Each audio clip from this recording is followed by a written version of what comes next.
smart, actually, because I write such long.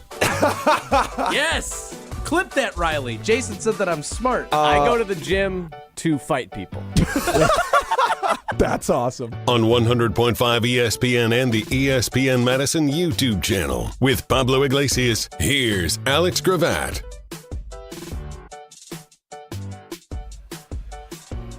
It is the Saturday Scramble live from Whiskey Jack's. I'm Alex Gravatt alongside Pablo Iglesias, and we are enjoying the Barstool Open as people get ready for the biggest party of the year. And I'm not talking about the Masters, but we'll get to that in just a second. As I mentioned, we're live from Whiskey Jack's for the Barstool Open. There's putt-putt happening everywhere, and as they line up a shot, somebody holds the golf club the wrong way in front of us. Pablo, how have you been reacting and rating the people putt-putting in front of us? Well, I got to say, the way that this whole thing is laid out, first off, you're going to be going uphill. You got to go in between. You got to go in between this very narrow bridge. There's water all over the place. That's a hazard, so that's going to be a stroke if you land into the water. And there's blue dye in there, so if you got a white ball, it's going to become blue if you end up landing in this water. So if you are a lucky one and make it past that bridge, then you have to deal with the sand trap on the other side. The hole is on an uphill slope. It's going to be a tough one, but hey, only the boldest of the bold are going to get in one today. Golf correspondent Pablo Iglesias giving you the run.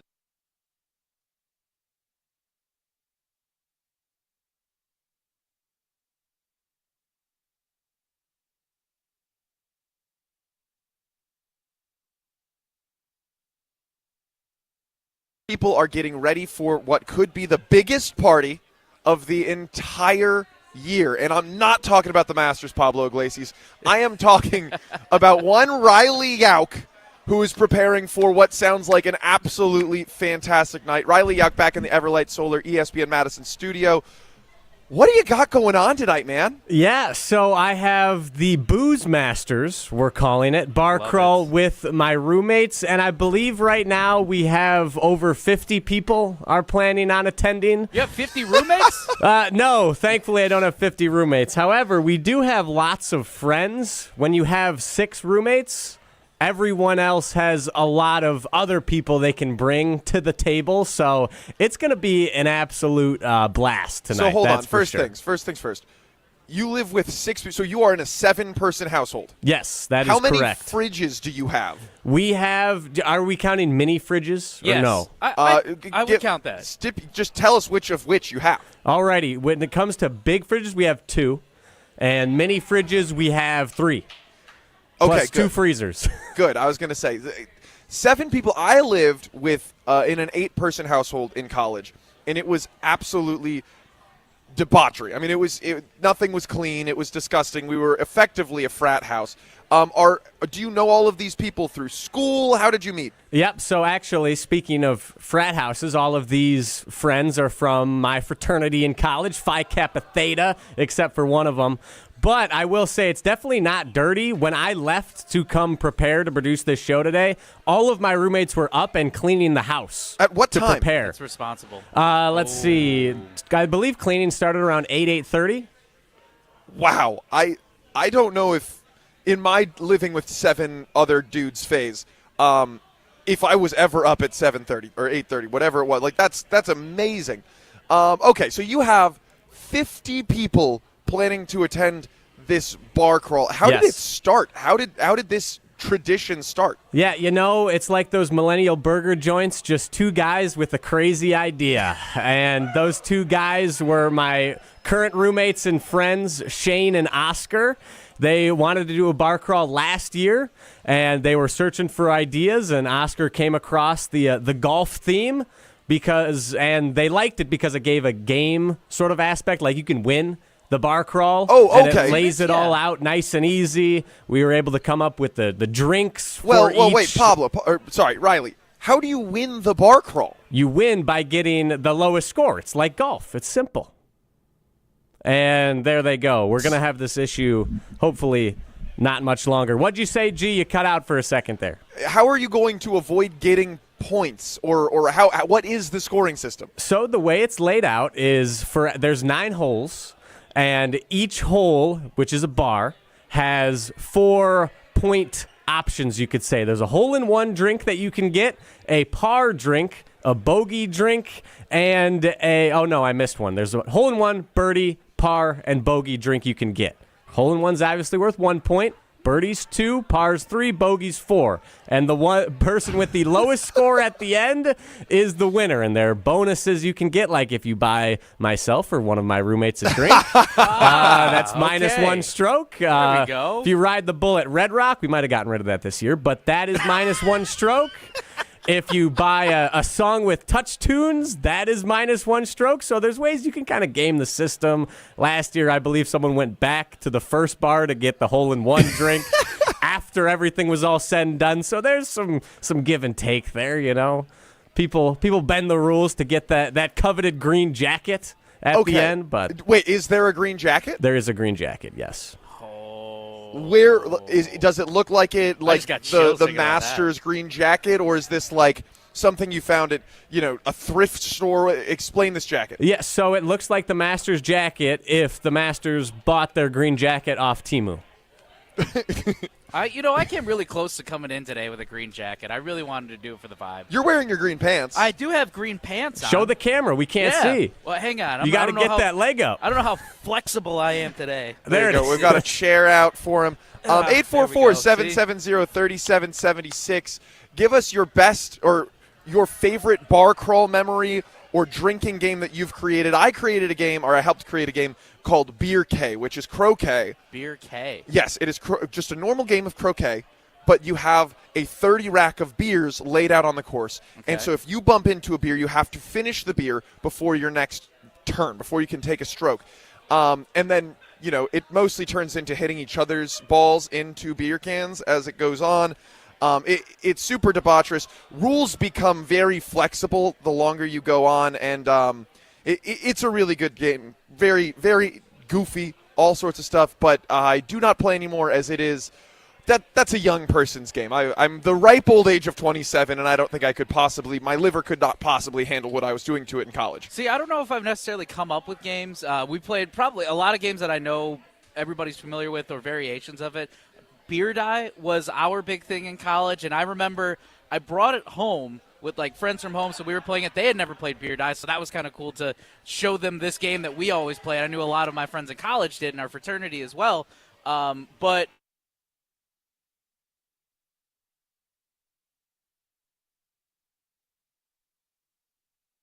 then I think we switched over to ciders or something like that, so it was hard cider that was 6%. Your stomach would hurt, but I think you'll survive. Yeah, that moves fast, especially if you have you ever played beer die? Yes, we call it Snappa with my buddies. So I'm imagining you have a 2v2 situation. 100%. So yeah, you and your teammate. So if you sink the cup, that person has to finish the rest.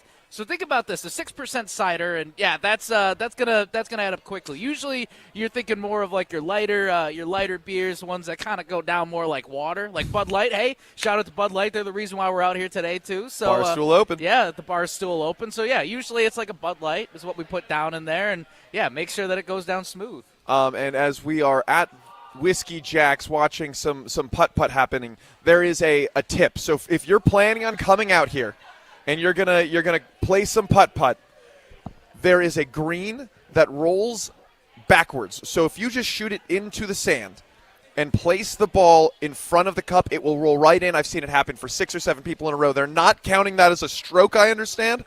So we're really bending the rules as somebody inspects the blue. But we're going to keep talking about Riley Yauk's amazing 50-person bar crawl that he's organized just for fun.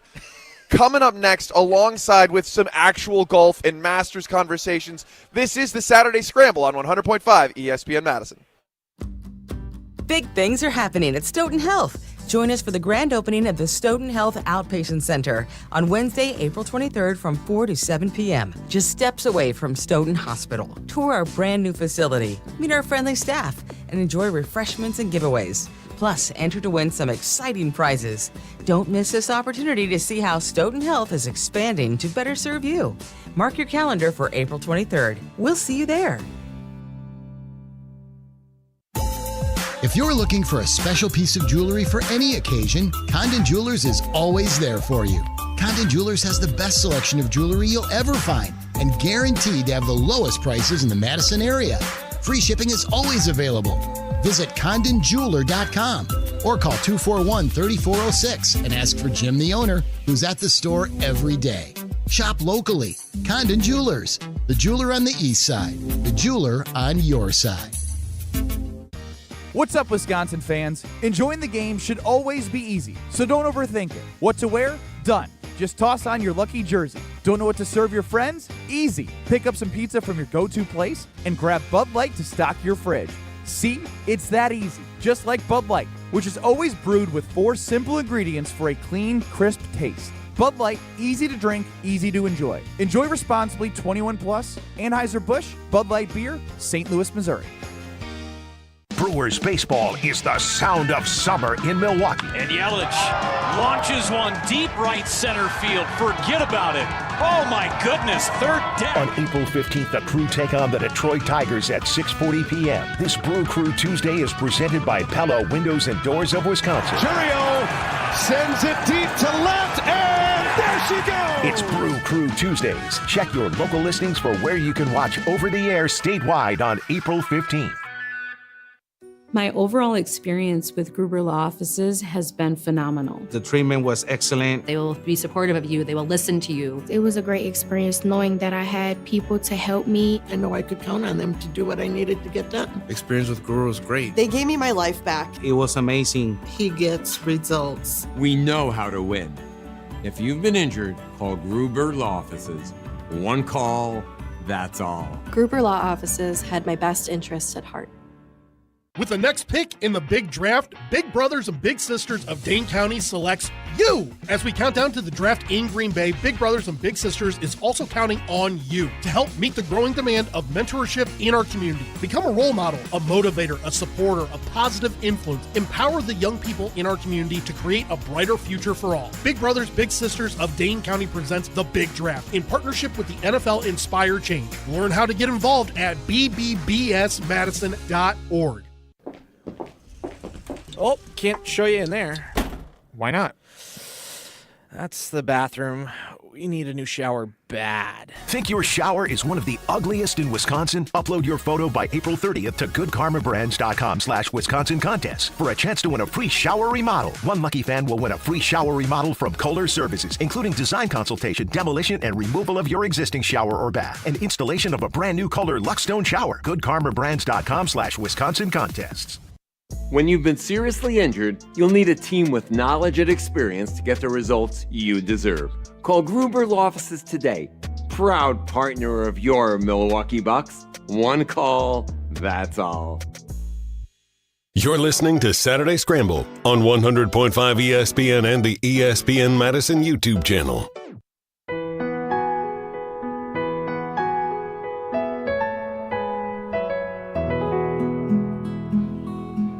And welcome to Whiskey Jack's Saloon, and this is the front nine of the Saturday Scramble. Alongside Alex Gravatt, I'm Pablo Iglesias, and we are live once again from Whiskey Jack's Saloon in downtown Madison for the renowned Barstool Open presented by Michelob Ultra. A breezy morning that we have so far. I'm actually feeling a little bit of the chills. I might need to put on my jacket myself, Alex. And we've got a good crowd moving in so far. A challenging hole that we are looking at straight ahead of us, too. As we said, it's an uphill, downhill slope vibe where if you hit it into the water, you are swimming, and if you hit it too hard, you might be on a beach vacation that you ended up not wanting to be a part of. But an exciting Saturday that we have here. Jason Wilde scheduled to join us. Ben Brust as well. And this, once again, is the front nine version of the Saturday Scramble.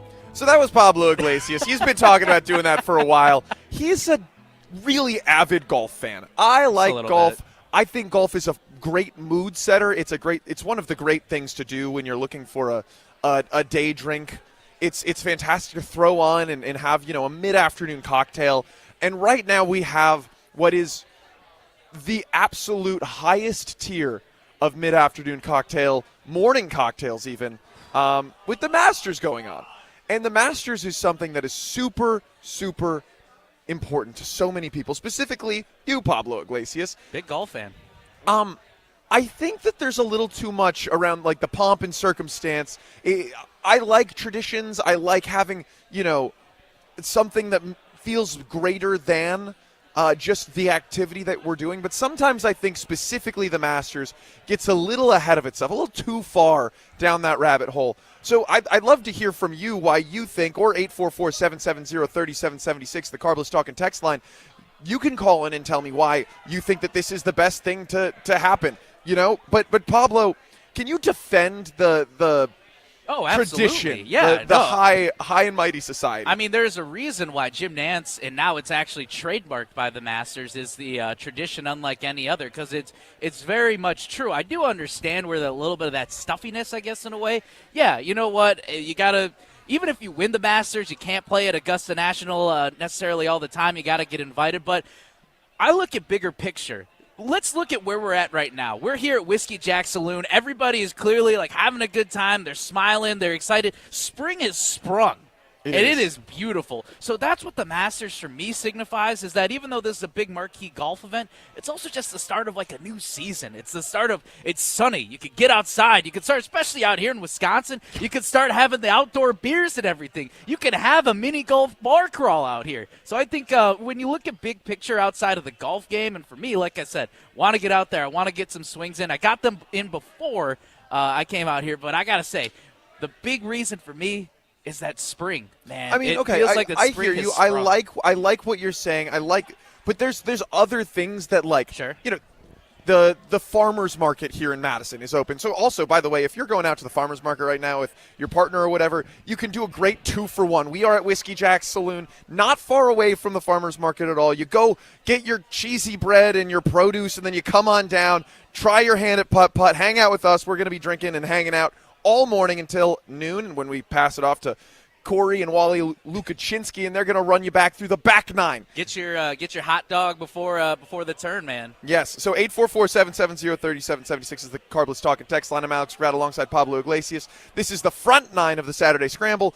And listen, I get it, but they have a list of words for the Masters that you're not allowed to say. You're not allowed to say the back nine. You're not allowed to say fans, because that's fanatic and that's too aggressive or whatever it is. There's all of this stuff going on. It's a very hard place to get into. And when I look at the other big ticket events like this, one that comes to mind is the Kentucky Derby. In the Kentucky Derby, you have people wearing $10,000 hats, and they dress up, and it's very hard to get in, and there's a lot of betting that goes on, all that good stuff. But it kind of leans into the fact that it's over the top, and that, maybe people, more casual fans, get very invested in a similar way to the Masters, I feel like. What stands out to me, I guess, is yes, I do hear where it's does it feel weird to call the patrons instead of fans? But you know what? I grew up, in college. I did a lot of event planning, and that was the thing, is making people feel like they're part of an experience in a different way. I could attend a golf event left and right. I could go to this PGA event, or I could go to this live event. I could go to an amateur event, and we know that we're fans. But if I'm being called, a spectator, I believe, if Riley Yauk wants to go ahead and double-check that for us just to make sure. Spectators, I believe, is what they're called, at least. They're called patrons, actually. Honestly, I have a list of banned words here from the Masters. Oh, yes, please. Run down the banned words. What are the banned words, Riley? All right, so fourth round is banned. Fourth round, okay. It's rather the final round. So you have the first, second, third, and then final round. Twosome is banned. It is known as a pairing, which that one honestly makes the most sense out of all of them. Sure. Then you have country club. The announcers can't say country club or golf course. It is Augusta National Golf Club is the location. Driving range is banned. They have to refer to it as the tournament practice area. Okay. That's maybe where I draw the line. I think sand trap also banned. It is. That's what it is. It is referred to as, I don't even know, a bunker. A bunker. Yeah. And I think the most ridiculous one is rough is banned. It is the second cut of grass. It is not the rough. There is no rough on Augusta National. I understand that is both egregious and maybe a little over the top. Again, this is, I get it. it's a very important event, and you think very highly of it, and there's a lot of good there. But, man, sometimes you just end up in the topography of it all, right? You end up in the rough. You end up in the crap. That's fine. I have to say, if anything, I feel relaxed hearing those words. I feel relaxed hearing that I'm a patron. I love hearing it's the final round that I just hear immediately. I hear Jim Nantz, also great putt that's landed. Absolutely. Here at the Barstool Open, someone laser beamed it right in there. That was good. He looks like Kirby Smart out here too. He's got the visor, red visor, black pullover, khaki pants. That is. I don't know if he's a Georgia Bulldog fan. We'll have to check. But if that's the case, he's giving off Kirby Smart vibes. But going back to this, I feel relaxed when I hear those things. I feel calm. I think that's why Masters Sunday is known for having the best nap of your life. When you are watching the Masters Sunday broadcast, you're watching the final round. If you go back to 2019, Tiger Woods is making his miraculous run to his illustrious 5th jacket, I believe, to win this one. And you're just sitting on your couch, you're enjoying yourself, you take a nice little nap, and all of a sudden you wake up, he's on 16, 17, 18, and there he is, and he's winning the green jacket. Jim Nantz is rocking you to sleep on a Sunday afternoon. It's sunny, and man, what more could you ask for? That's beautiful. I want engagement. I want, fired up. I want, so I love to play Rocket League. It is a video game. You're playing your cars that are driving around. You can fly through the air. You can blow each other up. And it is soccer. So you're trying to shoot a ball into a net. The announcers for Rocket League are such world-class, high-energy impact. You are on the edge of your seat the whole time. That's what I want. And, don't get me wrong. That's why this is the perfect day drinking thing to watch. You're seeing them at Augusta National. They're playing right now. They've got it up on the screen. Just beautiful surrounding areas, and a dude in a green jacket just telling you exactly what you got to do, how it's gonna be played. It's nice, but that's like background noise to me almost, and that's why it's the perfect thing to set the scene for a day drink. Whereas if I'm gonna be sitting at home watching a sport, give me Rocket League, man. They are so intense and insane. They're screaming at each other. It's all over the place, but they stay very focused on the action that's happening. I think that they're world class. So for me, being lulled to sleep by Jim Nantz, maybe not my thing. I feel like this is going to be like a super niche poll question that we want to put out there. Riley, if we want to fire this up on the ESPN Madison Twitter account, which event do you feel like is more marquee to watch live? Oh, come on.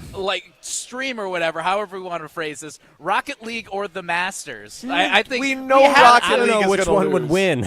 We got to put it out there then. Which one would you prefer to stream or watch live on television? Rocket League or the Masters? The Masters final round or Rocket League? What's the biggest Rocket League event? What's the They should have a world championship. I don't even Rocket know. League World Championships. This is going to get so niche. But I'm going to get hammered for that.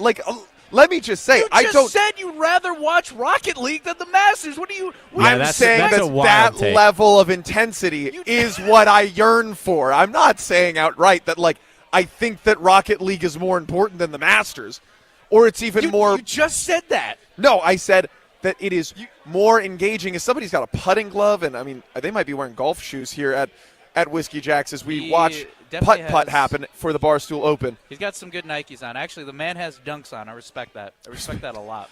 All right. Well, okay. And he's got a caddy out here reading for him. Kirby Smart is the caddy.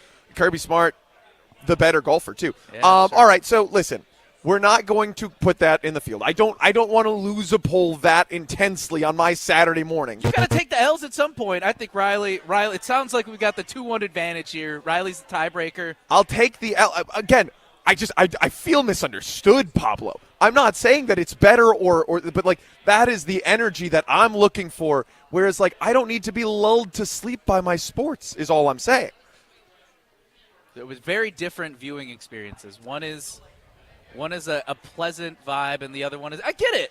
I get where you're coming from. It's like that. You want wire-to-wire action. You want it to be intense the entire way. And I guess for me, I'm a golfer, and I'm getting into it. And back when I didn't play, I had no idea what the heck was going on. Right. I had no idea, and I'm like, I think for me, once I really got invested into the game and understood what was at stake, that's where the buy-in came in. That's when I truly realized, just like watching any other professional sport, I can't. Even if we played basketball, we can't do what Giannis does. It's like that. It's like that level too. You appreciate how good these guys are. How good all of these players are, especially at a renowned course like Augusta National that is known to be a notoriously hard course, even for the pros. Like if I went out there I'm not a great golfer by any means anyway, but this course would eat me alive. I would have the most beautiful time at the most frustrating round ever in my entire life, and I'm sure many other amateurs could probably agree that are in the same handicap space as me. But it's like, once you really dive in and know that what they're doing is special, similar to, like I said, if you're watching Giannis, or if you're watching the Brewers and Christian Yelich hits a 400-foot homer, or Jackson Churio hits one out of the ballpark and gets 5 RBIs like just he did the other day over in Colorado, man, I can't do that. No. And I love that. I love getting to watch that. 844-770-3776. What is your favorite part about the Masters? And for me, I think it's the cultural stuff that happens around the game. I know it's on. I'm going to be watching it on and off. I'm not going to be dialed in.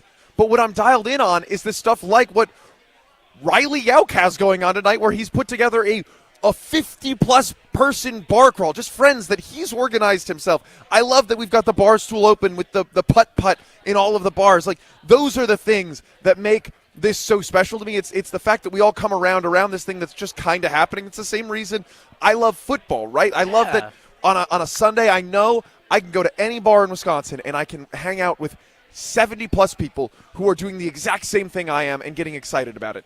So I do love that about the Masters. And don't get me wrong, I'm not saying that the Masters isn't fun or interesting or even, a spectacle. You kind of did. I'm saying I don't necessarily love the pomp and circumstance and being lulled to sleep. As you said you get lulled to sleep watching golf. But it's like a lullaby. It's like perfect. It's so nice. It's relaxing. Think about a lazy Sunday, man.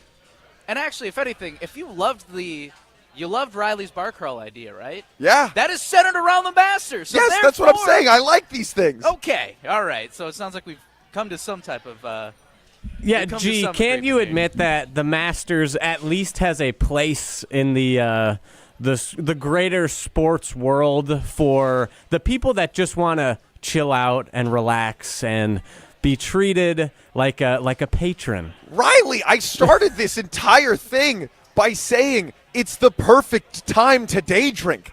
I feel grossly misunderstood. I like that there is this beautiful thing where you get to watch awesome people do awesome things in a beautiful space, and it is nice and relaxing. You get to enjoy a beverage, but I also love to get locked in, dialed in, and excited when something like Rocket League is happening. When something like, the NFL, the NBA, MLB, even soccer. Premier League soccer is. What are you looking at, Pablo? I'm just really amused of what's going on at so in between the Masters coverage, there's a talking puppet basketball right now. So that's what's just throwing me off. ESPN 2 has something interesting going on. It's ESPN News or something. I don't know if it's.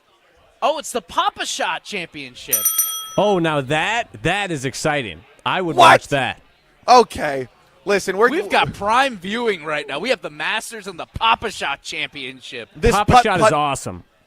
Putt tournament. Somebody just hopped it over the entire, with a putter. They put it over the water hazard. Don't get me wrong. The Masters is incredible.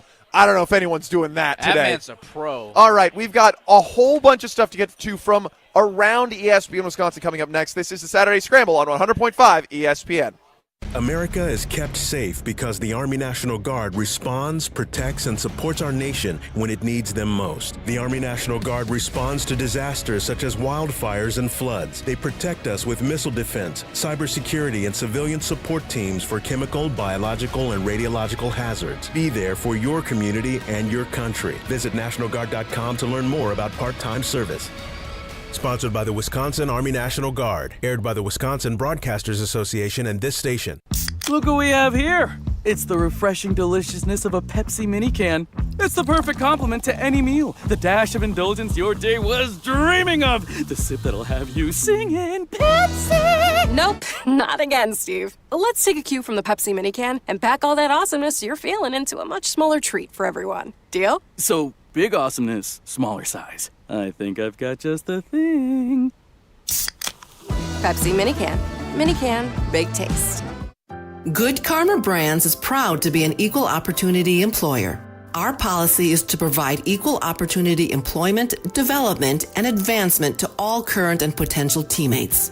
If you are an organization that maintains a job bank, provides employment information, or gives job referrals, you may request to be placed on the station's mailing list for future career opportunities. To learn more about careers at Good Karma Brands, please email careers@goodkarmabrands.com. When it comes to security for your home and family, you want a winner, and we found one when we placed our trust with J&K Security Solutions. This is Greg Gard. Kim and Jeff hit the game-winning shot for us with the Control 4 home technology system. Home or away, from our smartphones, we can open the garage door, dim the lights, turn on the TV, as well as arm the security system. That's convenience as well as peace of mind. Let J&K Security Solutions do for your home or business like they've done for us. Call 255-5799 or online at jksecurity.com. In the next 30 seconds, I'm going to tell you how to save money and save the planet. It's simple. Ditch your energy bill and make the switch over to Everlight Solar. While electricity prices keep rising, Everlight Solar will give you the chance to take ownership of your power while also reducing your carbon footprint. As a local company based out of Madison, they'll be there with you every step of the way as you make the switch to solar. To learn more about how you can save money and save the planet, go to everlightsolar.com. Since 1956, Holman Lindsay Paints has been making paint in Wisconsin for Wisconsin. Because of their commitment to making great paint for Wisconsinites, Holman Lindsay has grown over the years to 26 locations in this great state. Headquarters in Sun Prairie with a state-of-the-art facility, Holman Lindsay has the paint you need to make your job better. From do-it-yourself to professional, Holman Lindsay has paint for everyone. Visit one of their local locations today in Madison, Sun Prairie, Middleton, and Janesville. Every event tells a story, from the first impression to the final moments. Have someone guide your guests through every chapter the way you want the story told. Hi, it's Jeffrey from Celebrations Entertainment. With a strong presence, great voices, and an award-winning team, trust us to guide, direct, and inform your guests through all the different chapters of the day. For fun, memorable entertainment for any event, please visit us at celebrationsentertainment.com. That's celebrationsentertainment.com. Madison's home of the Milwaukee Bucks. Lillard locks up top to Giannis. Whoa, what a play! Wisconsin Badgers volleyball. Underneath it, pump set, left side, powers it down. What a rally, and Wisconsin comes out on top. And now, the Milwaukee Brewers. Swinging a fly ball to left. It is back to the wall. Gone! Churio, a grand slam. This is Madison's new home of the Milwaukee Brewers, 100.5 ESPN. You're listening to Saturday Scramble on 100.5 ESPN and the ESPN Madison YouTube channel.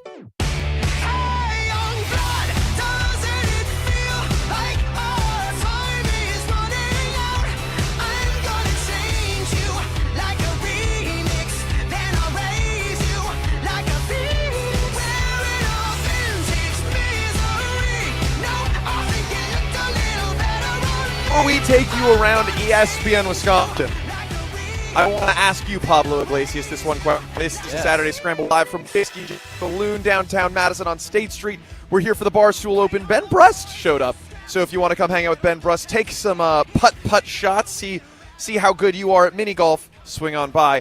But Pablo Iglesias, as we get ready to go around ESPN Wisconsin, I have a question for you that I imagine you have to know. Yes. Around the golf ball, how many dimples are there? Oh, I thought you would have known. No. Riley Eck, do you know? A lot of them. You are big way under. Way under. Riley, guess? 278. 336 is the correct answer. But it can range anywhere from 300 to 500 according to a quick Google search. So don't say you didn't learn anything. It is now time for Second Take. Riley, take it away. You heard it first. It doesn't matter. Chris Paul, Cliff Paul, Jake Paul, Logan Paul. Lakers in 5 now, Chris. Martians have the death beam pointed at Earth. I want Iguodala. What is that? I love it. Oh, my gosh. But now it's our turn. This is Second Take on Saturday Scramble. Alrighty, how do you guys like that new imaging? Oh, that's love fantastic. that. I love That's this. awesome. Great dude. stuff, Riley. I want Iguodala. Well, we'll see if today there are any takes as ridiculous as that. You know the drill. You guys will be blind ranking takes from around ESPN Wisconsin, starting with our guy Ken Levicka, who made an appearance on the Jump Around this past Wednesday pre-recorded show that aired on Thursday. Here's his take. It's a little on the long side, but on Bears head coaches appealing to Bears fans. Take a listen. I think the Ben Johnson hire is outstanding. It was the no-brainer, but I am so sick and tired of Bears coaches coming in and pandering to the meatball Chicago fans with listing beating the Packers as a priority. Stop it. You're better than that. You're the Chicago freaking Bears, and you're going to, in your opening press conference, start throwing shade at the Packers. Enough already. If that is your priority and not winning a Super Bowl, or hell, even going to the playoffs and winning a playoff game, then you're destined to fail. Enough of pandering to the dopes in Chicago who only live and breathe and exist to say negative things about the Packers. Pablo, our resident Bear fan, I'd love to hear where you rank this. I'm 100% on that. It's so cheesy. It's so corny. Ken had also said at some point, too, I'll believe it when I see it. That is exactly what he said.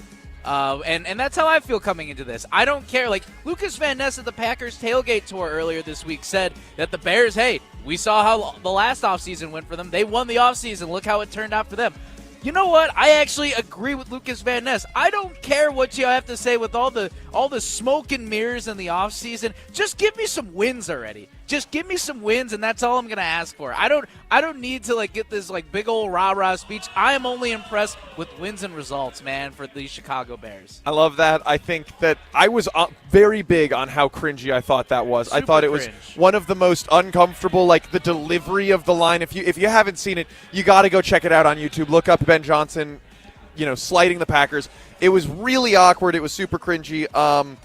And you're coming from the best team in the division, the reigning NFC North champions.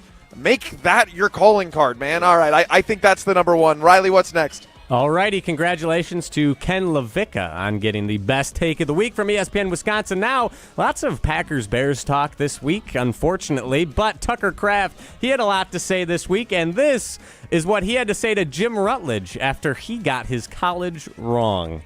Is that going to be something if you guys are out and about in Idaho, you run into him, you have to bring it up? Well, being as I'm not from Idaho. Oh, okay. But, okay. South Dakota, sorry. But, yeah, that's fine. Yeah. You're a Chicago fan. I don't know anything. I'm an idiot.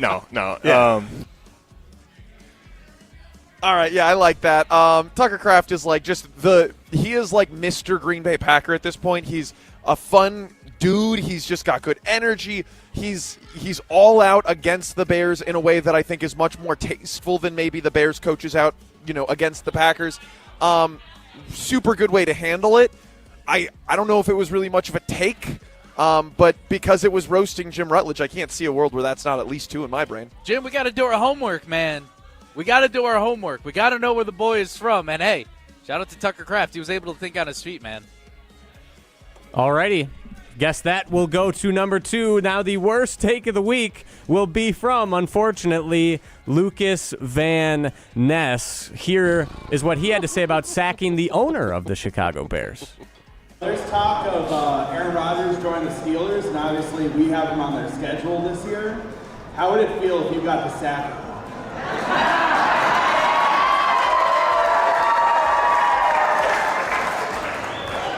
So where I actually train in the off-season is where Aaron trains as well. So we get to have some fun conversation, and it's interesting because the pick that I was selected was for the trade for Rodgers, And so I've had my fair share of talking with him, and I told him if I get the opportunity, I'm coming for him. That's super interesting because there is that, permanent relationship between LVN and Aaron Rodgers because Aaron Rodgers, the Packers got that pick from the trade for Aaron Rodgers. I love that he's going after it. I think that, I would love to watch him sack Aaron Rodgers, and there's nothing wrong with that. I think he's got some confidence. He's got everything going for him. So, unfortunately, I think that it is just going to have to slot in as the third best take because we've got 1 and 2 figured out. This is unfortunate. I actually would have preferred this to be higher on the slot, and I know that we're doing more of a blind ranking.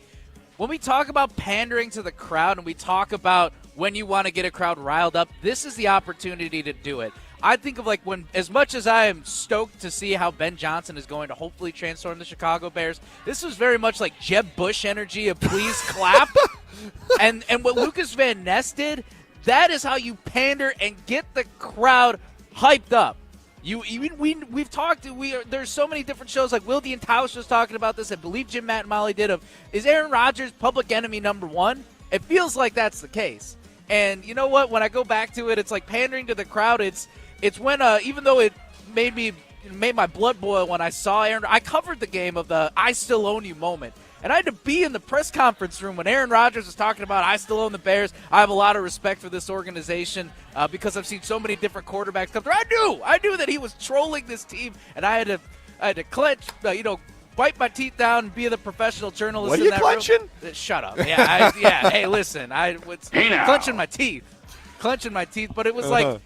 You know what? It was what one of my colleagues had said to me is that even though Aaron Rodgers is as arrogant as it possibly gets, he backed it up with results. He did. And you know what?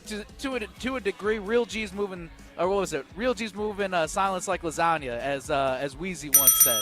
That's such a good line. That's such a good line, and that's true. You know what? I'm a silent guy too. I'll let the results speak for itself, and then when the results and the championships come in, then that's when we celebrate. What's your golf handicap? At least like 30-something right now, which is not good. Yeah, the results are speaking for themselves. All right. Terrible. Riley, what did you think of our lineup this week? Who won in your eyes now that you have all of the information? I thought that was fair. I think Ken Levica far and away, that's an easy number 1. It's just so good because – and what frustrates me most about that, I'm glad that you, Pablo, and Ken, there are Bears fans out there that have sensibility and can understand how corny and ridiculous it is to be focusing on the Packers when, Pablo, could you inform me and the rest of the listening audience, when was the last time the Bears made the playoffs? 2018, was it? Yeah, the double doink? The double No, doink. actually, it was the year after they made it, and they played in the Nickelodeon game or whatever it was. So, yeah, it was they that feels appropriate. They shouldn't have been in the playoffs, though. That was the thing that frustrated me because then Matt Nagy was able to keep his job, and the same thing with Ryan Pace, the GM. So it's like, well, we made the playoffs, so clearly, we're a good team. No, you went 8-9 or whatever it was, or you went 500, and you got just dismantled by the Saints. That's not good. No. That wasn't good. So the year after the double doink, those were 2 frustrating playoff seasons. I was all in, and then I think I was there for week 1 for when the Packers just won that 10-3 slugfest week 1 where the Bears were at 1st and 40 or something along those lines. All right. Well, this is enough Bears talk for me. I know that you're our resident Bear fan for this show, but Jim Rutledge gets way too much airtime on the Bears. I can be disinterested in what is the worst team over the last few years in the division, and I would be shocked if they don't continue to be the worst team in the division. I mean, it's a good division. That's true. Kyle Wallace did say on KBN a few weeks ago, I did overhear him saying, how are especially our ESPN Madison teammates, I know Hunter Vaughn loves to talk about his Dallas Cowboys and everything, how are we talking about our fans, how are we talking about our teams that are outside of Wisconsin? So, hey, we'll bring it back a little bit. I do appreciate being the sensible Bears fan, Riley. That's what I try to be. Like that. I just want to be real. I just want to be real with you guys. I want to root for my team, but at the same point, I know what my team is right now. All right. That's all I can say. Yes, we are. This is Pablo Iglesias and Alex Gravatt live from Whiskey Jack's. Riley Yao keeping us sounding good back in the ESPN Madison Everlight Solar Studios. We are here for the Barstool Open presented by Michelob Ultra. You can come on out, swing by, try your hand at putt-putt as somebody puts it right into the drink. That's a tough one, but we got the ball boy cleaning it off. It's all good. Try your hand at putt-putt. Come on, check us out. This is Saturday Scramble on 100.5 ESPN. From the biggest plays on the court to the comments made in the locker room after, an in-depth recap of every Bucks game in 6 minutes. No more, no less. Bucks in 6 provides game recaps for every game. Hear the high-flying dunks from Giannis. Puts it on the floor, spins down the lane, and plunges it through. Or the deep threes from Dame. Dame time has arrived with 107. Bucks in 6 on the Bucks Plus Audio Network. Find it now on bucks.com/plus or on Spotify, Apple, and wherever you get your podcasts. It's the season of upsets and buzzer beaters. It's also the season of hate and threats directed at college athletes. 1 in 3 high-profile athletes receives abusive messages online, and female athletes receive 3 times as many. 1 in 5 college athletes reports experiencing mental health concerns, but less than half of them will seek support. BetterHelp is partnering with college athletes by providing a free month of therapy to any student athlete who visits stopthemadness.org. Visit stopthemadness.org today. With the next pick in the big draft, Big Brothers and Big Sisters of Dane County selects you. As we count down to the draft in Green Bay, Big Brothers and Big Sisters is also counting on you to help meet the growing demand of mentorship in our community. Become a role model, a motivator, a supporter, a positive influence. Empower the young people in our community to create a brighter future for all. Big Brothers, Big Sisters of Dane County presents The Big Draft in partnership with the NFL Inspire Change. Learn how to get involved at bbbsmadison.org. Get a sneak peek at the 2025 Wisconsin football team. Join us April 19th for Wisconsin Football Spring Showcase presented by UW Credit Union. The day kicks off with the Coles Kids Combine, followed by Badgers Open Practice at noon, featuring new faces like quarterback Billy Edwards Jr. and offensive coordinator Jeff Grimes. After practice, head to the field for photos with Badgers student athletes. Tickets are $5 and free for football season ticket holders, UW students, and kids under 12. Claim your tickets for the Wisconsin Football Spring Showcase at uwbadgers.com. Professional volleyball is in full swing from here in Madison. Don't miss a second of the action. Cheer on Love Madison Volleyball as they make history with some of the best players in the world. Olympic medalists, NCAA All-Americans, and one of the most talented rookie classes ever. This is volleyball at its highest level. Experience the excitement yourself. Get your tickets today at lovb.com. Volleyball is the next major league. Hey, ready to sweeten your game? It's time for Quick Trip's Nature's Touch Ice Cream. Ooh, making moves like the starting lineup of a championship team. Whether you're gearing up for the big game, celebrating a win, or just looking for a sweet break in the action. Chocolate, vanilla, cookies and cream, mint chocolate chip, and more. Yeah, there's no such thing as a bad pick. So why wait? Flavor doesn't scoop itself. Get your hands on your winning Nature's Touch Ice Cream flavor today. Only at Quick Trip. You're listening to Saturday Scramble on 100.5 ESPN and the ESPN Madison YouTube channel. I need some good news. Sitting here sipping on cold truth. Nobody knows what I'm going through, but the devil ain't walking my shoes. Saturday Scramble rolls on live from Whiskey Jack's Saloon, where we are seeing time after time people putting it into either the drink or right off the board. We've seen these balls rolling across the bar. But Jason Wilde joins us now. Jason, how's your golf game? In need of improvement now that both the girls play. I need to start playing again. I have not played other than a little par 3 action since Mark Tauscher had a charity event in about 2008. So how did the girls get into it if you're not a golfer? There was just an opportunity to take some lessons, so we signed them up, and they both loved it. So we're lucky we got girls that want to do pretty much everything. Sydney's slow spring season consists of club soccer, golf, and now tennis as well. So we're really lucky. I don't have to get them off the couch. I just drop sit off at soccer practice. So I got to get my game going though, because I always would say, so like Domofsky and some of my other buddies who play a lot of golf, my kids are going to be grown up, and I don't want to miss stuff because I'm out on the golf course. But now, if I'm on the course with them, that changes the dynamic. So I'm excited to try and get that going. Jason, I mean, hey, you've been really doing a great job connecting, like just even beyond connecting with the younger audience out here. I got to give you guys a shout-out, though. I know yesterday's episode of Wilde and Tausch, I think we have the list down. We have You sure about that reference? Tausch was singing Candy Shop when you guys were talking about Vacation Fudge, and my personal favorite was your drop saying D's nuts. On the way to the break. Man, you're doing something out there, Jason. You're doing something for sure. How you feeling about connecting to the youth out here with these references? Well, in all seriousness, I'm obviously not a young guy anymore, but we've got like the two of you, Alex Strofe in Milwaukee. We've got those two young knuckleheads in Beaver Dam, Walter, as I like to call him, and Corey.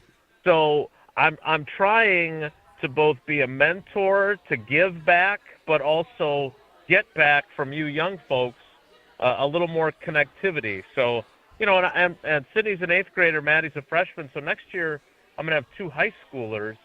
And, you know, Paula's younger than me. So I'm just trying to really get a better feel for how to connect with people much younger than me. And I'm glad you think that I'm doing an okay job. That's encouraging.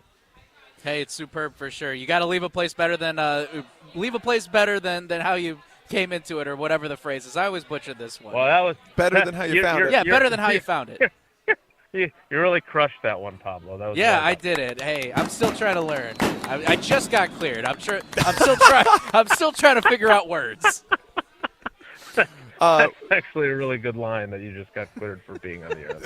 Yes. Played. Well, this is the Saturday Scramble. We've got Jason Wilde joining us, Pablo Iglesias, Alex Kraft, live from Whiskey Jack's, where we're watching people putt it into the sand. It's a mini golf game that is just so goofy, and the course is wild. But, Jason, we love to talk about the Packers, and we love having you here to kind of give us some insights.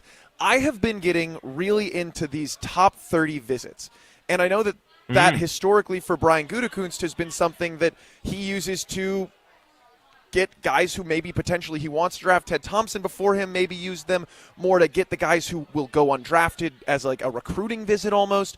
What is the sense you're getting about Brian Gutekunst this year in what he's looking at with these top 30s? Well, first of all, and I say this absolutely sincerely, not sarcastically or condescendingly at all, I'm really proud of you, because that's something worth keeping track of. I am, you know, I don't want to go off on a rant, but I am really not a big fan of the draft industrial complex and, hey, check out my 16th mock draft of 7 rounds and see who I've got the Packers taking at 243. Like, you know, that's more guesswork than your bracket for the NCAA tournament. But you know, there's a couple of folks. Bill Huber does a great job of getting the scoops on which guys are coming for visits. There's a few other folks that are not national that do really good work too. They're much better at it than me, but that's the information. That's the stuff that it doesn't guarantee that Goody's going to draft, say, Emeka Egbuka, but it certainly increases the likelihood significantly. Now, he may be gone by the time the Packers are on the clock, or they may have someone else they like better that is on the board at the same time. But the fact that he came in for a visit, the fact that Josh Simmons, the left tackle from Ohio State, came in for a visit. He's the guy that ruptured his patellar tendon, and you know I'm sure they wanted their medical staff to look at him, but you don't have your medical staff look at a guy that you're not interested in. Why waste one of the visits? Well, I just want to check out this guy's knee. We're not going to draft him, but I just want to make sure his knee's doing okay. So the fact that these guys come in and the fact that they're first-round picks who come in, I think is important. Now, I want to quickly add that it guarantees absolutely nothing in the first round. Lucas Van Ness didn't come for a visit.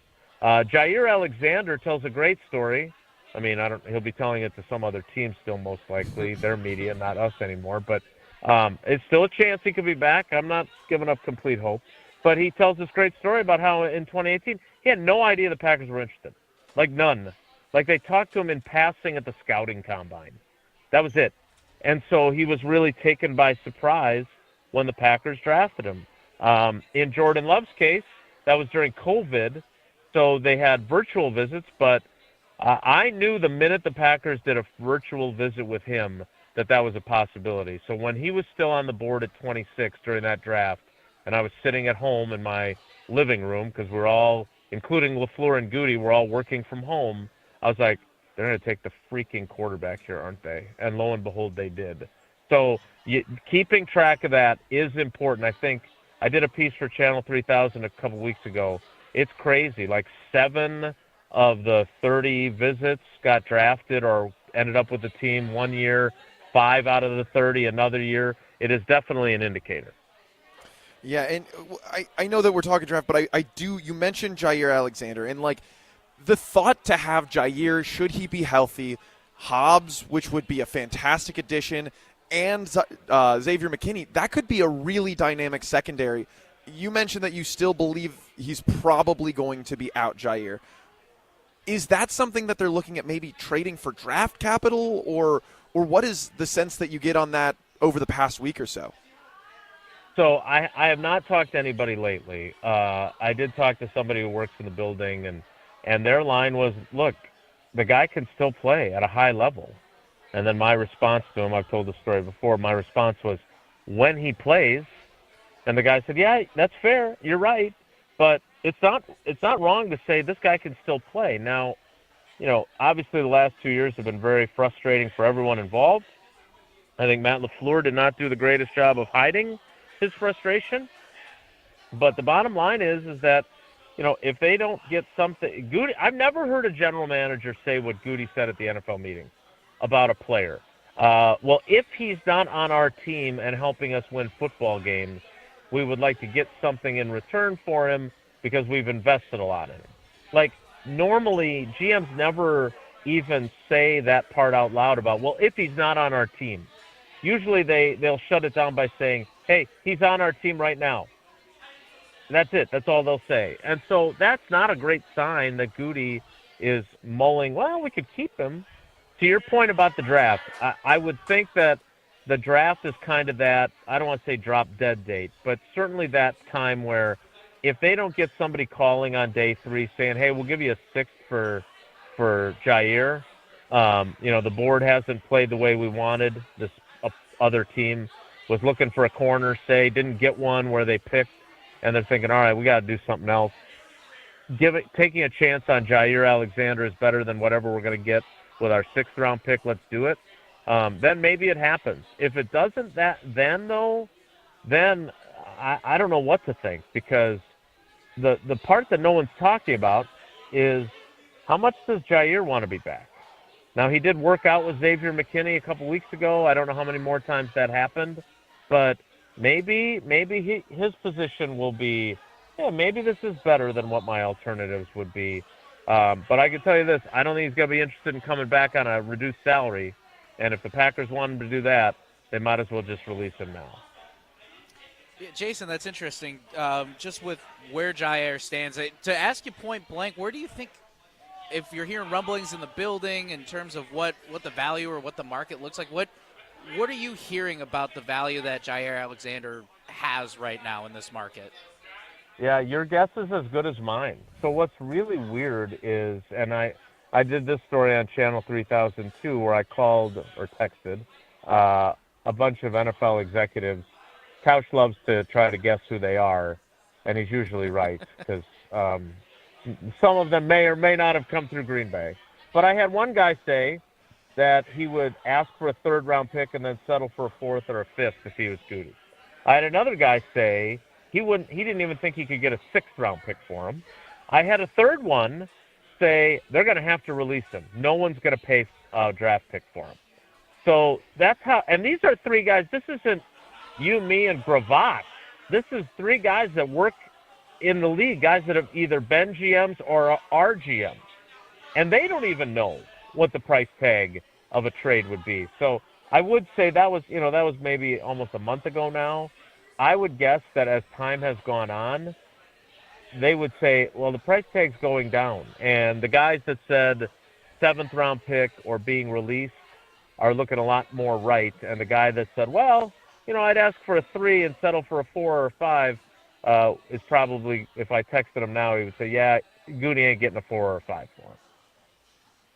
Jason, I want to pivot now to the young stars of the Packers, especially with, you got to be in Madison too, so you got a little bit of taste of that on the Packers Tailgate Tour. Seems like the buzz around Tucker Kraft is very positive. It seems like that he was jumping to be that leader. I believe Tausch said that the day after the Packers Tailgate Tour too. What's your sense on the leadership role and just the overall vibe right now that Tucker Kraft is giving based off of what you took away from Wednesday? Yeah, obviously, I'm a huge believer in the importance of good leadership, and I love the fact that he wants to take the bull by the horns when it comes to that. Now, on the flip side, and this, I expressed this to Tausch, and I asked Tausch about it, because what's weird about the way this roster is constructed is that you got a bunch of guys that are roughly the same age, right? Like, it's almost like a high school team, and does a junior take a leadership role with other juniors, or do you defer to the senior? Well, what if you don't have any seniors? That kind of thing. I don't know. Maybe Sydney plays varsity this fall or this winter. Is she able to be a leader as a freshman? Like, I don't know that. But what I think is interesting is that, like, Tucker's out there saying he wants to be a leader, but how does Jaden Reed take that? How does Dontavion Wicks take that? Maybe they're on board with it, right? But if Tucker's talking about how guys weren't, like, being accountable enough, like, I wonder if, and I like Tucker a lot. I think it's great that he wants to do this. I'm just wondering, because of the way Goody has structured the roster, does it create any friction when guys of the same experience level call each other out? Or are they all kind of, as long as Tucker does it in the right way, is it all constructive?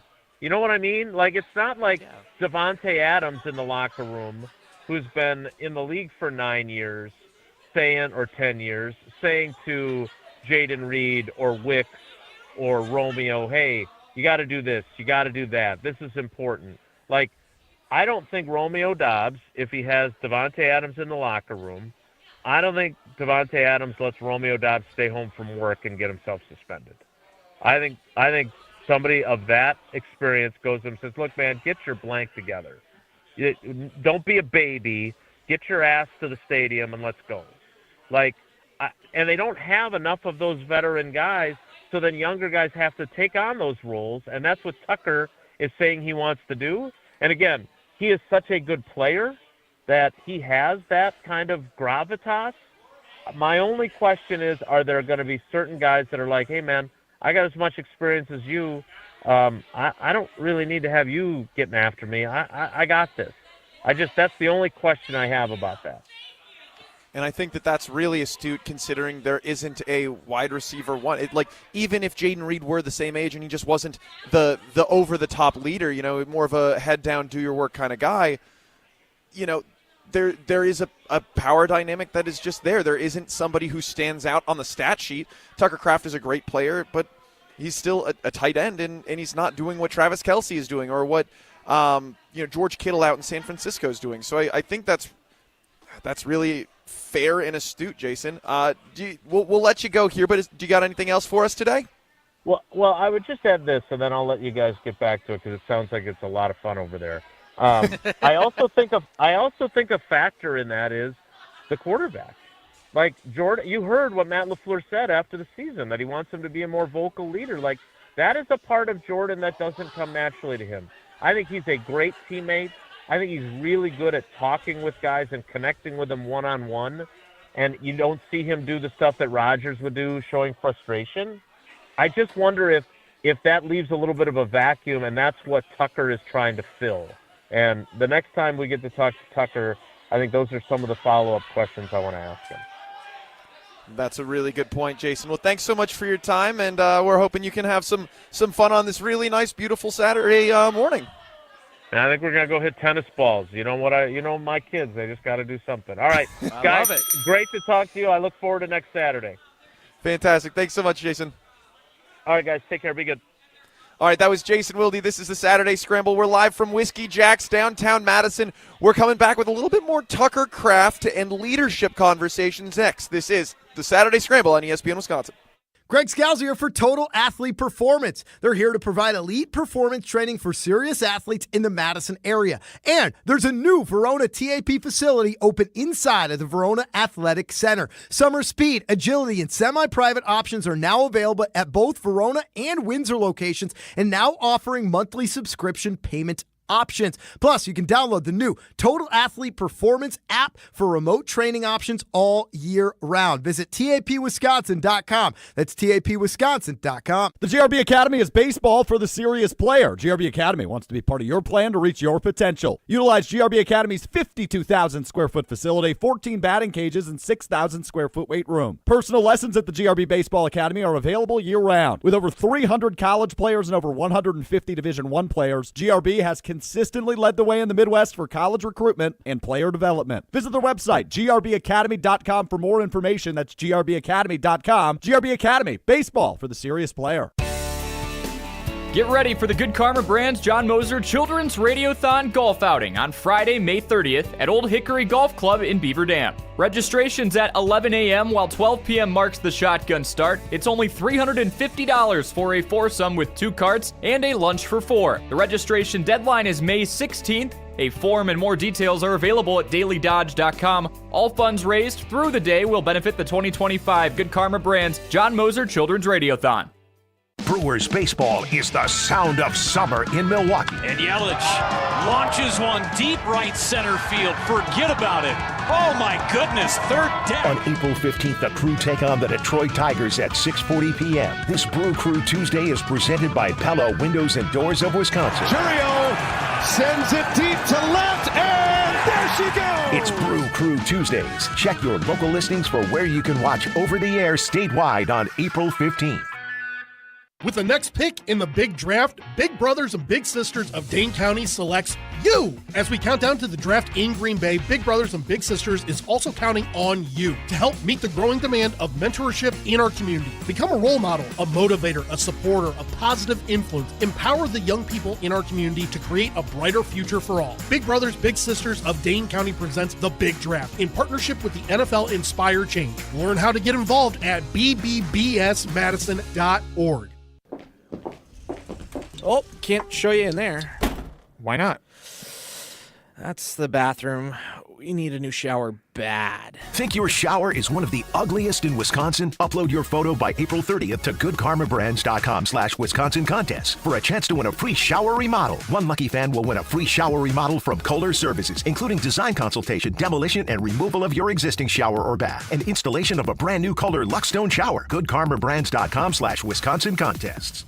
The pulse of the Milwaukee Bucks, straight from a Bucks legend. Can't get it off. Marcus Johnson will, though. Can't leave him alone for a 12. Tap into Here District with Marcus Johnson on Bucks Plus. Marcus and his son Chris offer a weekly beat on Bucks basketball. Get your questions answered and hear from the biggest names in basketball. Find Here District with Marcus Johnson at bucks.com/plus on the Bucks app or wherever you get your podcasts. Join the Madison Money Guy, Christian Finfrock, for Retirement Income Strategies, Saturday and Sunday mornings at 7. Get the information you need as you plan for retirement. That's Retirement Income Strategies, Saturday and Sunday mornings at 7. Investment advisory services offered through Retirement Income Strategies, an SEC-registered investment advisor. This is Derek Engler. You're listening to a Good Karma Brands radio station, 100.5 ESPN WTLX Monona, Madison. It's time to think outside the pocket on Saturday Scramble. I think the Bucks signed their souls away or something. I look at the Bucks as Augustus Gloop. Probably really smart, actually, because I write such songs. Yes! Clip that, Riley. Jason said that I'm smart. I go to the gym to fight people. That's awesome. On 100.5 ESPN and the ESPN Madison YouTube channel. With Pablo Iglesias, here's Alex Gravatt.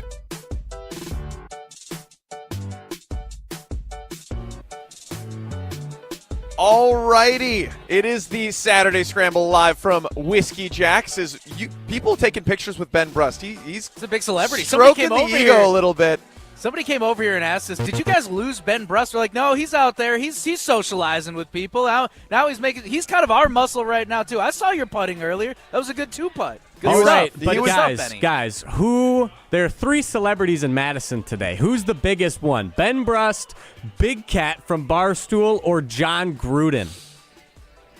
Wait, John Gruden's in Big town? Cat They're and John at, Gruden they're are here at the too? Wisconsin football practice this morning. Right now. No way. Yeah. That's crazy. Are they doing a tape breakdown? That's crazy. I don't know. Listen, but nothing beats Big nothing Cat beats posted the NFL. pictures.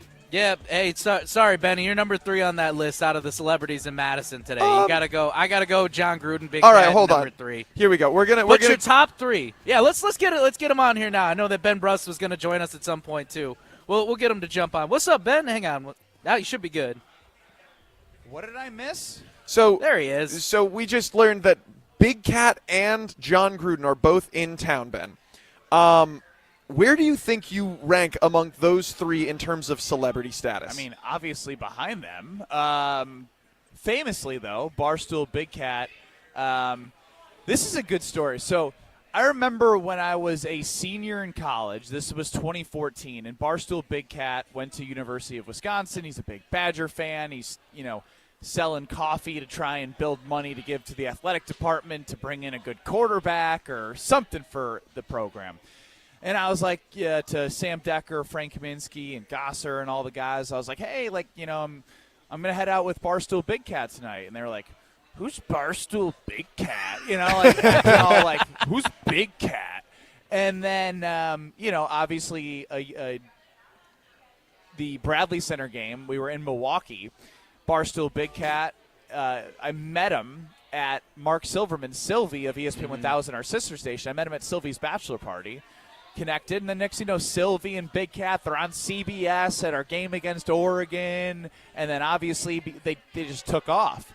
And then Sam and Frank are trying to buddy up with him, and I was like, oh wait, I thought you didn't come out with Barstool Big Cat back in the day, and now that I was trying to get him into the the inner circle, and he's the best. He really is. Yeah. Tell me where I could text him. I'll try and get him over here. Let's try to get him over here. Yeah, right now he's at the Badgers football practice with John Gruden. Oh, well, that's going to be hard to get him out of. Can we get John Gruden here, too? Can we get them to come to Whiskey Jack's? They can also, park on State Street. in their Chicago office, it's no Barstool Open because the holes that they had were stinky. Do you guys see this hole? This is insane. This is insane. Whiskey Jack's does an amazing hole where, there's sand, there's water, there's a bridge, there's some trees. This is a real mini golf hole. You're not going to find a better mini golf hole. They change it every year. Oh, really? They put in the work every year to have the best hole here at Whiskey Jack's. See, this is perfect. So, you could check it out on our ESPN Madison Instagram channel, or our page, rather, on the story. Ben two-putting this like a pro. So what was your strategy with this hole, So too? it's funny. It's like, have you ever been to a golf event, maybe Ryder Cup or Whistling Straits or whatever, just being at a golf event? You don't want to tell anybody what to do, but if you sit at a hole for a while, you start, looking at the trends. I always want to yell, everyone's missed it slowly to the right, So I had watched, 10 people go, but executing is still one thing. So I got it over the bridge, over the water, and then I knew that where I was, it's an uphill, and it's a mounded green that it, from my angle, was going to go to the right. So I played a little left edge, nice and firm, right in the bottom. There's no hole in one at this hole. It's probably 1 out of 1,000 might go in if you perfectly bang it off the walls and get a pool shot, geometry master in here. I think you've got a better shot at a scoop. You just turn the club around the wrong way. But that's illegal. Oh, yeah, but it's also mini golf, and if you do it, no one's going to take it away from you. This is the Barstool Open here. I don't think you understand. We have judges here. We have people that are making sure this is a legitimate operation, and they would not allow for you to do so. The patrons like ourselves here. We're not fans of the Barstool Open. We are patrons. Yes, we are patrons, and you can keep be it a down. patron. You guys are too loud during some of these shots. Sorry. This is a golf event. Hands up. That's what we need. We need the person with the quiet please signs every time they're about It'll to be tee up me for a now. I'll shot. put my hands up so you guys know. I don't want to put my hands up. I'm worried we got some pit stains working. I got a little Alex Strofe going. Yeah, I see him. It's keep those arms crossed. crossed. 100%. I'm just a cool, tough dude. That's all that really is going on here. Cool. So Riley Yauk is planning his own bar crawl crawl That's tonight. what I've heard. Rumors are circling about this bar crawl. Whoa. Thanks for the invite. The people are speaking. The You people guys are talking all about welcome this. to attend, but Ben, you Everyone need to loves have a a white pity short. What? I invited all of the ESPN Madison team yesterday. I forgot you were going to be in actually town. false. Otherwise, no, I would have. No, that's false. Yeah, no, I it is did not get false. this invite.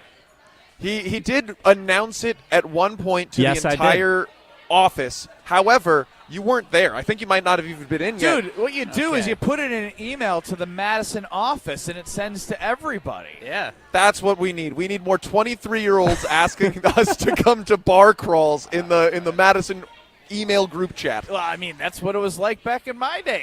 That's guaranteed. Everybody sees it. That's how you guarantee.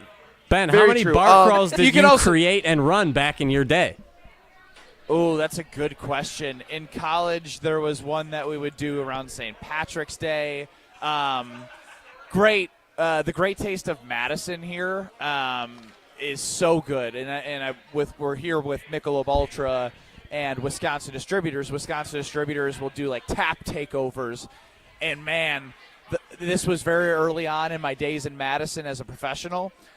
I was like, yeah, I'll just take whatever. They just kept handing me beers. Next thing I know, I was like, what have I been drinking? It was like 4 IPAs, and I was like, oh my gosh, destroyed.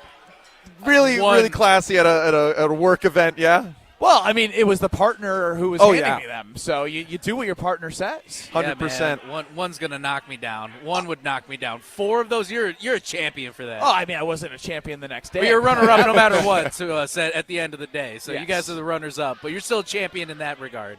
So what I really like about this bar crawl is that there's like a way to win in both the Barstool Open and what Riley's got going on tonight. Riley, how do you win? Could you remind us that there's a way to win this bar crawl? Yep, so there is a way to win. There's a scoring system. There are 9 bars will be attending for each hole in the front 9, you could say. And there are points for each drink at every bar. So a hole-in-one at Wando's is a fishbowl. So a hole-in-one. And you can't tag team this. It's not a scramble, is it? This is all individual. Oh, my gosh. A hole-in-one at the Red Shed would be a Long Island iced tea. Let me check the hole-in-one at Whiskey Jack's real quick for you. I believe that would be a double Captain or Malibu mixer. Double rum and Coke. No thanks. This is the best non-invite I've ever gotten in my life. Unless Riley, you're watching my daughter in the morning. No. Yeah, Ben that will not be Ben is on the other side of our YouTube stream. I could just tell just based off of his body language, like the grimacing or like shriveling up. I was like, just invited to yeah. one very similar, and I was on a date night, and we were getting the FaceTimes. Hey, come, like you can still come halfway, and the shape of the people, I was like, we're gonna go home. All right, this is a Saturday Scramble. Ben Brust joins Alex Kraft, Pablo Iglesias, and Benny, we got to talk a little bit about what's going on in Madison, right? We've got a new guard on the way coming from San Diego State, and there's been a lot of hype around what he's been able to do. Some saying he's the best guard the Badgers have had in the last decade. Yeah. We do. I believe we do have Do that we have sound. the audio, Riley? That we do. Yep. But So I would be, I mean, there's no reason for him not to be the starting point guard for Wisconsin. And I would argue that he is going to be probably the most dynamic, versatile point guard that Wisconsin has had in the last decade if he's able to stay healthy and to be used the way in which I think Dusty May used him, and then certainly San Diego State used him a year ago. Yeah, it's Ken Levica joining the Jump Around play-by-play voice of Florida Atlantic. Has known the Owls program for quite some time. So, hey, Ben, listen. Clearly he doesn't know the Badgers program. I mean, goodness gracious, Johnny Davis was unbelievable. He was a guard. Now, if you want to say point guard, like you can make an argument that he's going to be a really quality point guard. But before Chucky Hepburn left for Louisville, he was a really good point guard. He helped them win a Big Ten title. Like, it's one thing to be a talent. It's one thing to come here and then have success as a team. Having success in the mid-major level got him opportunities to go better places. But it's going to be like your legacy at your 6th year isn't, did he come in and score 15 points and have 7 assists, but they were 11-9 in the Big Ten and were a 12 seed. in the NCAA tournament. Like, the way that they're building the roster together, his career should be judged based on the success of the team. Because you saw Tanjay coming in as a sixth-year guy. Like, I'll remember him as an absolute stud. He's also a guard, and so I just like, Levica, I love you. And I know I feel like Jim Rutledge and Ken Levica are just like, they're living through the FAU Owls, even though they're not FAU Owls anymore. And I get it. It's hard to be a mid-major school because if your players are any good in this wild west, they just scoop them up for more money. And I don't blame the kids right now. I'm just a little bit jealous that I was born in the wrong year. Yeah, so wait, would you have left Wisconsin?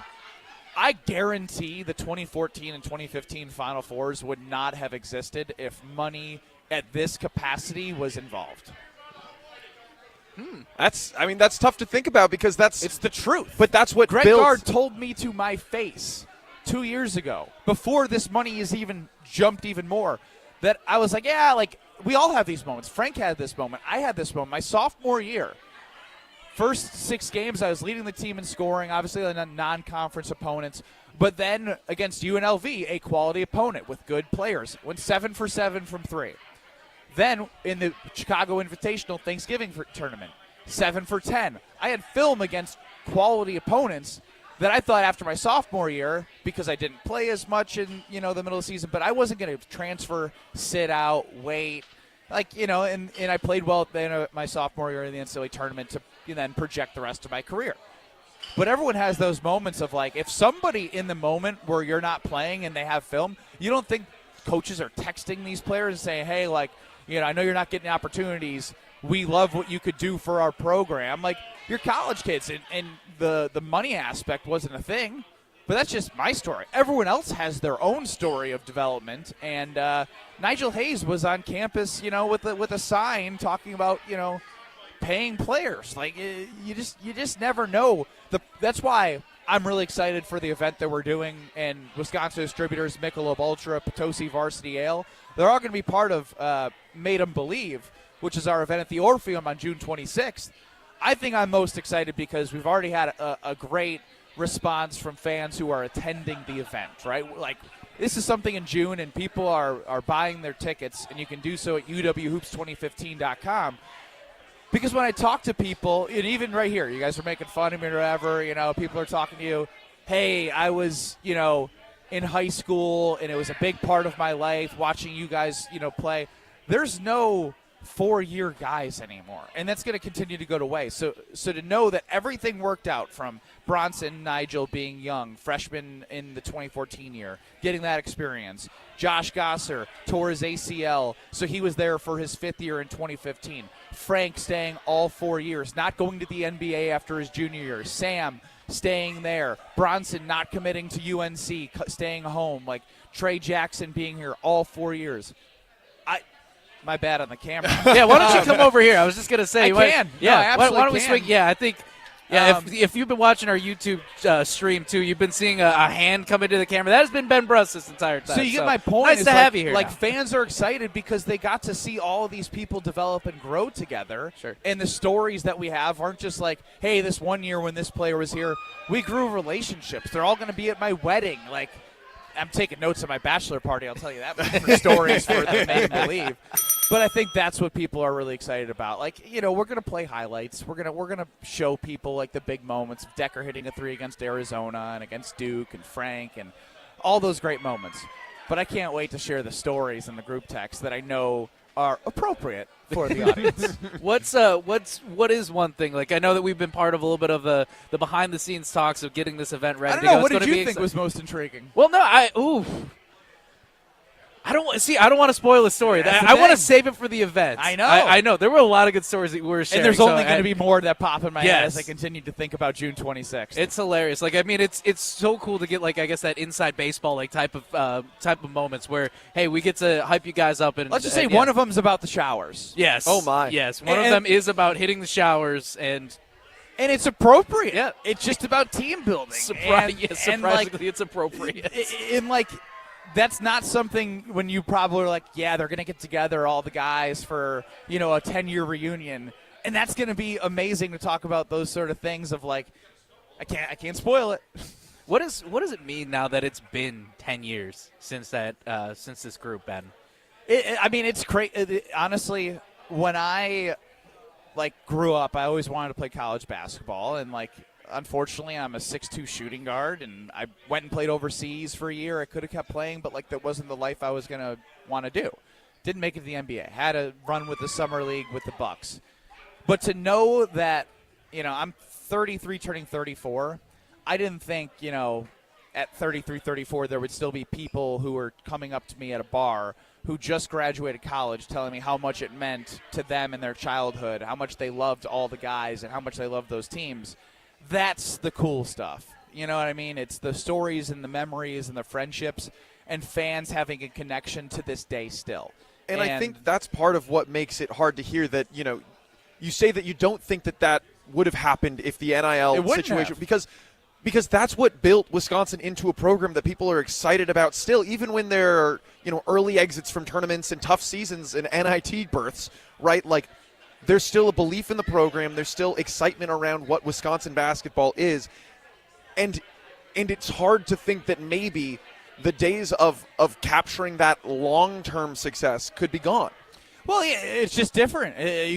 Credit to Coach Gard. He has been in this transfer portal early and active and aggressive, getting players that can make an impact. You know what I mean? Yeah. I think the best thing that he was able to do was, whether you like this player or not, A.J. Storr came from St. John's where he was a freshman, and then, he was a sixth man, and then he had opportunities to show, his capabilities. Then you can show John Tonje to anybody and be like, look what we were able to do with somebody who barely played. Now, I think John Tonje is going to go down as the best transfer in the history of the NCAA ever in terms of value, in terms of money spent, and for production, because the money I'm seeing is just getting bigger and bigger and bigger. I was talking BYU, who the Badgers lost to in the NCAA tournament, has the number one recruit coming in for $7 million. A Baylor guard just decommitted for the $1 million that he signed at Baylor to get $3 million at BYU. That's $10 million for 2 players. Think about that. That's wild. That's insane. Doesn't mean that they're going to win. It just means that's what the market is potentially going to continue to grow and be until there's restrictions. And then if there's restrictions, they might sue and say, well, why are there restrictions? Why aren't we getting what we're worth? Because they opened up this can of worms. And like I said, I'm trying not to get jealous. I was born in 91. I wish I was born in 1999 or 2000. Yeah, a decade later might have been good. Plus, then you could have played with Tonje, which would have been a fun situation for you. He shot too much. I wouldn't have got enough looks.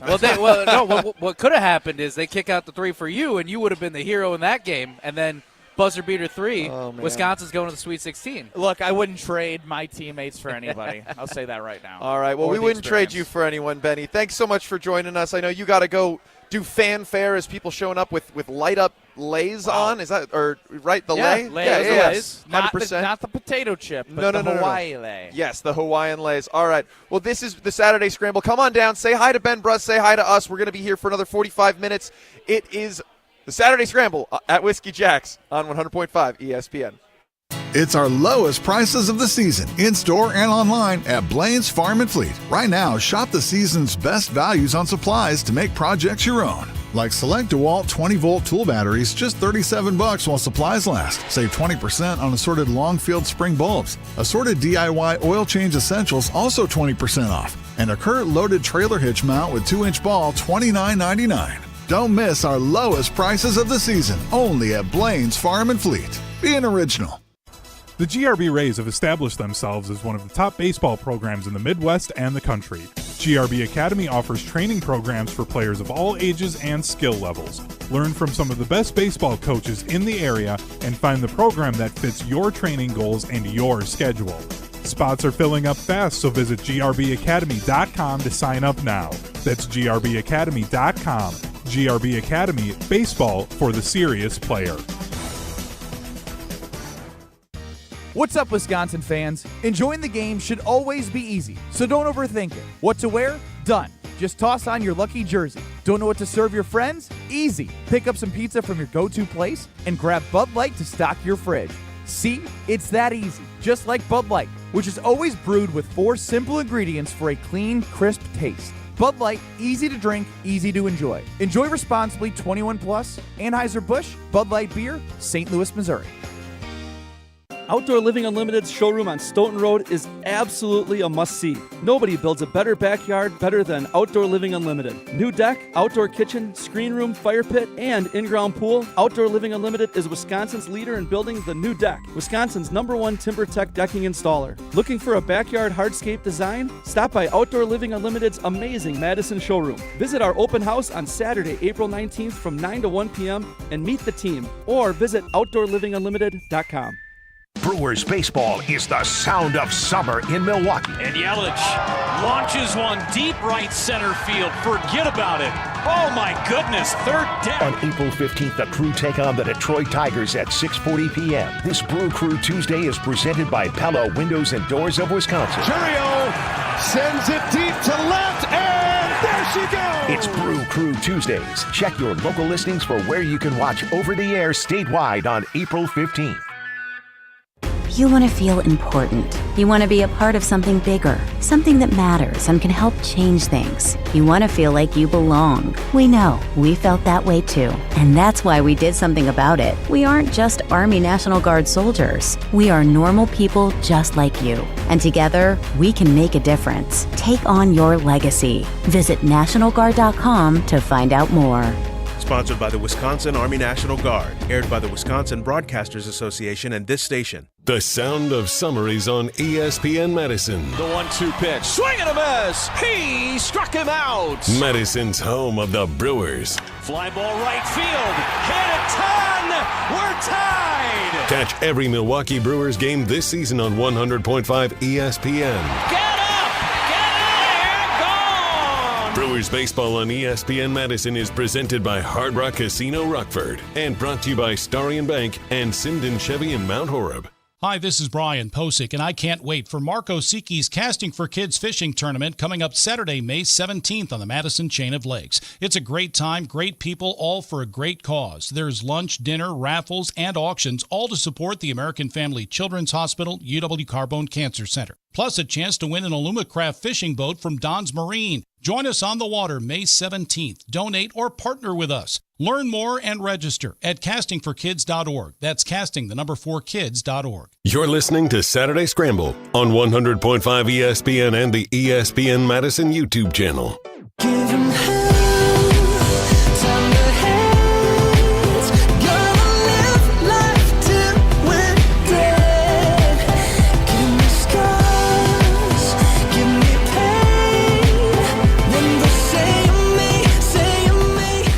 From Whiskey Jack's Saloon, it is the Saturday Scramble front nine.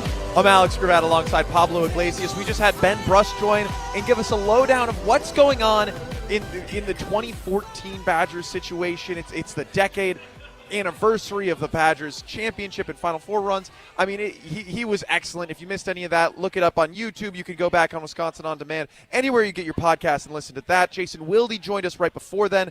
That was also fantastic. But we have to get somebody else involved. Yes, we do. And that somebody else is our party legend. Hostess of the mostest. Well, he's honestly. not a hostess, but Riley Yauk. Oh, yes, that's right. Take it away with Boom or Doom. Well, we've had all the introductions.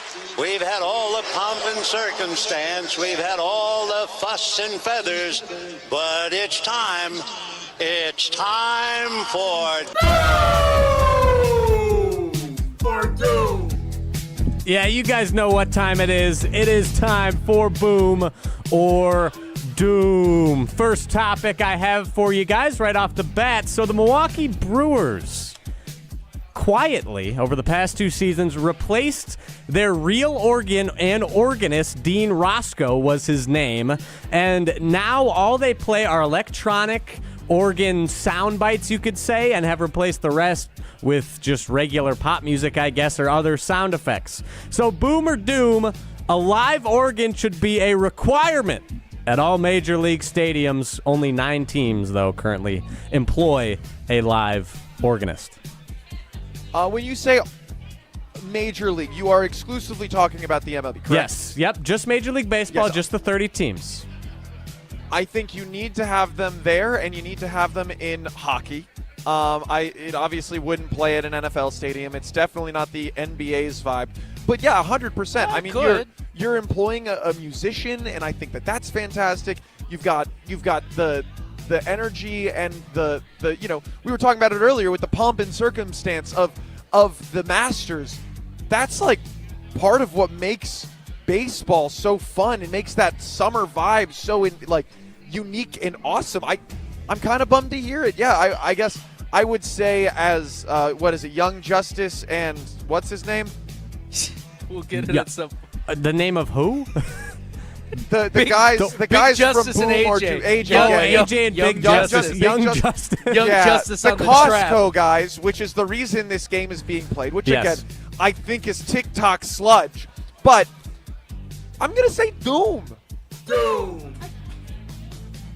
We are doing this one beyond belief. We're doing this. Do they ever give multiple Dooms like Doom, Doom, Doom? I'm not sure. I don't think so.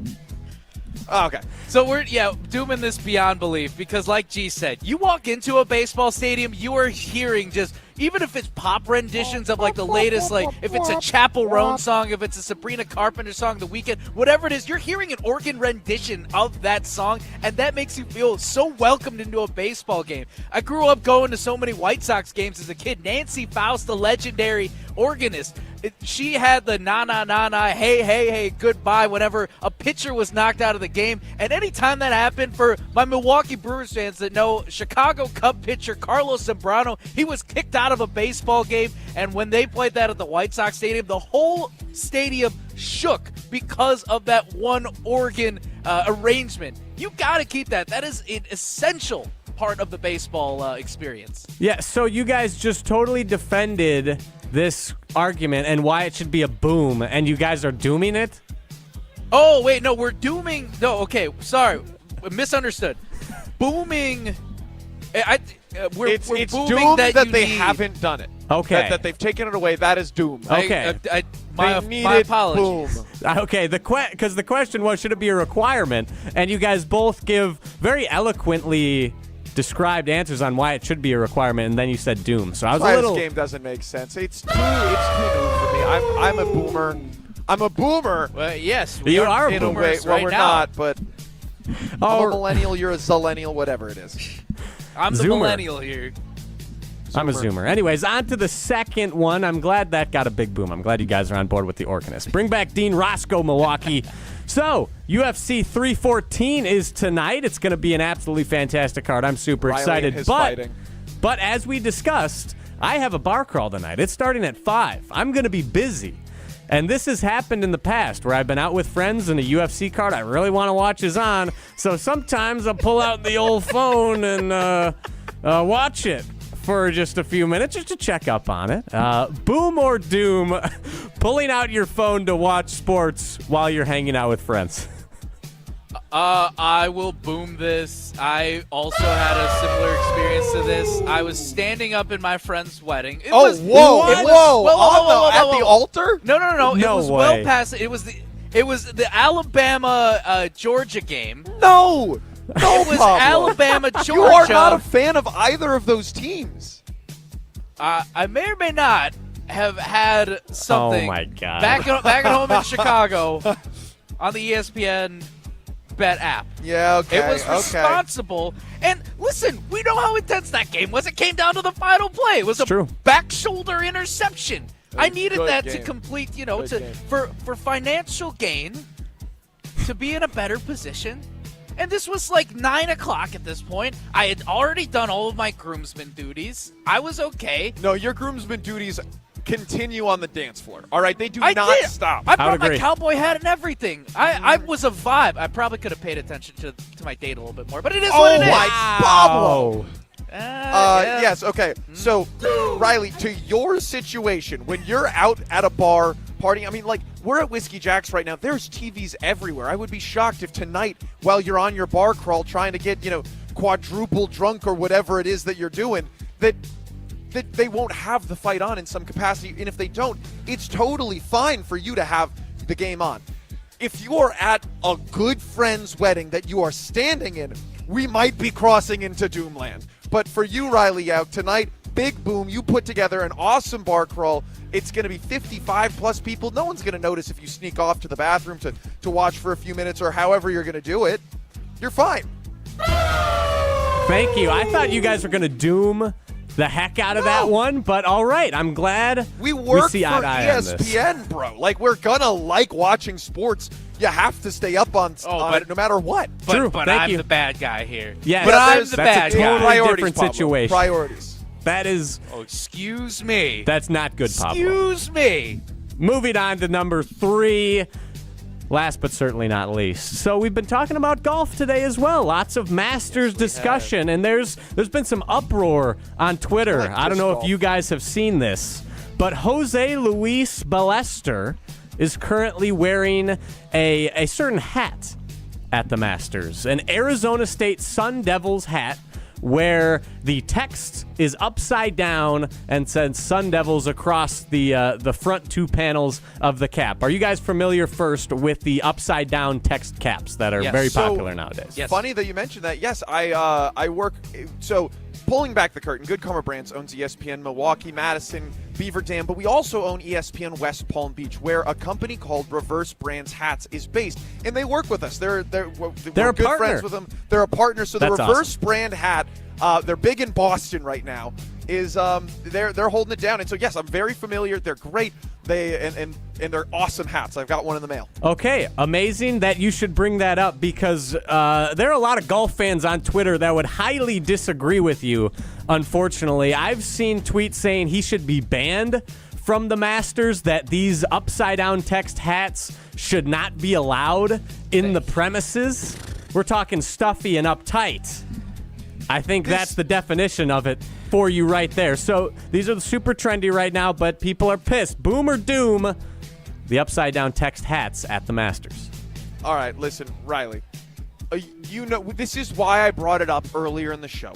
I think that the pomp and circumstance gets just too out of hand with the Masters. I love the tradition. I love this beautiful vibe that it creates, where Pablo can take his little Sunday afternoon nap and everyone can enjoy people doing things that no one in their right mind should be able to do, right? But let the man wear the cool hat. Just let him wear the hat. It's fine. Yeah. So boom, or whichever one you want me to say for that.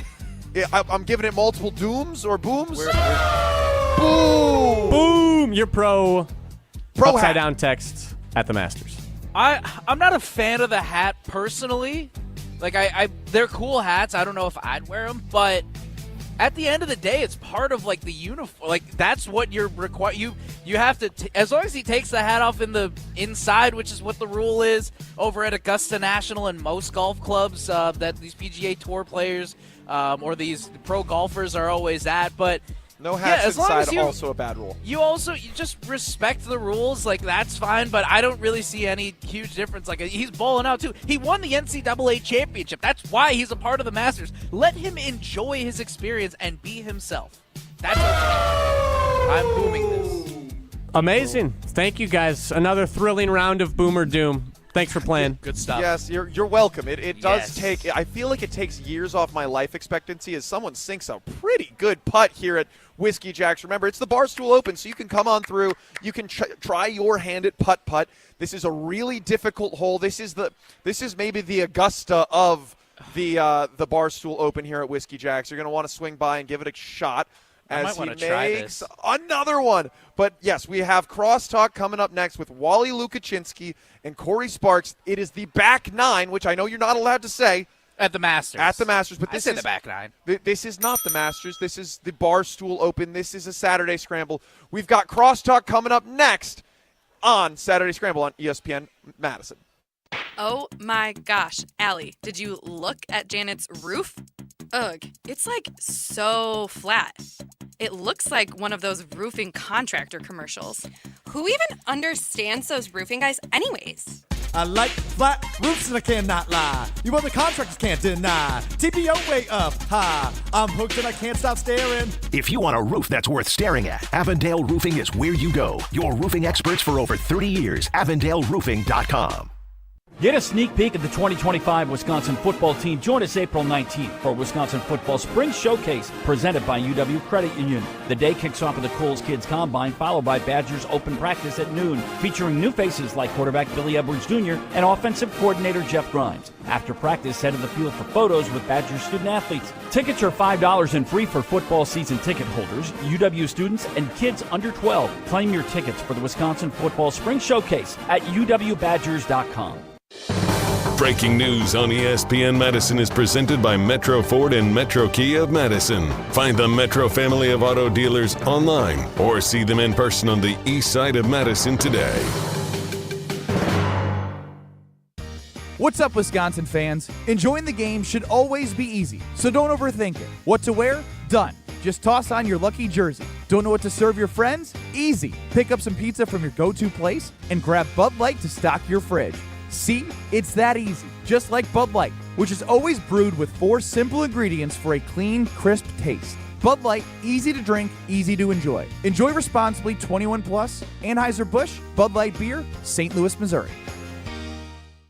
Julie Granger is the president of Junior Achievement of Wisconsin. Julie, your organization has business technology from James Imaging Systems. Yet today, please tell us about Junior Achievement's unique mission. Junior Achievement of Wisconsin has a mission of inspiring and preparing young people for success in a global economy. We serve students anywhere from kindergarten through 12th grade, and we just started serving young adults 18 to 25. I understand financial literacy is also an important part of your mission. Financial literacy is critical to the long-term success of every individual so that they can plan their futures and they can live their dreams. To help turn those dreams into reality, how can everyone get involved? We are looking for people who are willing to donate their time, treasure, and talent to the organization. What's the first step? The best way to reach us is through our website, wisconsin.ja.org. James Imaging Systems, your local business technology partner.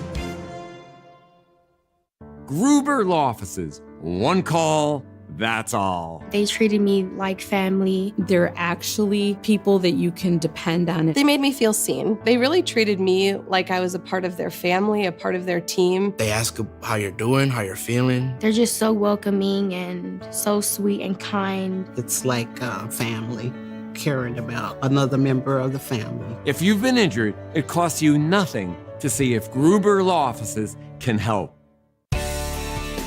Get ready for the Good Karma Brands John Moser Children's Radiothon Golf Outing on Friday, May 30th at Old Hickory Golf Club in Beaver Dam. Registration's at 11 a.m. while 12 p.m. marks the shotgun start. It's only $350 for a foursome with 2 carts and a lunch for 4. The registration deadline is May 16th. A form and more details are available at dailydodge.com. All funds raised through the day will benefit the 2025 Good Karma Brands John Moser Children's Radiothon. You're listening to Saturday Scramble on 100.5 ESPN and the ESPN Madison YouTube channel. Now, if you lose your one and only, there's always room here for the lonely. Go watch your broken dreams dance in and out of the beams of a neon moon.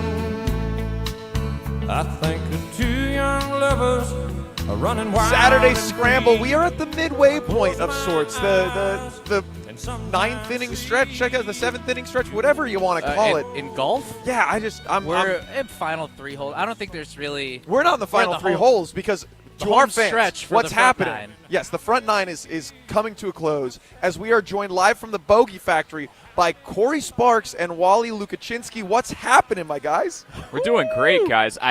Alex, I hate to go back to this. This is almost like 2 hours ago, but Rocket League over the Masters, really? That is a take. Again, I love Rocket I'm League. not saying I'm saying that the intensity is what I look for. I don't want to fall asleep to my sports. All right, Alex, that's all I'm with you, man. See, I get it. Here, my thing is, I'm not a video game guy. I understood what you were saying. You were talking about being painfully misunderstood. I at least understand what you're saying. I just disagree with you fundamentally. Okay, well, at least I I feel better about that. All right. Odd man out. During the break, we had an awesome opportunity to talk to the live musicians from last night here at Whiskey Jack's, because that's where we are. We're here for the Barstool Open. You got to come try the putt-putt. This is the Augusta of Barstool Open putt-putt. He introduced this fact to me. Pablo Iglesias, standing next to me, played at the House of Blues in a band. I did not know this. Pablo, Fun fact, can you elaborate a little bit? Yeah, so I was 19. I think I was it was in between my freshman sophomore year in college. I had played music since I was 14.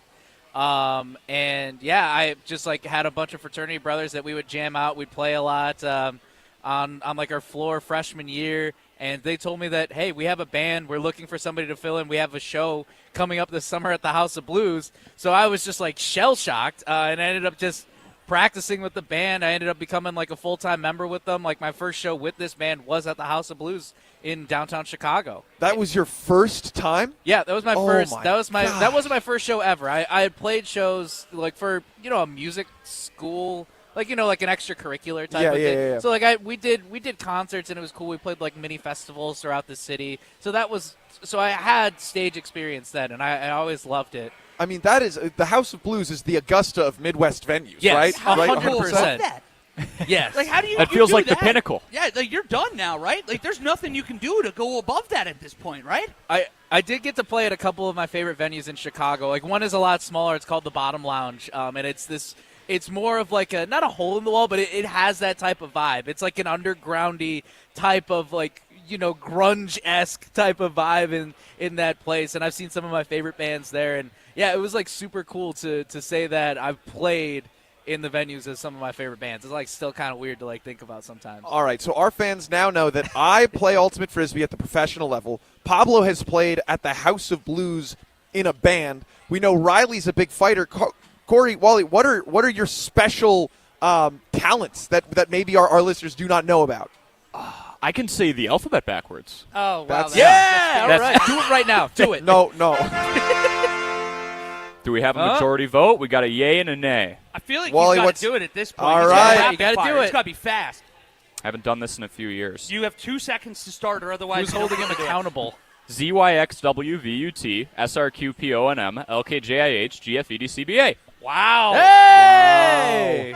All right, Keep that. that's I think that is also That'll a count. very cool thing, Wally. What do you got going on? Best thing I can tell you as a talent is I have a gift at torturing myself, guys. So ESPN Madison geez. might have known this. You've heard about the bowling bonanza we did about 2 months ago, where we went out and I had to bowl until I got the amassed of 4,300 pins. Donations were coming in both ways to add or lower. There's going to be things like I have a hair down showdown with McKenna Nelson next week, state champion golfer. So here in about a week, I'm effectively going to be the girls' state golf champion because I'm probably going to dust her. You think you're going to win? Are you a big golfer? No, I'm She won a horrible. competition at Augusta last year. Dude, Well, not guess what? the I'm take you want to take. That's Not the guess take what? you want. gotta have She was heart the and best will. driver, chipper, and putter. Guess what? I have in a heart. group of youth golfers I at have Augusta heart. National. Do you understand how hard it is to be a significant putter at Augusta as a pro? She's My like question- that. She's not even 16 yet. My question is, how many And you strokes think do you I can need to beat give her? How many Got to make strokes? this fair. When was the last time you picked up a golf club? That's a good question, actually. What? Actually, going out golfing, it probably would have been last year in about August, maybe July. Okay, because my thought, we talked about this a little bit. I have not played 18 since I was 16 years old. And Really? I'm Okay. curious of the front nine and back. Now, I've gone to, I've done a ton of mini golf, so, I've got it locked in, dialed in on the putting. I have gone to a driving range twice in my adult life. I think if we pulled the front nine squad, so Riley, Pablo, and I, against the three of you. Now, Corey, I think that you might be a shark, but I know Pablo's also pretty good at golf. I think we might win. I think we would beat your scramble. I want to see this. I'd be down for that challenge. I won't be a shark. I'll let you know. I did golf in high school for 2 years, so there's a little experience there. I'm not great, though. I golfed 3 times in high school, so. Okay. Playing for 5 years. Oh, boy. Okay, Pablo might have me covered. That's okay. Can't Alex, say the you and alphabet I- backwards, though. Alex and I are going to have to be like basically paired up on that because they might use like 4 of our shots total in the entire 18. Yeah, I'm pretty sure I will in our 18. I will crush 2 drives. They'll both be 260 to 300 in that range. I just but like complete slices. Ryder Cup style, we could also do alternate shot. So that would make it much more fair. I'd be really bad. We do alternate shot. That'd be something. All right. Yeah, I don't know. That's how you get people mad at each other. Taking the line of I'm going to dust a state champion because I have heart is it's a choice. Outlandish. I have heart and will. And, you say that, Alex, as if we're not talking to 2 guys next to us both right now who think they could walk into a football field in a game environment with people coming at you trying to block the kick and pipe a 30-yard field goal. And you're talking about being kind of crazy here. These 2 are outlandish themselves. Hey, what can I say? I'm him. That's not as crazy. That's it. This is just exactly. This is Pablo, a lot I'm of pots him. calling a lot kick. of kettles black. That's what I'm hearing. Listen, all I know is I got to get ready for my radicals practice later today. So we're gonna come back. We're gonna talk about the fuel, the food that goes into that, and I've got an interesting point to make.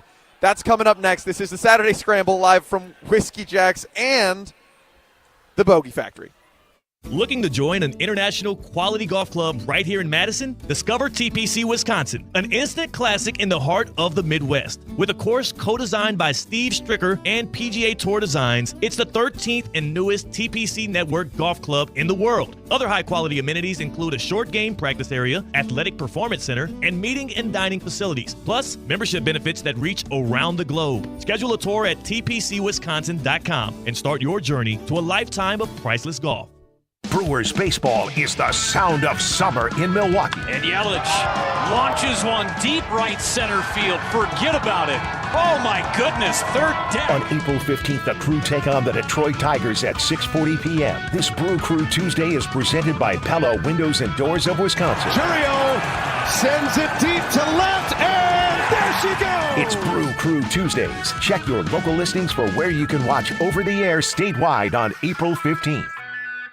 With the next pick in the big draft, Big Brothers and Big Sisters of Dane County selects you. As we count down to the draft in Green Bay, Big Brothers and Big Sisters is also counting on you to help meet the growing demand of mentorship in our community. Become a role model, a motivator, a supporter, a positive influence. Empower the young people in our community to create a brighter future for all. Big Brothers, Big Sisters of Dane County presents the Big Draft in partnership with the NFL Inspire Change. Learn how to get involved at bbbsmadison.org. Oh, can't show you in there. Why not? That's the bathroom. We need a new shower bad. Think your shower is one of the ugliest in Wisconsin? Upload your photo by April 30th to goodkarmabrands.com/Wisconsin contest for a chance to win a free shower remodel. One lucky fan will win a free shower remodel from Kohler Services, including design consultation, demolition, and removal of your existing shower or bath, and installation of a brand new Kohler Luxstone shower. goodkarmabrands.com/Wisconsin contests. It's the season of upsets and buzzer beaters. It's also the season of hate and threats directed at college athletes. 1 in 3 high-profile athletes receives abusive messages online, and female athletes receive 3 times as many. 1 in 5 college athletes reports experiencing mental health concerns, but less than half of them will seek support. BetterHelp is partnering with college athletes by providing a free month of therapy to any student athlete who visits StopTheMadness.org. Visit StopTheMadness.org today. With the next pick in the big draft, Big Brothers and Big Sisters of Dane County selects you. As we count down to the draft in Green Bay, Big Brothers and Big Sisters is also counting on you to help meet the growing demand of mentorship in our community. Become a role model, a motivator, a supporter, a positive influence. Empower the young people in our community to create a brighter future for all. Big Brothers, Big Sisters of Dane County presents the Big Draft in partnership with the NFL Inspire Change. Learn how to get involved at bbbsmadison.org. Get a sneak peek at the 2025 Wisconsin football team. Join us April 19th for Wisconsin Football Spring Showcase presented by UW Credit Union. The day kicks off with the Coles Kids Combine, followed by Badgers Open Practice at noon, featuring new faces like quarterback Billy Edwards Jr. and offensive coordinator Jeff Grimes. After practice, head to the field for photos with Badgers student-athletes. Tickets are $5 and free for football season ticket holders, UW students, and kids under 12. Claim your tickets for the Wisconsin Football Spring Showcase at uwbadgers.com. Waiting to see a general surgeon? With Stoughton Health, it's always easy access, with most appointments within a week. And with over 160 insurances accepted, you're covered and in good hands. For more information, visit stoughtonhealth.com. Stoughton Health, creating excellence together. Hi, this is Dave Kane. You're listening to Madison's Home of the Bucks, a good Karma brand radio station, 100.5 ESPN WTLX, Monona, Madison. It's time to think outside the pocket on Saturday Scramble. I think the Bucks signed their souls away or something. I look at the Bucks as Augustus Gloop. Probably really smart, actually, because I write such songs. Yes! Clip that, Riley. Jason said that I'm smart. I go to the gym to fight people. That's awesome. On 100.5 ESPN and the ESPN Madison YouTube channel.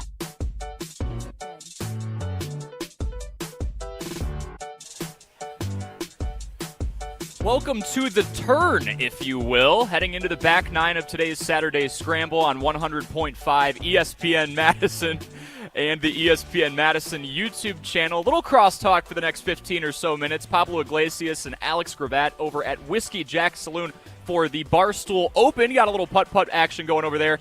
And myself, Corey Sparks, alongside Wally Lukashinsky, we're here at the Bogey Factory in Verona, Wisconsin, celebrating 1 year in business. They've got 6 awesome simulators, and it's really starting to buzz here. And as Alex had brought up, going into the break, going into the 12 o'clock hour, what's the fuel that's going into these great athletic achievements that is completing 4 different rounds, I guess if you make the cut, over at the Masters? Great meal tradition. The winner from the prior year comes up with the dinner heading into next year's event, or this year's event. And Pablo Iglesias came up with some awesome graphics for each of us as we put our Masters meals together. And guys, let's just go down the line of, kind of the highlights of everyone's meals and what you're bringing to the table. We'll start it over at Whiskey Jack's. Ooh, I want to start with Pablo told me, hey, this is a tradition that I was not aware of. And he's like, hey, just tell me what you'd want on your menu. And sure. So, you look at what everyone has on their menu. They have great, descriptions and all this. And I just was like, oh, these are the things that I would want to eat. But also, my graphic looks a little lackluster, a little boring, and I'm a little upset with Pablo for that. But the other reality is that's my fault because you didn't give me any creative instruction. I sent too you much samples, freedom. and I legitimately said there are no boundaries. Yes, but the other reality is please throw me under the bus for no reason. Is that you could get the same meal on death row? These two things feel so similar. Like a death row inmate getting their last meal and the Masters, but you at least don't have to pay for it on death row. You have to pay for it at the Masters. You've paid for something else, I guess, in that regard. I mean, the $25 million purse that comes with it, I think you're going to be able to afford the Masters We have meal this there, is the Alex. equivalent of the Death Row dinner, and we have Rocket League Championship over the Masters. We are on fire today, Alex. This has been a wild Saturday. Gee, just riff off the menu out here. Okay, what are we riding with? I want seared scallops because I love seafood. Cheese in a fruit board, crushed Brussels sprouts. I feel like that's, you get a good balance. There's some healthiness in there. There's light, easy, and then you get to the full meal where it's a lobster roll and truffle flies. That'll fill you up, and there's nothing better than a browned butter chocolate chip cookie like Grandma made. They're fantastic. I like it.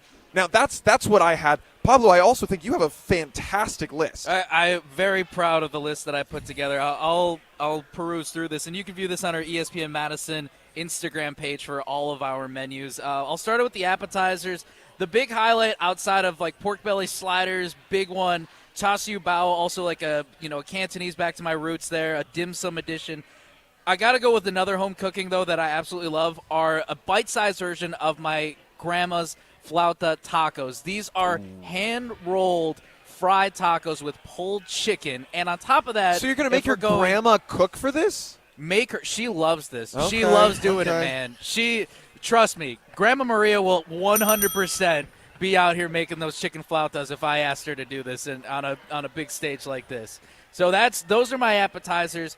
I'm given the choice for either the meat lovers, which is me, or hey, you got your fish eaters out here too. Picanha steak, which is kind of like the Brazil. It is that Brazilian. The Brazilian steak. It's super, super good if you haven't had it yet. If you go to a Brazilian steakhouse, or pan-seared salmon, teriyaki glaze, and then my sides: roasted asparagus with a hollandaise, and then jamón ibérico fried rice, which is kind of like a fancy. Shout out to Matt Hamilton. This is a very fancy way of saying it's a Spanish bacon essentially. So that's what the fried rice will be mixed with. And then either for 2 desserts options, bold cake, tres leches, or double layered chocolate cake.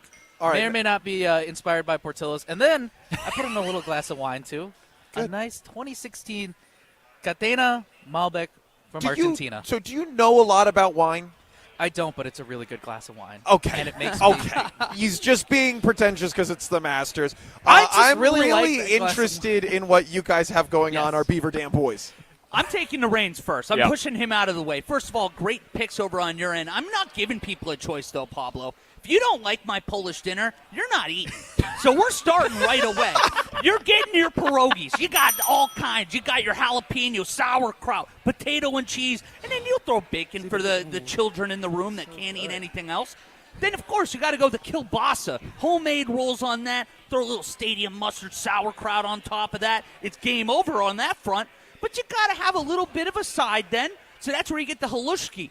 You're going to have that buttered onions, the buttered cabbage, the buttered noodles all fried together, and it's going to be fantastic. But I'll even throw a little ratatouille. It's not Polish, but you know what? You needed a vegetable option. Us Polish people, we don't really do the whole veggie thing. That ain't going to happen here. So we'll throw ratatouille in the corner. You can have it. It's fantastic, too. It'll pair well. And then, of course, you got to end up, too. Pair well? Of course it'll pair well. Then you got a little kawachki. Kawachki. Yes. These little turnover cookies, little jam in there, a little fruit. It's fantastic. Of course, I wanted to throw some pops in there, but instead I'll throw cream soda. If you want cream soda, you can have that. You can have your water. Heck, you can have Pablo's 2016 bottle of wine for all I care. Wally, but I gotta push back here for 1 second. The entire menu does sound delicious, smacznego, you could say, but where's the ponchki at? Where's the ponchki? Funny. I'm glad you brought that up. We had a comment last night. One of our favorite people out there, Jake Kokorowski? Yeah, Jake Kokorowski, friend of show. He texted last week about a lot of our gym woes and everything. He's not Yeah, Jake Kokorowski, friend of our show. Well, and he's got they're similar. It's either you go Kawachki or Ponchki. So if you want to do best of both worlds, you do both. That's where it's like a fried donut instead of the cookie. I'm more of a cookie guy. But those are filled with that jam, too. Very, very similar. So, again, you ain't going to go wrong if you have either of that. So, very Polish heavy, but you got to stick to your roots for Masters dinner. Bardzo ładne. All right, 100%. Corey, bring us home with your last meal or whatever it is. Yeah, the bar is the Last Supper. There we go. The bar is very high here, but we're gonna start with a must include. You can choose from a lot of these different things: the starters, the main course, the side, the dessert. But you have to eat this, otherwise you can't compete in this year's edition of the Masters, unfortunately. Deep dish pineapple pizza. You have to make sure you complete the entire thing. That's one of Wally's favorite things is deep dish pizza, but also specifically the pineapple topping. So, in honor of him, we did that. Not that you're still with us. I guess not in honor of you, but for you. And then for starters, we've got crab rangoon sliders. Just had those at a bar nearby. That was awesome. Breadsticks, chicken quesadillas. Then for the main course, you get a choice of buffalo mac and cheese, I'm a simple man, chicken parm, hamburger salad, which is literally just a hamburger without the buns, fish and rice, Lukashinsky style, since he's been doing that challenge for about 4 or 5 weeks now. Can you explain to me how you're doing and how you smell? Let's go into that. It's amazing. How you smell? It's a lot of fish. It's tough, dude. You open my door, it punches you in the face right now. You look like you're stepping right into Lake Beaver Dam. It's a tough look, but we got 7 days. LBD. This day, next week, I am going to be very much enjoying myself, probably having a lot of what I just mentioned for Masters dinner. So I was going to say, what's your first meal back from all fish and rice for a month or whatever it is? It's going to be pierogies. It's going to be heavily. Yeah. I thought pizza's probably going to come Pineapple later pizza? in the. Yeah, no, absolutely no pineapple. That should be outlawed. If I was president for a day, everybody eats it would be in jail. Don't throw away the key. It's over. But no, I appreciate you asking about that. Raising a lot of good food donations over at St. Vincent de Paul in Dodge County. So very much appreciate everybody for the help out here in ESPN Wisconsin. And then I'll go the side here. We got garlic parm fries, fully loaded nachos, sweet potato fries, and then for dessert, just give me a warm brownie with some ice cream on top. Simple, like nothing too intricate, nothing too high and mighty here. You could probably go to most of your local bars and get this stuff for like under $10, but that's okay. That's kind of what it looks like here. All right, gentlemen, I got to ask across the board, excluding your own, whose menu are you choosing? I'm going Pablo. Ooh, that's one for me. I'm going Pablo. That's my vote right away. Hey. It's so tight. Especially the rice at the end. These are good ones, man. I know. I'm sorry. That was the problem of putting these together. As the person who put these graphics together, I went to the gym later after what was it? After I clocked out yesterday, and I was just so hungry beyond belief. Like all I could think about was food all day. This is wonderful. I love everybody's creativity, but man, was this a pain because all I could think about was just food left and right. And I was so hungry the entire day putting this thing together. Yeah, I also think, Pablo, because you put a lot of thought and time into this. This is a well put together. I texted you within like 4 minutes of you saying, what do you want for your Masters meal? I was like, these are the things I like. I tell you what, you sold me, Pablo. You did a great job, too. I like that you also went very, family heavy. I think that's important for the Masters dinner. And because you have that, home cooking for me, I think I'm sitting at your table every day. Listen, gents, hey, even Chrissy Birdsall put in the comments asking if we're taking reservations. I think we at some point, too. After we have our 3v3 scramble, and also you can see Hunter Vaughn, your producer, and Riley Yauk, our producer over here, you can see their menus. I think after we finish our 3v3, I'll see. Maybe we'll treat you guys to that menu regardless, whoever the winner is. Pablo, who are you choosing outside of your own?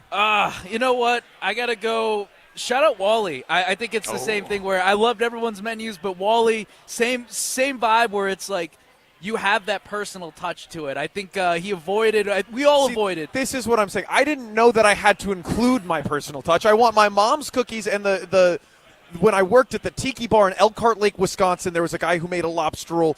His name is Adam. That's okay. The best lobster roll I've ever had. We were good buddies. My last day of work, he put an entire loaf of bread and stuffed it to the brim with his thyme and garlic lobster. It was fantastic. But it's okay that you still had, even if you didn't specify that it was like this lobster roll, at least you're better than Bubba Watson, who was grilled chicken, mac and cheese, and mashed potatoes.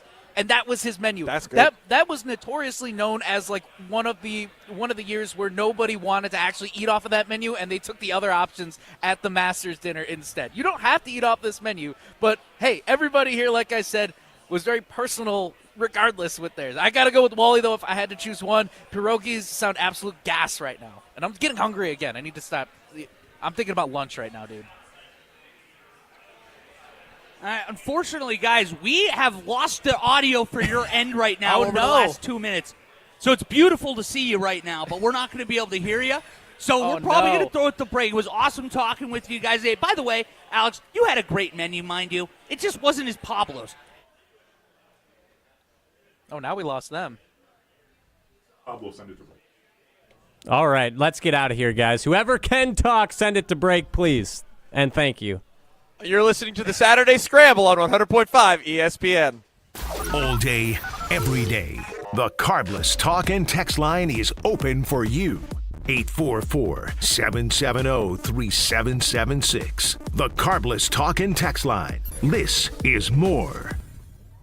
Spring is here, and Ho-Chunk Gaming Madison is celebrating with two fantastic promotions: Rollover Jackpot and Super Picks. Every Tuesday in April will be our Rollover Jackpot drawings. The jackpot grows by $500 with each drawing until a winner is found. And on Saturday afternoon, April 26th, is Super Picks, where 21 winners will each go to the big punch board to reveal a prize up to $5,000. That's over $100,000 in possible cash prizes in one day. April brings so many ways to win at Ho-Chunk Gaming Madison. Get the beat of the Bucks straight from a fan favorite and Bucks legend. Welcome to the fantastic voyage. Marcus Johnson, the captain of this vessel. Tap into Here District with Marcus Johnson, a Bucks Plus audio production. My first mate, Chris Johnson, the only father and son tandem. Your weekly pulse on the Milwaukee Bucks and conversations with the biggest names in basketball. This week on the pod, Marcus and Chris are joined by former NBA All-Star Baron Davis. Find Here District now on Bucks.com/plus, the Bucks app, or wherever you get your podcast. Get ready for the Good Karma Brands John Moser Children's Radiothon Golf Outing on Friday, May 30th at Old Hickory Golf Club in Beaver Dam. Registration's at 11 a.m. while 12 p.m. marks the shotgun start. It's only $350 for a foursome with 2 carts and a lunch for 4. The registration deadline is May 16th. A form and more details are available at dailydodge.com. All funds raised through the day will benefit the 2025 Good Karma Brands John Moser Children's Radiothon.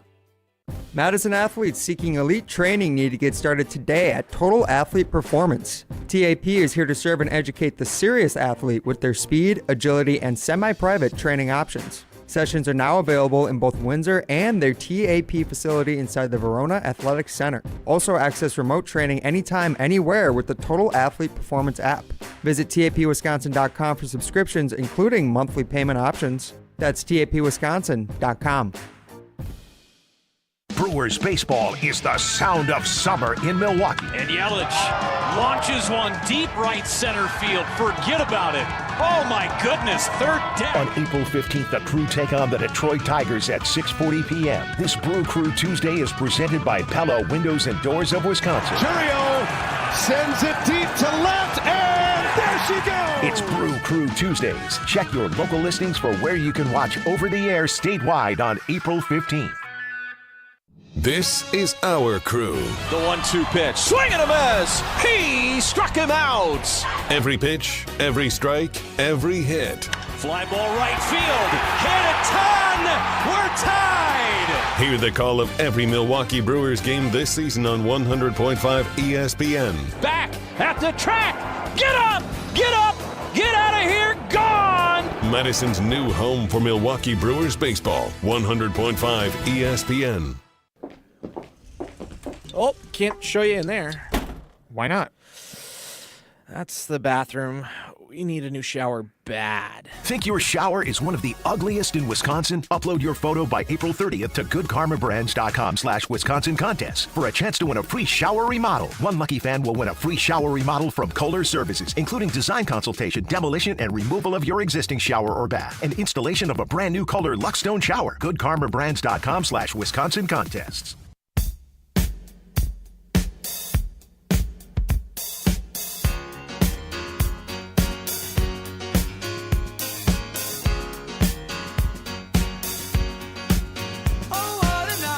This is the back nine of the Saturday Scramble on Masters Saturday here live from the Bogey Factory on 100.5 ESPN Madison and, of course, the ESPN Madison YouTube channel. The voices you're hearing now, Corey Sparks and Wally Lukashensky. Did I nail your last name? You did. I look at you. I just stared at my computer. I actually heard it right. My head snapped. So we are, how would you describe us? We're not transfers. We're imports from Beaver Dam, from the ESPN Beaver Dam market. Wally and I have a show called The Dam Sports Show, 4 to 5 p.m., and we have a great working relationship here with our teammates at ESPN Madison, and they have trusted us to fill the back end of the Saturday Scramble, a remarkable show that usually you are hearing led by Pablo Iglesias and Alex Gravatt, who were at Whiskey Jack's Saloon today for the Barstool Open. As I just mentioned, we're at the Bogey Factory in Verona, Wisconsin. They're celebrating 1 year in business today. They've got 6 TrackMan golf simulators, 300-plus virtual golf courses, and it is just fitting that we're here today as the biggest major in the PGA Tour is going on right now. And to kind of tie that in, if you watch the Masters at all, which we've got a bunch of beautiful screens here, if you can make it out to the Bogey Factory in Verona, Wisconsin, highly recommend it. Unreal out here. One of the things you'll notice, along with the traditional yellow flags with the gold, United States emblem in the middle of it and Masters etched across it, and the very well-dressed people, but something you'll notice, especially when someone is in what they call the second cut, you're not allowed to call it the rough at the Masters, is when someone is shooting very close to spectators or patrons. Got to get all the vernacular right. There is an employee at Augusta National that's holding up, it looks like a 2x4, and it says quiet or quiet please, down vertical fashion. That is something very unique to golf, where typically you go to a baseball game, you go to basketball, you go to football. When someone's getting ready for a free throw, they're getting ready to shoot, they're throwing a bomb down the field for a Hail Mary, everyone's supposed to get crazy while the play is going on. You don't do that until the shot is done, specifically at the Masters.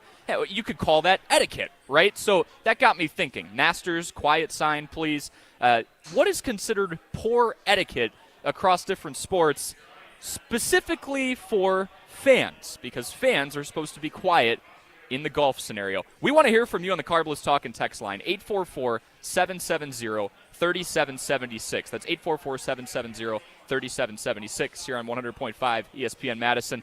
I will kick us off, and then happy to field suggestions from both Wally Lukashinsky and Hunter Vaughn here and any of you through the Carbless Talk and text line.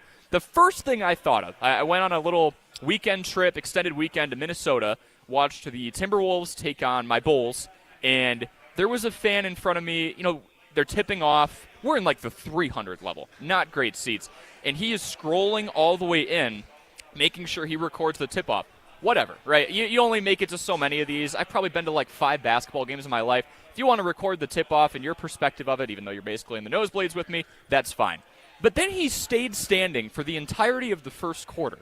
And I'm not a very tall person. This guy was pretty tall. He's probably like 6'2", 6'4", somewhere in there. So the whole time I just can't see it. I can't see the game because he's directly in the row in front of me. So I feel like people, unless it's a big moment, get on your feet, right? People who are just standing up at the beginning of the game, possibly blocking others behind them when they're just trying to watch it because they paid to go to the game too. I'm not much of a Karen, but that's a hill I'll die on. Karen-ish right now. I don't know. That's a hill I'll die on. You buy a ticket to go to these games. You just said it. You don't know how many of these you're going to be able to be at. Yep. Fans are entitled to root how they want to root. If they're not hurting you, I'm sorry. Get up and stand. It's hurting the viewing. No, I did stand. He was taller. Well, guess what? It makes the environment better. You're the type of people that have turned all these sporting events into like chapels. No. It's dead silent. You can cheer. It's turned into this corporate watching thing where you have this it's turning into the Masters for an NBA game. We don't need that. Let people stand. Let people get into it. You're totally allowed to. I never brought up being quiet. You are totally allowed to make as much noise as you want to. It's the next step. No. You can't stand, can't root for your team. Sorry, Corey Sparks doesn't want to stand up and watch his team today. Standing for the entirety of the first quarter before anything gets interesting. Anthony Edwards was going for nearly a career high towards the end. Then everyone was standing. I was standing too. It's whatever. But if you are literally blocking someone's view, and then the other thing. Oh, here we go. There's another thing. There's the second one. There's this little kid. Oh, their shoes about to drop. He said, "Excuse me," every time, bless his heart. There's this little 12 or 13-year-old to the right of me. He got up 25 times. Okay. And we had to move every single time. And now I'm just okay. It's fine. Again, we're up in the nosebleeds. You can do the math. I didn't pay an arm and a leg to go here. But I was just dude, what could you possibly be doing? Well, if you're one of those type of people that you know that you are going to be getting up and get on the end seats. Exactly. You buy an end seat. Which that's on the dad. He was there with his dad. They were fine. They weren't rude it's or anything. It's a little different, too, because it is, you said, it's a 12-year-old. So that happens. Sometimes these kids aren't probably as much into sports, so it's probably just wanting to get around and not just where are we going, there. Bro? We're doing a lap? Well, because you want it to be so quiet and peaceful and everybody's sitting down, lovey-dovey. Yeah, of course. We'll go with that. Nobody's rooting, so it's I understand the kid probably got bored. It was hey, I want to get up. I want to walk around the concourse. I'm not allowed to stand here. Otherwise, Corey Sparks is going to be upset with me. Hunter, am I Karen for getting upset that someone stood in front of me and then kind of just stayed up for the whole first quarter? No big moments were happening. I just couldn't see. The dude was tall. Yeah, you're a Karen. If Thank you don't want Hunter. people standing up at a sporting event, don't go to the sporting event. It's that get over simple. yourself, dude. I just can't see. It's that simple. Just Don't want to go. see. If you're worried about it, you buy the ticket fully aware that there's a chance people are going to be excited. They're going to be on their feet into a game. If you don't want that, that's fine. You have a sofa at home. I just want to see the game. Put a microwavable food in there. Throw an oven pizza in. Watch the game at home. Don't go there Or fry up some fish. Or fry up some fish and rice and have water. A glass of water, some ice cubes in there. It'll be fantastic. Your apartment will smell like Lake Beaver Dam. It'll be wonderful. Everybody's happy. Okay, so that was my soapbox.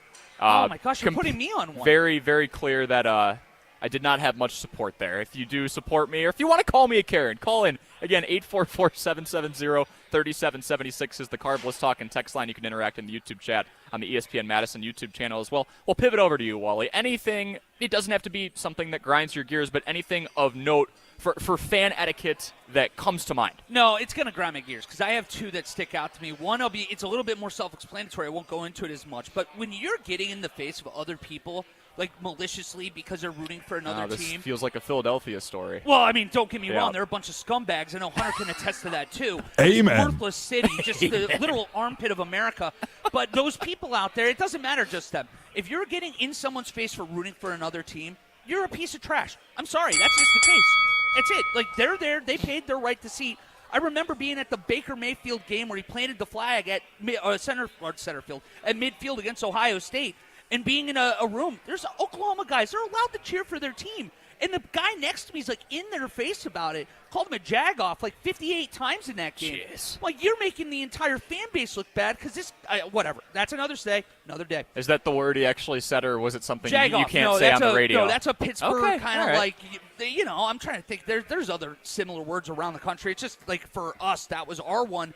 But the one that gets me, and I'd love to hear your guys' thoughts on it, put your phone away at the game. You mentioned the tip-off. I'm okay if you take, like, a picture or two. We're in agreement. Why were you disagreeing with me? No, That's what he was doing. He was vlogging. Yes. Well, you didn't say that. That's very different. That's why he was standing, essentially. I figured it out. Couldn't figure it out at first because he was so tall. But, he was recording the whole first quarter pretty much. The key is, and I don't know who needs to hear this at home, this is the same thing about, like, fantasy football teams and all this. No one wants to see your level 300 view of the game winner.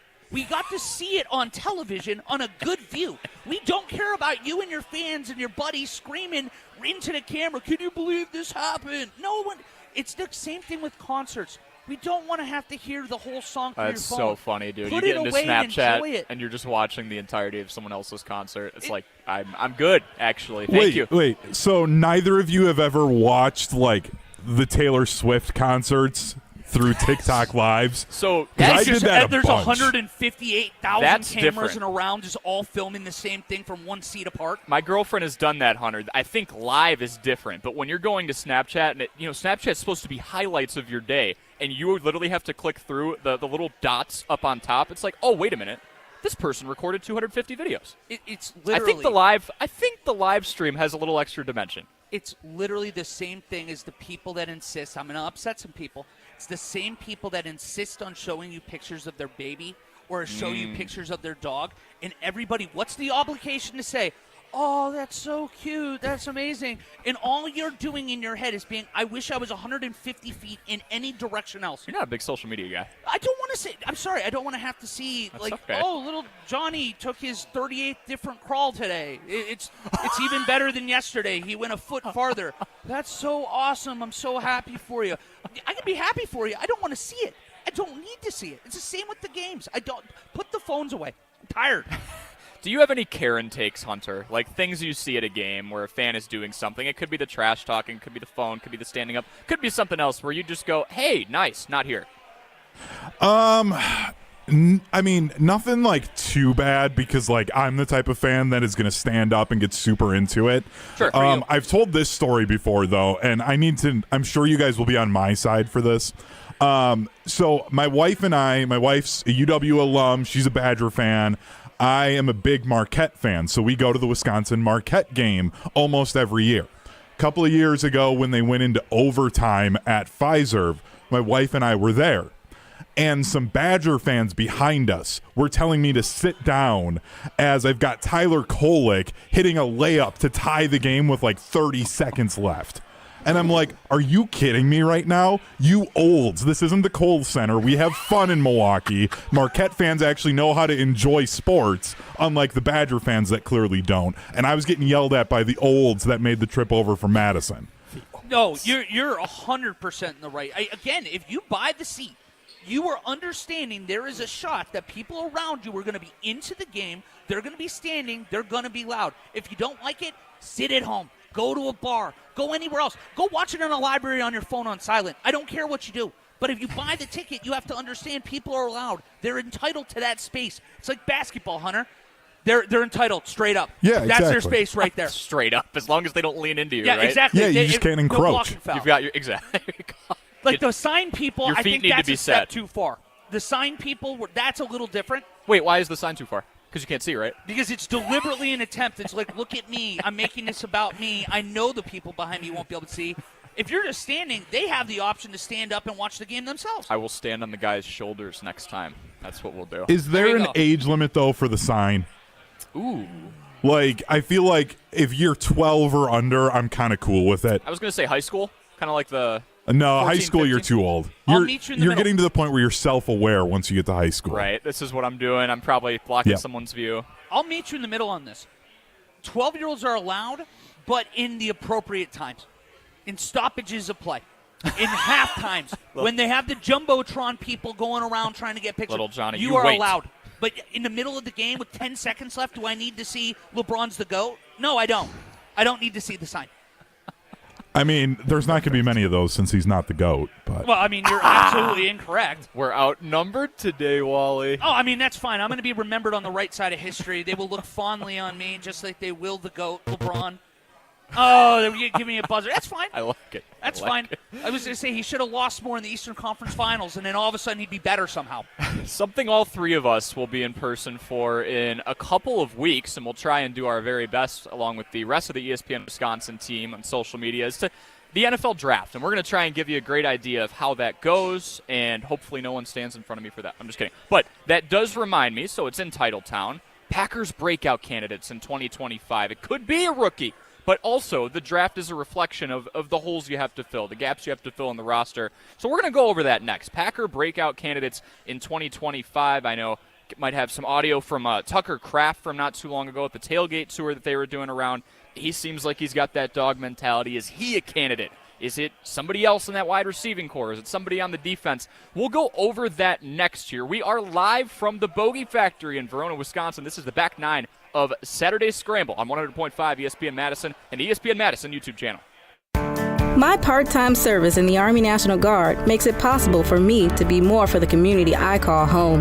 My training helps me at work when I lead by example. My service in the Army National Guard allows me to keep my community and those I care about safe from threats. Learn more about how you too can live and serve part-time close to home by visiting NationalGuard.com. Sponsored by the Wisconsin Army National Guard. Aired by the Wisconsin Broadcasters Association and this station.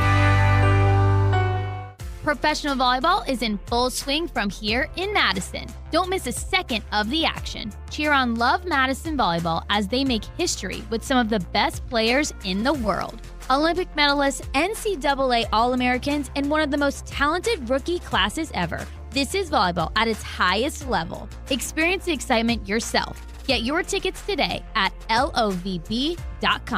Volleyball is the next major league. Hey, ready to sweeten your game?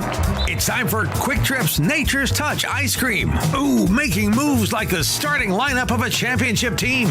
Whether you're gearing up for the big game, celebrating a win, or just looking for a sweet break in the action. Chocolate, vanilla, cookies and cream, mint chocolate chip, and more. Yeah, there's no such thing as a bad pick. So why wait? Flavor doesn't scoop itself. Get your hands on your winning Nature's Touch Ice Cream flavor today. Only at Quick Trip. Hi, this is Brian Posick, and I can't wait for Marco Sicchi's Casting for Kids Fishing Tournament coming up Saturday, May 17th on the Madison Chain of Lakes. It's a great time, great people, all for a great cause. There's lunch, dinner, raffles, and auctions, all to support the American Family Children's Hospital, UW Carbone Cancer Center. Plus a chance to win an Alumacraft fishing boat from Don's Marine. Join us on the water May 17th. Donate or partner with us. Learn more and register at castingforkids.org. That's casting4kids.org. Look what we have here. It's the refreshing deliciousness of a Pepsi mini can. It's the perfect complement to any meal. The dash of indulgence your day was dreaming of. The sip that'll have you singing Pepsi. Nope, not again, Steve. Let's take a cue from the Pepsi mini can and pack all that awesomeness you're feeling into a much smaller treat for everyone. Deal? So, big awesomeness, smaller size. I think I've got just the thing. Pepsi mini can. Mini can, big taste. Good Karma Brands is proud to be an equal opportunity employer. Our policy is to provide equal opportunity employment, development, and advancement to all current and potential teammates. If you are an organization that maintains a job bank, provides employment information, or gives job referrals, you may request to be placed on the station's mailing list for future career opportunities. To learn more about careers at Good Karma Brands, please email careers@goodkarmabrands.com. When it comes to security for your home and family, you want a winner, and we found one when we placed our trust with J&K Security Solutions. This is Greg Gard. Kim and Jeff hit the game-winning shot for us with the Control 4 home technology system. Home or away, from our smartphones, we can open the garage door, dim the lights, turn on the TV, as well as arm the security system. That's convenience as well as peace of mind. Let J&K Security Solutions do for your home or business like they've done for us. Call 255-5799 or online at jksecurity.com. In the next 30 seconds, I'm going to tell you how to save money and save the planet. It's simple. Ditch your energy bill and make the switch over to Everlight Solar. While electricity prices keep rising, Everlight Solar will give you the chance to take ownership of your power while also reducing your carbon footprint. As a local company based out of Madison, they'll be there with you every step of the way as you make the switch to solar. To learn more about how you can save money and save the planet, go to everlightsolar.com. Me break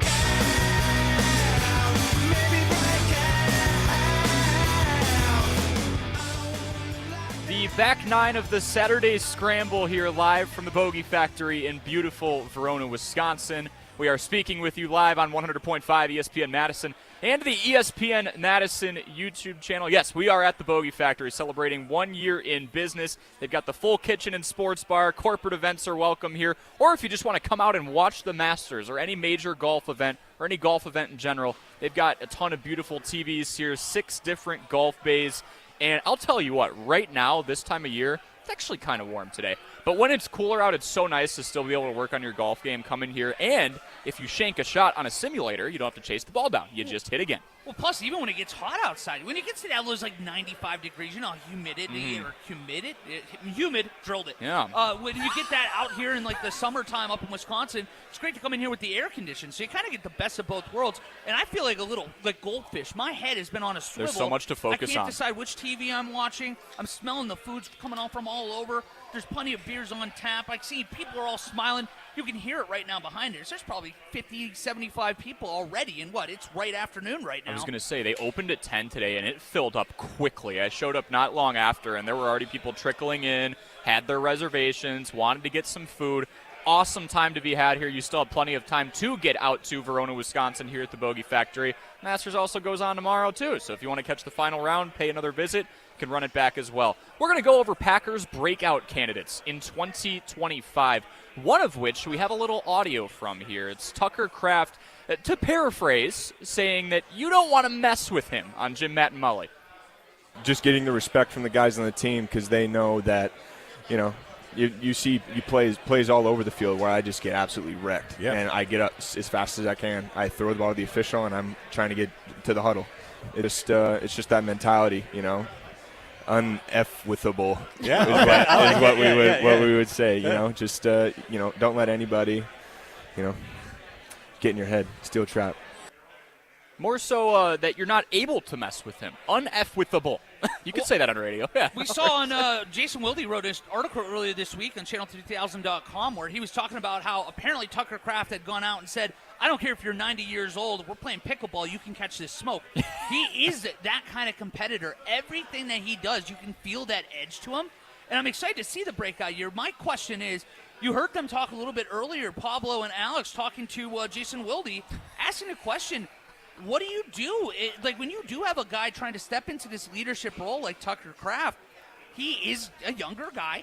You're going to be also trying to lead by example, but you're going to be calling people out when they're doing things incorrectly or not doing things the right way. And they're your age.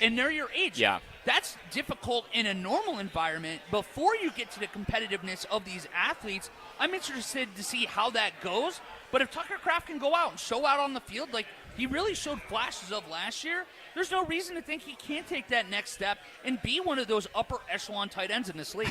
I'm making my way through this Yahoo Sports story right now, which I'm assuming was originally responding to what Jason Wilde was talking about on channel3000.com, where he's a big pickleball player, been playing with fellow tight end and draft pick from the same year in Luke Musgrave. And like the quote was something along the lines of, I'll do a drop shot on your grandma or a 90-year-old. I am not above trying to just pulverize an elderly person in pickleball. Yahoo Sports went with the headline. It's catchy. Tucker Kraft will drop your grandmother. I think drop shot might be a little better, but it got me to click on it. I knew what the story was, but... Yeah, I know you've seen like 3 movies in your entire life, but Semi-Pro with Will Ferrell back in the day. I know Hunter will know what I'm talking about. You get Jackie Moon has this like series where he's talking to like other players, and he's trash talking, and he gets into the ref's face. He's like, "I'll burn your house down." It's the same kind of feel, like where he doesn't care who you are. Oh, yeah. Doesn't matter if you're on the other side.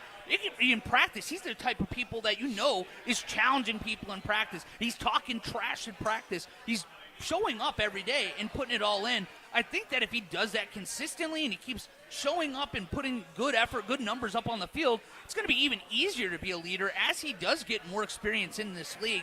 Tucker Kraft, I think he's played for a big year, especially where there really isn't a number 1 wide receiver on this team right now. And Jason Wilde was saying this to us earlier this week, that Tucker Kraft and Luke Musgrave have kind of had their impact felt at different times. The first half of both of their rookie years, it was Luke Musgrave. Luke goes down, Kraft comes in. Musgrave has been battling injuries ever since. If they can get both of them, I think both of those guys could be breakout candidates for 2025.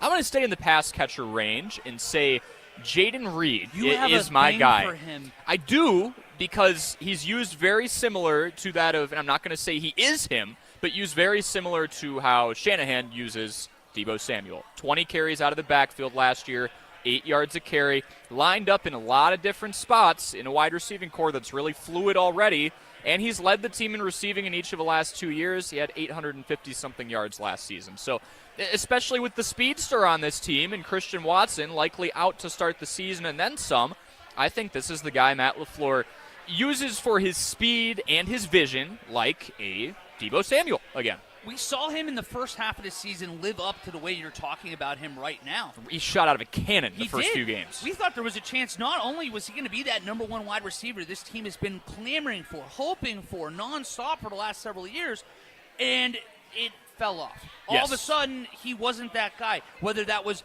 according to Coach LaFleur, it was like, hey, he wasn't as much a part of the game plan. We're using him almost as like a decoy to get other guys open, or were teams adjusting to him, and he wasn't able to make that next step. He wasn't able to create that separation, find those holes in the defense, to be a factor in the offense. And if he's not able to do that, there still isn't that number 1 wide receiver on this team. And I don't know if what's next year going to change versus last year. I don't know what's supposed to be different other than this team is probably going to go out and get another second-day wide receiver, whether it's round 2 or round 3. It's what Goody does. It's what this team does. Well, and there's a lot of pass catchers and players on this team in general, a team that likes to stay relatively young, that are entering that pivotal year 3 or even year 4 of their contract. We want to hear from you on the Cardless Talking text line, 844-770-3776. Who is your Packers breakout candidate for the 2025 season? And I'm sure things shift a little bit once the draft happens in a little under 2 weeks. Wally, who is a front runner for you? I'm a big fella. I am about 3 bills. I have that great step myself. I'm ready to step into a pass protection role if I need to. I love the big uglies up front. I love the trenches. And I'm very interested to see if Jordan Morgan can win that battle with Rasheed Walker, the incumbent left tackle that's been there for 2 years. It's going to be an interesting story to follow because Walker's been a week-in, week-out starter for the last couple of years. Yeah, and he hasn't been like anything like remarkable, but he's been a solid starter. And Jordan Morgan wasn't able to get on the field last year as a first-round pick. That's really difficult. I know he came out last year saying, I'm going to be like the starting tackle, all that. Didn't happen. He didn't even play inside. So it's one of those questions now. What has changed? Is he going to have been able to, over the next year, get stronger, be more pro-ready, and be able to beat a solid left tackle in this league? If he's able to, I think that it could be a breakout year for him. You don't typically hear breakout in the terms of offensive linemen. Right. But I'm curious, if there is a tie, or we say it's a very, very tight race, does the tie go to the pro that has been solid for 2 years? I would say so, right? He's proven it. But here's the problem. You have a lot of value. You have a first-round pick put into Jordan Morgan. I feel like if it's a tie, they're going to lean to go to the young guy here. I'd be curious, right? Because you know what you're getting from Walker, but, I mean, at what point do you call a spade a spade? We are literally a year out, so I'm not ready to do that with Jordan Morgan yet. But like Jair Alexander was a first-round pick, and what are we talking about now years later? Well, I mean, maybe we'll get a day 3, but he needs to go, and that's also talking about a whole different situation. Position. Yeah, like corners, they like burn fast, die young. They're out of the league typically by 32, 33. It's very similar to the running back position. Offensive lineman, when you put a first-round pick into a tackle, you're hoping that he's going to be there until he's 35, 36 years old and playing at a high level at that point too. So I think the Packers are going to be almost hand-tied, and if it is close, unless Walker runs away with this, I would be personally very surprised if it's not Jordan Morgan when we come around in September next year. It's you and I just mentioned guys who play 2 positions that have a decent shot at also being drafted in the first round. Right now it would be pick number 23 for the Packers in the 2025 NFL Draft. I went Reed, a wide receiver, Morgan, an O-lineman. Maybe they build the trenches. This next guy I am bringing up, there is no way they draft his position, and we'll tease that to the other side before talking a little Bucks basketball. They have locked in the 5 seed, meaning the Pistons are stuck in the 6 seed. Bit of a better matchup there, thank goodness. But first we'll go over a couple more breakout candidates for the Packers in 2025. You are listening to the Back 9 Saturday Scramble on 100.5 ESPN Madison and ESPN Madison YouTube channel. All day, every day, the Carbless Talk and Text line is open for you. 844-770-3776. The Carbless Talk and Text line. This is more. Attention business owners and executives. Looking for a bank that's invested in your community as you are? Look no further than Starion Bank. As a Dane County community bank, Starion offers competitive deposit and loan rates while actively supporting local initiatives. Visit a business banker at one of our convenient branches in Middleton, Monona, and Sun Prairie. Starion Bank, full-service business banking, lending, and cash management. The GRB Rays have established themselves as one of the top baseball programs in the Midwest and the country. GRB Academy offers training programs for players of all ages and skill levels. Learn from some of the best baseball coaches in the area and find the program that fits your training goals and your schedule. Spots are filling up fast, so visit grbacademy.com to sign up now. That's grbacademy.com. GRB Academy, baseball for the serious player. Get ready for the Good Karma Brands John Moser Children's Radiothon Golf Outing on Friday, May 30th at Old Hickory Golf Club in Beaver Dam. Registration's at 11 a.m. while 12 p.m. marks the shotgun start. It's only $350 for a foursome with 2 carts and a lunch for 4. The registration deadline is May 16th. A form and more details are available at dailydodge.com. All funds raised through the day will benefit the 2025 Good Karma Brands John Moser Children's Radiothon.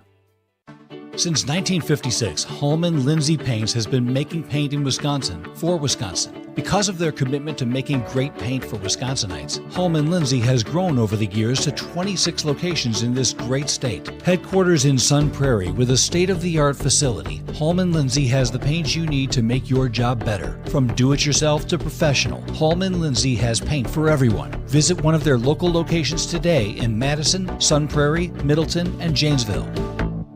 Every event tells a story, from the first impression to the final moments. Have someone guide your guests through every chapter the way you want the story told. Hi, it's Jeffrey from Celebrations Entertainment. With a strong presence, great voices, and an award-winning team, trust us to guide, direct, and inform your guests through all the different chapters of the day. For fun, memorable entertainment for any event, please visit us at celebrationsentertainment.com. That's celebrationsentertainment.com. For official rules and more information about every contest on 100.5 ESPN, visit ESPNWisconsinContests.com. That's ESPNWisconsinContests.com. You're listening to 100.5 ESPN and the ESPN app. I got some good friends that live down the street.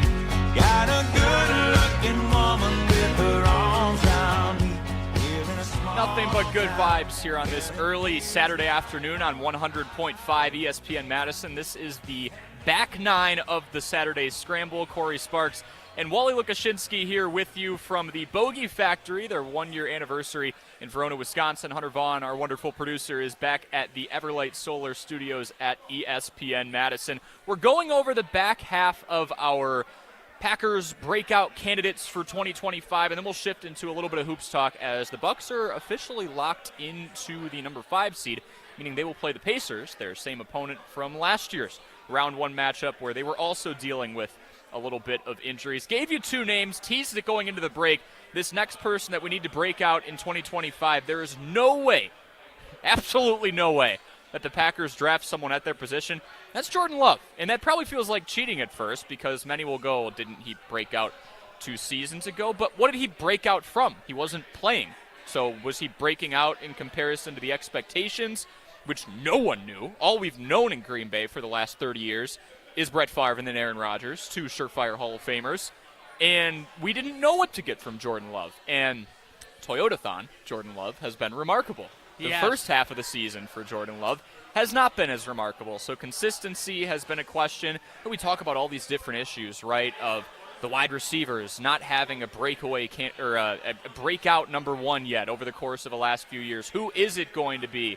I think a big part of that as well is if Jordan Love can sling it at a higher rate. Not that he has to laser focus in and do the Aaron Rodgers, Devontae Adams treatment of I'm going to force you the ball no matter what, but if Jordan Love is having more success, I think there's a higher chance that we meet our wide receiver 1 in 2025. It all comes down to quarterback. It's the simplest thing. When you go across sports, it's probably the most important position, at least in North American professional sports. Oh, yeah. If you don't have a good quarterback, it's as simple. You're not going to win it all. If you do have a guy like Jordan Love right now, like last couple of years, you're going to be in the playoffs. You're going to be a very serviceable team. You might even win a couple games out there, but he needs to take that next step, to your point. So I was at first, I'm like a little annoyed. I'm like, man, does this feel like a breakout? But after hearing you describe it, I kind of really agree with you here. He has to take another step, and with that, to your point, you are going to have guys like Jaden Reed potentially become a number 1 wide receiver. Whoever they take, because I guarantee it doesn't have to be in the first round. They will be taking a wide receiver in their first 4 or 5 rounds next, 2 Thursdays from now. Wow, that's crazy how fast that's coming up now. It's fast approaching. It is, but Jordan Love, he is the catalyst to this team. If you get second half Love and he can carry that all season long, what happens then? You're not playing on the road in these games. You're not going to San Francisco. You're not going to Philadelphia. Those 2 teams both, one of them won a Super Bowl, the other one very, very close to doing so. You get those games at Lambeau Field. Yes, it's cold. Yeah, you can make a weird argument. Maybe that hurts Jordan Love's ability to throw the ball down the field a little bit, but you also are used to those conditions. It's going to be a raucous environment. It's going to be just as hard on those other teams. And look around the league right now in the NFC. If you bring a team like Detroit or Minnesota in, all of a sudden you have these guys playing in a dome all year. Yeah. Jared Goff played outside 2 or 3 times all last year. That's where we're at now. Yeah. That's the world. You go out there to snowy Lambeau, to frozen tundra. That's why you have to win these games earlier in the year, and it all goes to Jordan Love. And speaking of weather like that, when it's snowy, you're going to run the ball a little bit more. That's another conversation to have. But in order for these guys to, these receivers to have a breakout season, or for the Packers to find their wide receiver 1, you need to have a decent focus on the passing game in a pass-heavy age going into the 2025 season. But if Jordan Love does not break out, or they start to call a spade in that regard and go, hey, we have the 12th or 13th best quarterback in the league. That just is what it is. We got into an arms race with other agents in other markets, with other teams and other talents under center, and we paid him what we did because we didn't want to lose him somewhere else, because the Packers are sitting guys the first 2 or 3 years of their career. If Josh Jacobs is the bell cow again and they give him the ball 300 times, then we're probably not finding out who the wide receiver 1 is. So I think just adding to that passing dimension and having confidence in both parts of this offense, Jordan Love has to break out. I'll give you one more if you've got another name for me on who you think could really break the seal this season. Full transparency for you guys at home, I've grown up a Raiders fan, so much like Hunter, much like Corey Sparks over here, I know nothing but pain in my life. So I had a really exciting time to actually see Nate Hobbs go to a team where he's going to be able to compete for not only division championships, hopefully more up here with the Green Bay Packers. Nate Hobbs, he really was fantastic in his rookie year, and he didn't play as well since then. He's been solid, but at the same time, I wonder how much of that I guess, kind of drop off goes to the fact that the Raiders defense imploded on itself last year. It was a terrible team. Max Crosby got hurt, and all of a sudden, you, me, Hunter, and about 8 strangers can go up and score 28 points against that Raiders defense. When you have 7 seconds to get the ball downfield, there's not a corner in football that's going to survive those conditions. I think especially in Hafley's defense, what he was able to do with that back half of the defense last year, he's going to fit like a glove. You might see that rookie year Nate Hobbs again, and I know you see it happen so often. When players go to new environments, they get that like new juice. They get that new bounce in their step again, and I think you're going to see that from him this year. I think Nate Hobbs, when you saw that initial deal, you're like, that's a lot of money. But I think when you get to about November next year, it's going to be once again, wow, that was a big, big get. And it shows that the Packers and Goody and LaFleur, they have an appreciation for what their defensive coordinator and Jeff Hafley brought to the table last year. Joe Barry was the talk of the town 2 seasons ago, and not for a good reason. There was a lot of talent on that team, and they were getting in shootouts they didn't need to be getting into. They had to score 28, sometimes 31 points in a game to win. And especially as an NFC North team, where that's kind of one of the black and blue divisions, you shouldn't have to do that when you have an all-pro corner, and that has spiraled in its own right. But if they're going out and paying a big hunk of change for Nate Hobbs, that also tells me this team is willing to prioritize defense enough to get a corner or someone on the defensive side of the ball in the first round, or do they feel that the Hobbs acquisition was enough? I have no clue. But it's very clear that the priorities early on, that first window of free agency, was, hey, let's go build a line. Let's get Aaron Banks, whether that be for pass pro or to make sure that Josh Jacobs has bigger lanes to run through so he doesn't have to rely as much on yards after contact. But they also got a slot corner in Nate Hobbs to shore up a secondary that likely will be without Jair Alexander. I'm actually shocked that it's April 12th right now and he's still on the team, but there is that hypothetical out there where the Packers decide come day 2 or day 3, we'd like to trade back and we'd like Jair to be a part of that trade. Yeah, if it comes down to that draft day. Because if Jair Alexander is on his team on Sunday, what would that be, April 27th, I want to say? If he's on the team on that day, I think it turns into 2 things. You either cut him or he's in green and gold next year. There is no in the middle. That would be so awkward, right? After everything, after I'm not sure if I'm 100%, but I'll go out and play a handful of snaps against the Bears, to I won't be out there anymore, to all the shenanigans beforehand that come with Jair, the season before where he got suspended a game for self-electing himself a captain. After all of that, and Goody essentially coming out and saying, I'm going to try and get value for this guy, assuming he's not on the team, he just comes back and we throw it all behind us and they pay him $20-something million. That's tough. There's that is 2 a questions. Tough reality. There are 2 questions that have to be answered. Is Jair willing to swallow the pride of everything that being dragged through the mud a little bit here in the last 6 months to come back? And if he is willing to do that, then it turns to Goody. Is it worth this money to keep this guy on the field when you don't know if he'll be on the field? Yeah. Because that's the thing. We know that when he's playing right now, he's still a very good cornerback. But he's not on the field. He played about as much as we did last year. He's going to be owed up to $25 million next year. Yeah, and that's, again, I don't know what the dead cap is right off the top of my head. But when you shave off that, when you cut him there, you are going to save some money. So it cap turns would into be $17 million. Exactly. So you're saving about $7. Yeah, so you're saving about $7-8 million there. So it's just a matter of, is it worth that, in your opinion, if you're Goody, on a gamble of a guy that could play 4 or 5 games and not playing in January when you actually need him to be on the football field? Yeah, it's a fair argument, too. We'll shift over to some hoops talk because the Bucks are approaching the postseason, and I'm sure all those fans will be standing from tip-off to the final buzzer because that's acceptable behavior. It is acceptable behavior. In the playoffs, it is. Thank you very much, Hunter. I appreciate the bell. We're on the right side of history My again. sarcasm has been flipped on me. It has, and shame on you, Mr. Old Karen. You're not even a Karen. I don't even want to disrespect Karens. Whatever you are, just start being Corey Sparks. I'm another level below that. That was awesome. It's true. We are live at the Bogey Factory in Verona, Wisconsin.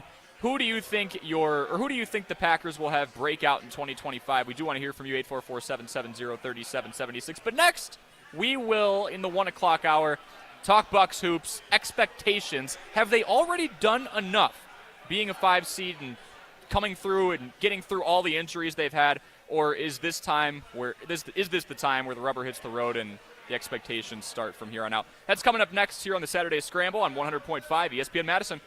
Brewers baseball is the sound of summer in Milwaukee. And Yelich launches one deep right center field. Forget about it.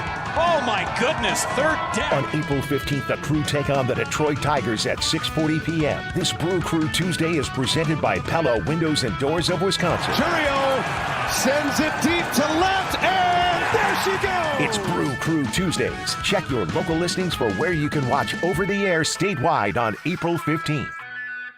With the next pick in the big draft, Big Brothers and Big Sisters of Dane County selects you. As we count down to the draft in Green Bay, Big Brothers and Big Sisters is also counting on you to help meet the growing demand of mentorship in our community. Become a role model, a motivator, a supporter, a positive influence. Empower the young people in our community to create a brighter future for all. Big Brothers, Big Sisters of Dane County presents the Big Draft in partnership with the NFL Inspire Change. Learn how to get involved at bbbsmadison.org.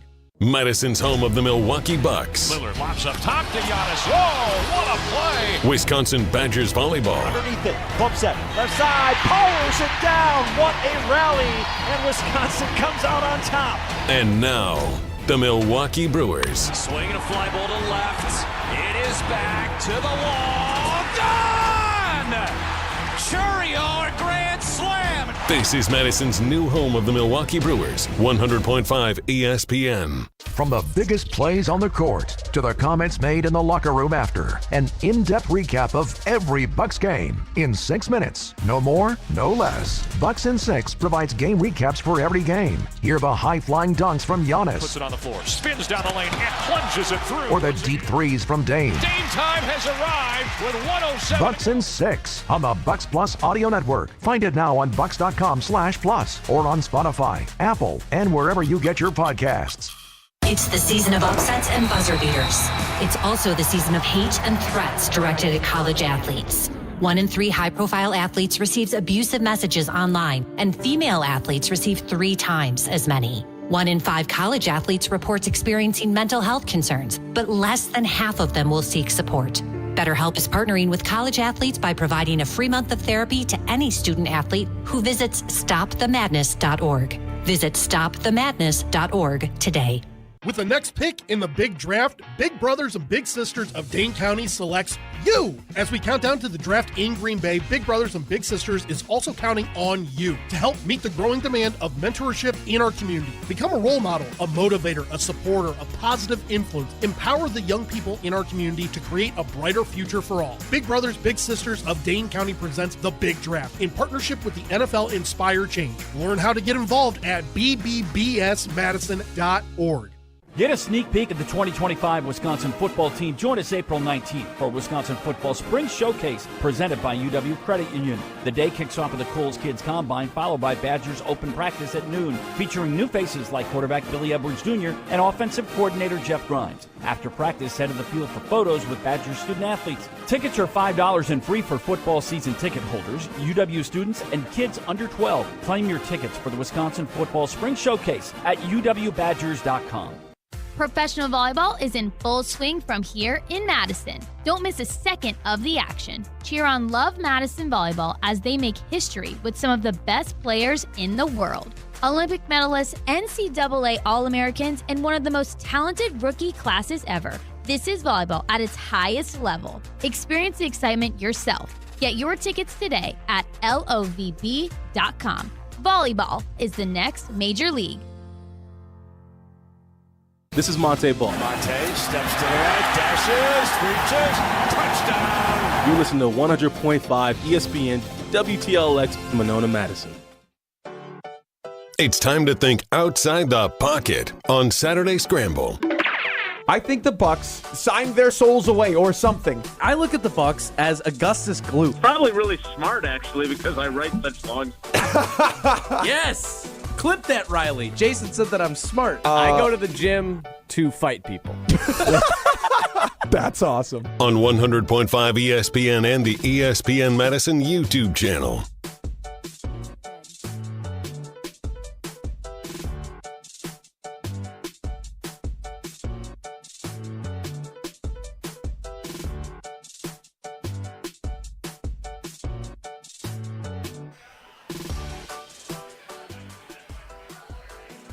The back half of the back nine of the Saturday Scramble here on 100.5 ESPN Madison is underway. Corey Sparks and Wally Lukashinsky here with you live from the Bogey Factory, celebrating their 1-year anniversary here with their 6 golf bays and a ton of large TVs where they have live coverage of the Masters going on right now. We're here with you at the Bogey Factory in Verona, Wisconsin. Our awesome producer, Hunter Vaughn, is back at the Everlight Solar Studios at ESPN Madison. We've done a little Wisconsin wraparound, if you will. We've talked Packers, we've talked sportsmanship and etiquette experience as fans.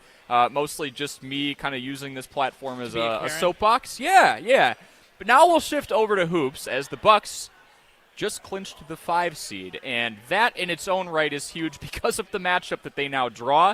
They will get a rematch of their first-round matchup from last year. They're playing the Pacers. They're not playing the Knicks, who they have not beaten yet this year. And before we jump into expectations, that's huge. They don't even have to worry about they play Game 82 coming up. It's a rematch with the Pistons. The schedule worked out very well. But that's not going to matter. They're already locked into number 5, which is awesome. It is very important. This is a team that went 0-10 against the top 3 seeds in the East this year, and that was even not ideal. Not ideal, especially when you're considering the fact you were fully healthy for about 8 of those, if not close to 9. Yeah. So, that was critical to get out of the first round, and they still don't know if they're going to do that. Last year they did lose to this same team. Injuries were a factor then as well. Unfortunately, it's been a recurring theme the last 3 years for Bucks fans and the Bucks in general. So hopefully this year you can get through that first round. It sounds like there's hope, and I want to stress hope because it is far from definite. More hope than the alternative. That play the Knicks. Exactly. Well, I was saying that there's hope that Damian Lillard still could be playing basketball this year. We have to obviously take care of his health first. That's first and foremost. But if he is able to come back, talk about what a huge lift that would do for this team, especially if they do go into a second-round series, likely against one of those teams we just talked about. They have yet to beat this year. Well, it's one of those things, too. Even if he's 80%, as long as he's not running too large of a risk to re-aggravate or, fall victim to that blood clot and vein thrombosis, that it sounds so painful and complicated. But even just having him out there and giving the Pacers another shot maker to worry about, a top 75 player of all time to worry about, that's huge in its own right, knowing that the Pacers have to worry about him in a 7-game series setting against a team that they have struggled against. The Bucks have given them trouble, unlike what they've done with the top 3 teams in the Eastern Conference. My question for all of you on the Carbless Talk and text line for this segment, 844-770-3776. The Bucks have clinched the 5 seed. What's the expectation from here? Get through? Put up a fight here? Get to the Eastern Conference? They haven't made it through the first round in 3 seasons, which is wild to think about considering the talent they have. But it's not as wild when you look at the injury bug that's bitten them just about this time of year. And I'll kick off the conversation. People are not going to love this answer, but put up a decent fight in this series, and I think you've already won. What? Which is You're kidding. A lot of people will hear that and think this is a bit and think that's a loser's mentality, but this is one of the to give them excuses. They are valid ones. I know it's a long 82-game season.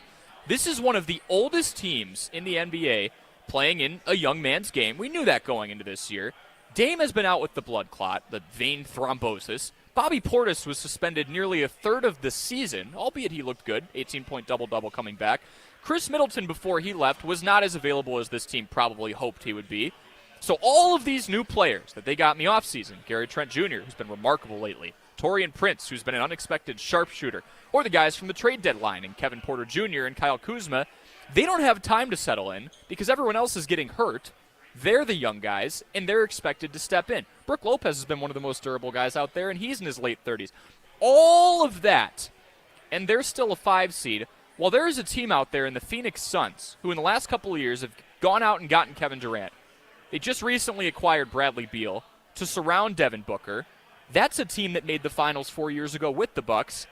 And 4 years later, the Suns, with top 75 players of all time, at least 2 of them, couldn't even make their play-in tournament. The NBA has made it easier than ever to stamp your ticket to the postseason. 10 out of 15 teams in each conference get in. 20 out of 30 get in to at least a play-in tournament.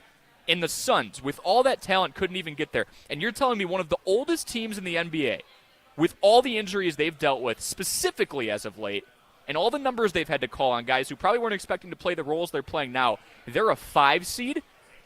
Take this to 6 or 7 games, And I know it's going to suck. I'm not saying I hope it happens. I'm not saying that as soon as that final buzzer sounds and the postseason ends, if it ends in the first round for the third straight year, that I'll be satisfied. But to look at all they've overcome to even get here, it's honestly impressive. I am in utter disbelief right now. First of all, comparing it to the Suns and using it as justification and not call this season a failure if you lose in the first round, that's like saying, hey, they're 5 seed. They're not supposed to win in the first round. You're back in elementary school. One kid, little Johnny, gets 2 of his 10 words right on his spelling test to 20%. You get 5 of your 10 words right. That's a 50%. You both failed. Yeah, you did a little bit better in failing than little Johnny over here. I don't think a 5 seed in the playoffs is one of the oldest teams in the NBA with all the injuries they've had. You have one of the best players in the NBA, arguably the best player in the NBA. You are less than 5 years removed from an NBA championship. Are we already at the diluted point to call this is a win, saying if they play hard and it's competitive in a round? In a super team era, unfortunately, having one of the best players of all time isn't enough anymore. I don't know. Hunter, am I crazy? Like, is being a 5 seed and putting up a fight against the Pacers with all the hard luck the Bucks have had, not to make excuses for them, is that enough? Or if they get first rounded for the 3rd year in a row, are we just going to compare this to years past and say it's all for nothing? Well, part of this for me is the just wild idea that like somehow Kyle Kuzma is considered a young guy who's trying to get settled in, Corey. Like, dude's unfortunately, compared to the rest of them, he is. He's been in the league since 2018. He was on the Lakers 2020 championship team. He was 3rd in scoring on that championship team. You know what he is for the Bucks right now? 3rd in scoring for them. He is in his role when he won a ring. Like, they have the guys to do this. They're playing good basketball right now, even without Damian Lillard. Like, there is plenty of hope. The expectation should be you win this, like Brandon Jennings said, Bucks in 6. Every single time, as long as you have Giannis on this team, it is Bucks in 6 until the day I die. No, and that's 100% fair. I guess the young guy part of that tab was going more to Gary Trent, but he's still a new player in the Bucks scheme. And yes, he understands his role. He's in the same role he was in when he was with the Lakers. I just looked it up. He's like in his NBA prime, right? 29 years old. I think just the Suns, if anybody else, should have taught us that slapping a ton of talent together doesn't always go over well in the first few months. And I applaud him for playing the role he had as effectively as he has, as they got a little bit younger with Chris Middleton being out and Kyle Kuzma being in. I just think this team's been through hell, and we have to give them a little grace. We can give them a little clap, like, nicely done. You won the NBA Cup, most coveted prize in professional sports. You hung a banner for that. Yeah, well, absolutely. Again, it's the most coveted prize in professional sports. Where were you when the Bucks won the NBA Cup? Well, I'll remember. We'll tell our grandkids exactly where you were. What I will say, if this team loses in the first round, this season is a failure. There is no way around it. That is a fact. You have the best player, one of the best at the very least, players in the NBA in his prime. You have to be winning series. I don't care if you're injured or not. And I should point out with this, they're going to beat the Pacers. They will be. I do believe they're the favorites. Yep. And I think when you get there, that's when you can at least start having a conversation. I still wouldn't argue it's a success. I just wouldn't call the season a failure if they I would say if they can get in the final 8, again, with everything they've gone through, I think that's a success. I think the expectations have to be Eastern Conference Finals. Ooh. It's just a matter of... But who are you going to get through to get there? The Pacers and then one of the teams you haven't beat all year. You're right. It's like... I'm someone who likes to temper my expectations. And based on what we've seen, if they can get out of this series, they've won. Well, I mean, you've tempered them as best you ever could right now. There's literally no way they can fall short of your expectations. It's play hard. If they lose at 4, I'll be mad. Oh, but 5. I was going to say 5. I'll be pretty bring out the claps. Let's go. I was going to say successful season. They played really hard. Do you have that attitude? I love it. Do you have that attitude more so because of the fact that this team's window is most certainly closing? They're making little moves to try and extend it, but are you a little higher on the panic meter because Giannis is on the wrong side of 30, because Brook is probably a couple years away from retirement, and that's being optimistic to say a couple of years at this point? Are you feeling more this way because you know we might not have a playoff basketball team in a couple years? I think that you are – I remember being in Cleveland back in the late 2000s, and I remember the discussion about LeBron potentially not staying in Cleveland. Mm-hmm. And you could feel that pressure in every postseason series. What happens if they lose? What's going to happen if LeBron wants out? Yep. Giannis is in his prime, and he's been unbelievable to the city of Milwaukee. He's been unbelievable to the state. But what is to stop him if it is another first-round exit this year from saying, you know what, it's not going to happen here. I would like out. I want a chance to compete for other championships. And you don't think about it in the moment, but if you lose this series again, I mean, you're telling me that the window's closing. I mean, it feels like it's closed. And I think the frustrating thing for me and a lot of Bucs fans is around that NBA trade deadline, there were so many rumors, and you were hoping that they could find a way to retool. And did they get marginally better? I don't know if you can say they did. They a little younger. Yeah. They got younger, that seemed to be the priority. I don't know, right? Because Zach LaVine was out there. You had pure scorers like Bradley Beal, although the Suns have effectively blown up. They didn't get a high-octane scorer, but they got a couple of good role players. It just feels like you've got an opportunity here. You truly have one of the best players that we've seen in our life in the NBA. Truly a once-in-a-generation player in Milwaukee. And how often have we seen the guys that are in Milwaukee leave at the first opportunity to do so? He has chosen to stay here. He has brought a championship. There's a reason he's so beloved. And it would just really hurt to know you had him and you didn't do everything in your power to put a championship team around him, so he felt the need to leave. It does feel like, I don't want to call it the honeymoon period, but teams get grace when they win it all. You know, the next year, if you come up short, it's like, well, we just won it. 2 years removed, whatever. 3, 4, now we're at that 4-year mark. They won it in early 2021. Yeah, now you start to kind of lose that patience and that grace and say, where's the next one, especially when you have one of the best players of all time. I just described the Bucs. That could also apply to the mentality that the Nuggets are going through right now, and they had enough. A few days ago, they fired Michael Malone just a couple of years removed from winning it all, and they have one of the best players in the National Basketball Association right now in Nikola Jokic. So we'll go over that next, and there are some Wisconsin comparisons with that. Also, what are you admitting when you fire your coach a couple of games to go before the postseason that you're in and you're supposedly vying for a title run? We'll go over that next here on 100.5 ESPN Madison. This is the Saturday Scramble. This is our crew. The 1-2 pitch. Swing and a miss. He struck him out. Every pitch, every strike, every hit. Fly ball right field. Hit a ton. We're tied. Hear the call of every Milwaukee Brewers game this season on 100.5 ESPN. Back at the track. Get up. Get up. Get out of here. Gone. Madison's new home for Milwaukee Brewers baseball. 100.5 ESPN. The GRB Rays have established themselves as one of the top baseball programs in the Midwest and the country. GRB Academy offers training programs for players of all ages and skill levels. Learn from some of the best baseball coaches in the area and find the program that fits your training goals and your schedule. Spots are filling up fast, so visit grbacademy.com to sign up now. That's grbacademy.com. GRB Academy, baseball for the serious player. You're only minutes away from a better buying experience at Simden Chevy in Mount Horeb. Jim Rutledge here. What is a better buying experience? Well, that's the thing. You get to define it. It is the experience that is customized to you. What experience do you want at a car dealership? They can be your trusted friend or your trusted expert. So if you're in the market for a new or new-to-you Silverado, Colorado, Blazer, Trailblazer, remember, you're only minutes away from a better buying experience. And that's at Simden Chevy in Mount Horeb. Brewers baseball is the sound of summer in Milwaukee. And Yelich launches one deep right center field. Forget about it. Oh, my goodness. Third deck. On April 15th, the Crew take on the Detroit Tigers at 6:40 p.m. This Brew Crew Tuesday is presented by Pablo Windows and Doors of Wisconsin. Churio sends it deep to left, and there she goes. It's Brew Crew Tuesdays. Check your local listings for where you can watch over-the-air statewide on April 15th. This message is sponsored by WisCaregiver.com. People across Wisconsin are enjoying the rewards, stability, and flexibility of a career in healthcare. Why not you? WisCaregiver.com gets you started. Choose between two great options. Become a CDCP, Certified Direct Care Professional, or a CNA, Certified Nurse Aide. Training is free, plus earn a $500 bonus. It's easy to start your new career. Learn more at WisCaregiver.com.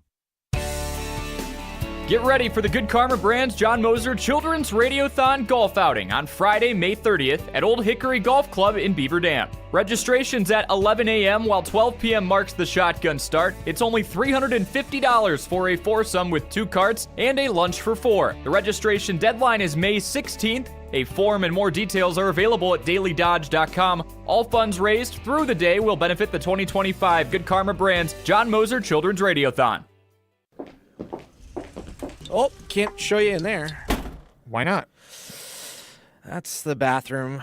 We need a new shower bad. Think your shower is one of the ugliest in Wisconsin? Upload your photo by April 30th to goodkarmabrands.com/Wisconsin contest for a chance to win a free shower remodel. One lucky fan will win a free shower remodel from Kohler Services, including design consultation, demolition, and removal of your existing shower or bath, and installation of a brand new Kohler Luxstone shower. goodkarmabrands.com/Wisconsin contests. All day, every day. The Carbless Talk and Text line is open for you.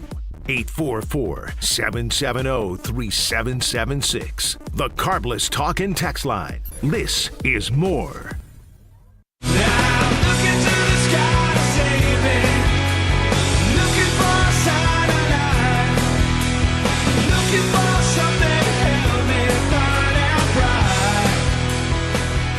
Back 9 of the Saturday Scramble from 12 to 2 p.m. We are here at the Bogey Factory in beautiful Verona, Wisconsin. Congratulations to the whole team here. They're celebrating their 1-year anniversary in business, and what a way to do it. You know, smart foresight, too, deciding to open this thing up a year ago during the Masters. So a great time is being had by all. A lot of people gathering here to watch on the large screens, getting some swings in, fine-tuning the game as I feel like I don't see any snow splotches on the ground anymore, which you can't always say in Wisconsin in the middle of April. It's actually drying out. So pretty soon you'll be able to take the game outside, but you can always take it inside here at the Bogey Factory. We were just talking about the expectations for the Bucks here. Corey Sparks, Wally Lukashinsky here with you, and Hunter Vaughn back at the ESPN Madison Everlight Solar Studios as well. We were talking about expectations for a team that is starting to feel the pressure 4 years removed from winning the NBA title, right, from winning the NBA Finals. And the Nuggets have had a different sense of urgency as they just canned Michael Malone, their head coach, a couple of years removed from winning it all.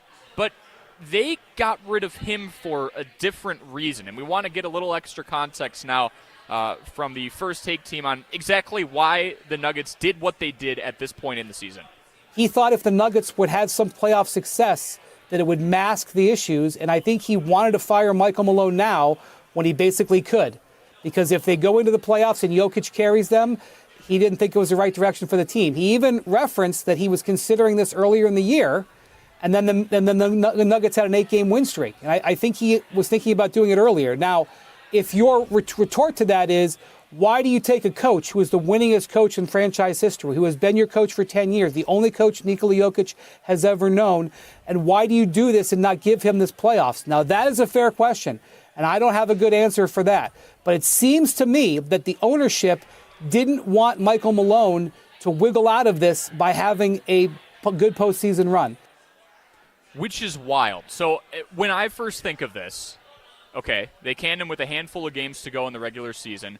If you truly believe and are worried that one of the best players in the league could win it all or take this team on a deep run, let's just go Western Conference Finals appearance, and it is in spite of your coach, and as a result of that, oh, we made it too far, now it would look really bad if we got rid of him. When they were around that 8-game winning streak, just do it then. If you are actually worried that your players have to win in spite of the person who's supposed to be leading them to the promised land, he should already be gone.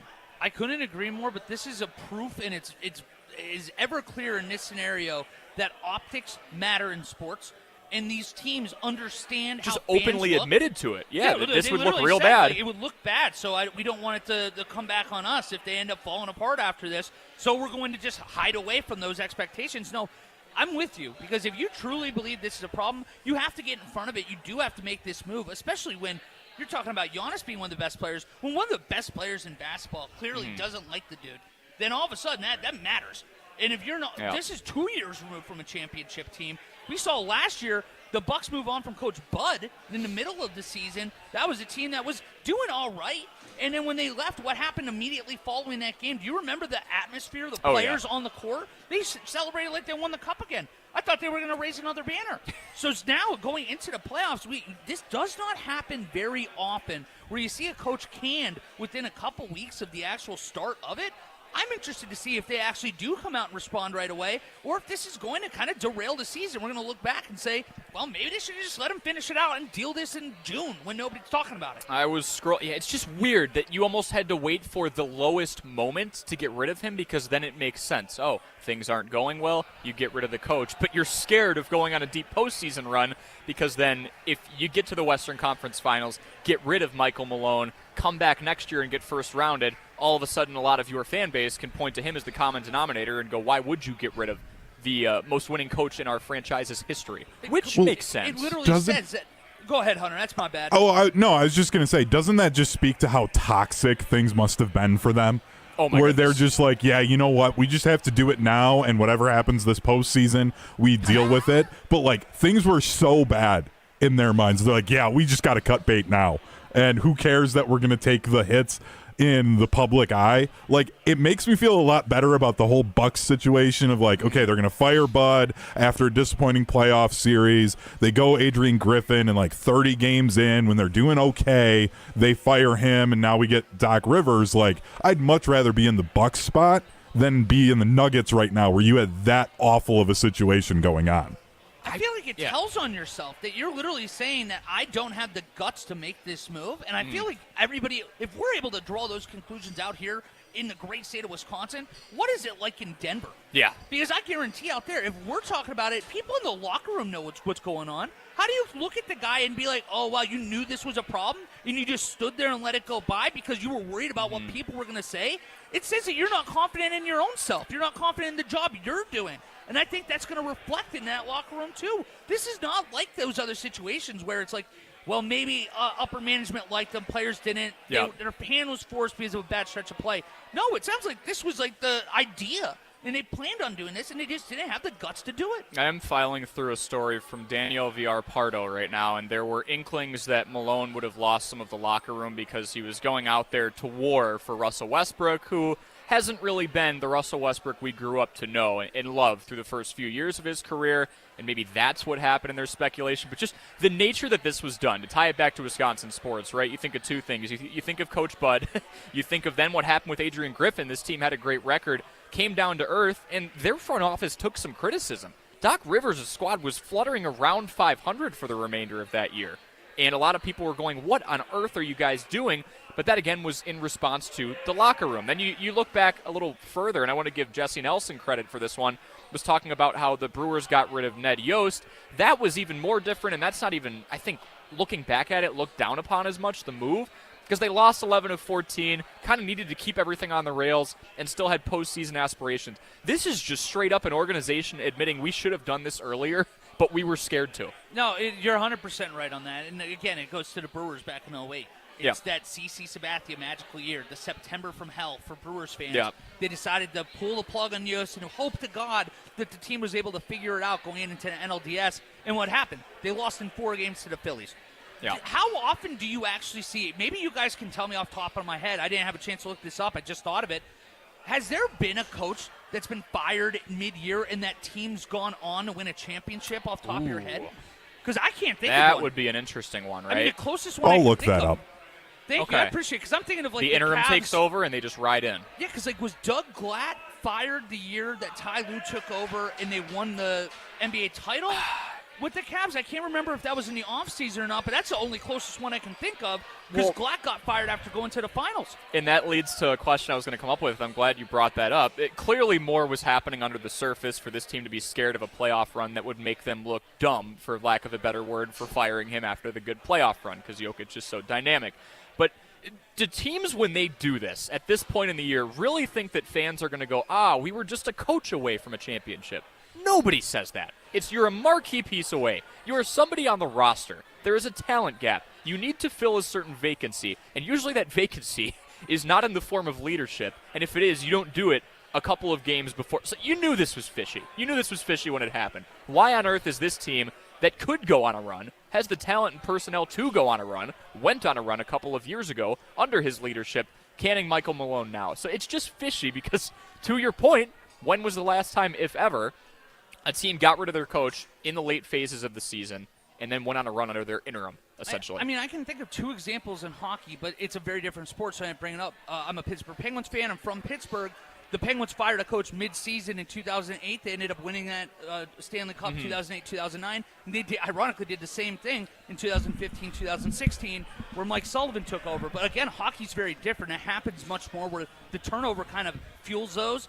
I can't think of an NBA example. I can't think of an MLB example. I know it wouldn't happen in football. There's no way that's happening. The only coach that I can find for like a big major sport, and this was surprising to me, guy from Ohio, Wally, Bob Stoops, head coach of Oklahoma, longtime head coach of the Oklahoma Sooners. He actually, when they won the title in 2000, he didn't start as the head coach. He was an interim head coach, and then won the title in 2000. Yep. Interesting. Wow. Youngstown, Ohio, mind you, the football coach factory of the world. The wow. Mecca. That's unbelievable. Great pull there, Hunter. I appreciate looking it up, but that just goes to show how impossible it seems like this is. So to make this move, it reeks of desperation and it leaks a lack of confidence in when he chose to do it. So you're also, like you said, telling on yourself, because my knee-jerk reaction before I even heard the audio from First Take today and got more of the story of some of the turmoil that might have been happening in the locker room is you don't believe you're a coach away. So if you're in the postseason but you feel it's urgent enough to get rid of the coach, you essentially just told everyone out there, we don't think we're going to win it this year, which regardless of what seed you are, is not something I think fans want to hear. You could be the 8 seed getting through the play-in tournament, and a lot of people out there, glass half full people, if you will, want to believe that the front office believes they've got a chance. They're in the dance right now. And to just blatantly decide, yeah, we're going to have to punt here and get rid of the head coach and hire someone internally and hope that we can ride as long as we can. This will be my last thought on this, just because I think it is very similar to what we just talked about with the Bucs and me being frustrated with the idea of saying that a first-round exit is okay, let alone a second-round exit. I still would be like, I don't call that a successful year. What I would say, though, it's the same thing you have in Denver. You have a player that is built different than we've ever seen before in his style of play. Yep. And what they're doing out there with him 2 years removed from a title where they would have beat anybody in the world. It wasn't one of those fluky championships where, wow, they got hot at the right time, other team cooled off. No, they were unbelievable.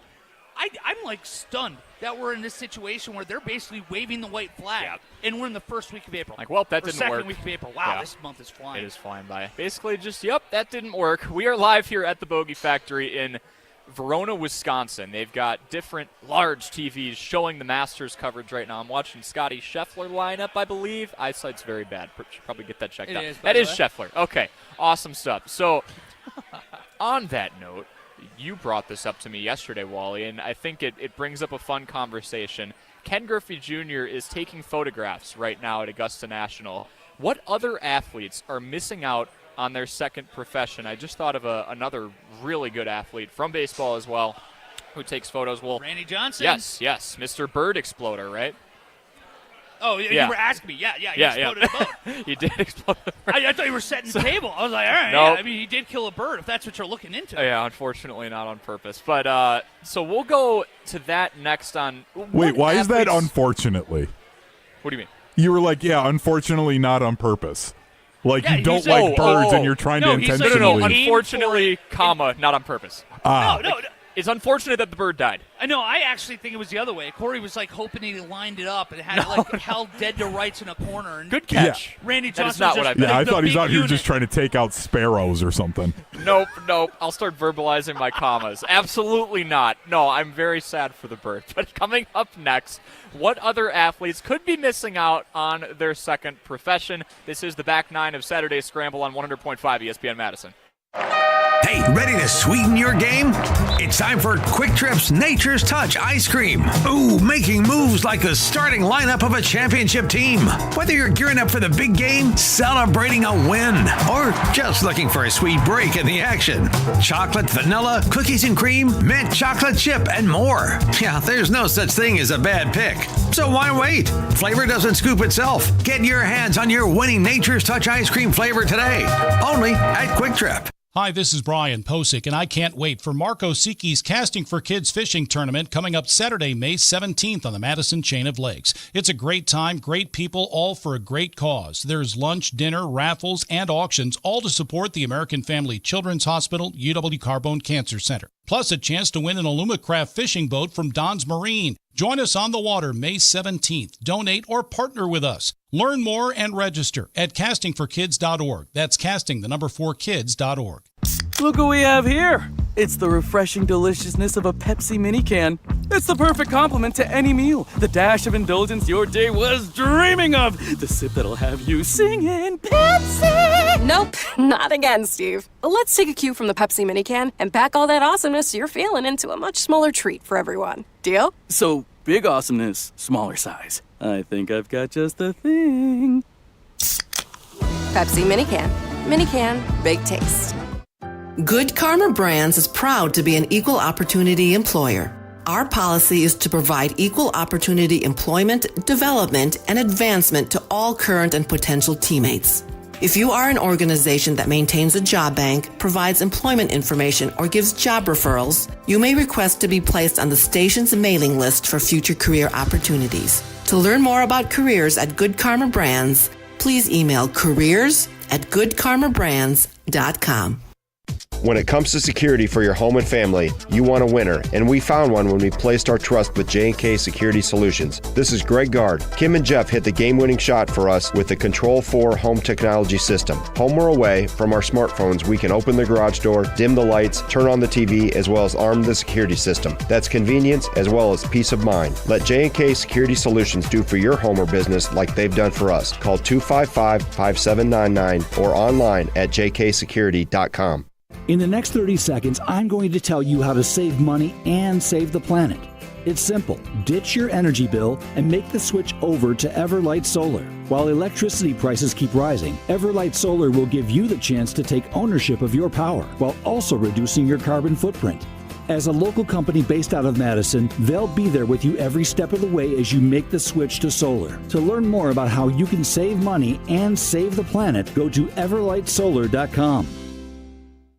Since 1956, Holman Lindsay Paints has been making paint in Wisconsin for Wisconsin. Because of their commitment to making great paint for Wisconsinites, Holman Lindsay has grown over the years to 26 locations in this great state. Headquarters in Sun Prairie with a state-of-the-art facility, Holman Lindsay has the paint you need to make your job better. From do-it-yourself to professional, Holman Lindsay has paint for everyone. Visit one of their local locations today in Madison, Sun Prairie, Middleton, and Janesville.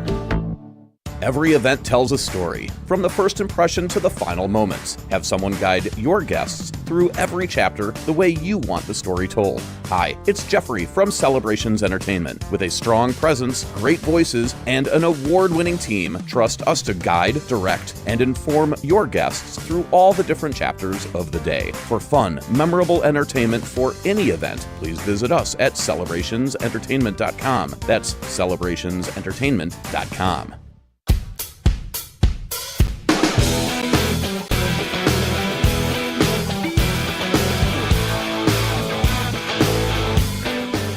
Welcome you back to the Back Nine Saturday Scramble here live from the Bogey Factory in beautiful Verona, Wisconsin. People are pouring in. We're watching the Masters. I've got a dog, 12 o'clock. Awesome stuff. Just a good time to be had here. Make sure you stop on out, anytime, but especially today or tomorrow. They've got the full coverage of the Masters going on. They've got 6 different golf simulator bays as well. And we've kind of done a little Wisconsin wraparound today. We did have somebody in on the Carbless Talk and Text line. Liss is more, 844-770-3776. It's Daniel the Landscaper saying the Bucks organization has let GA down. The desperate coaching, has the desperate coaching moves they have made over the past 4 years have been terrible. Keeping Middleton 2 years too much was terrible. I would not blame Giannis if he were to pack his bags and leave.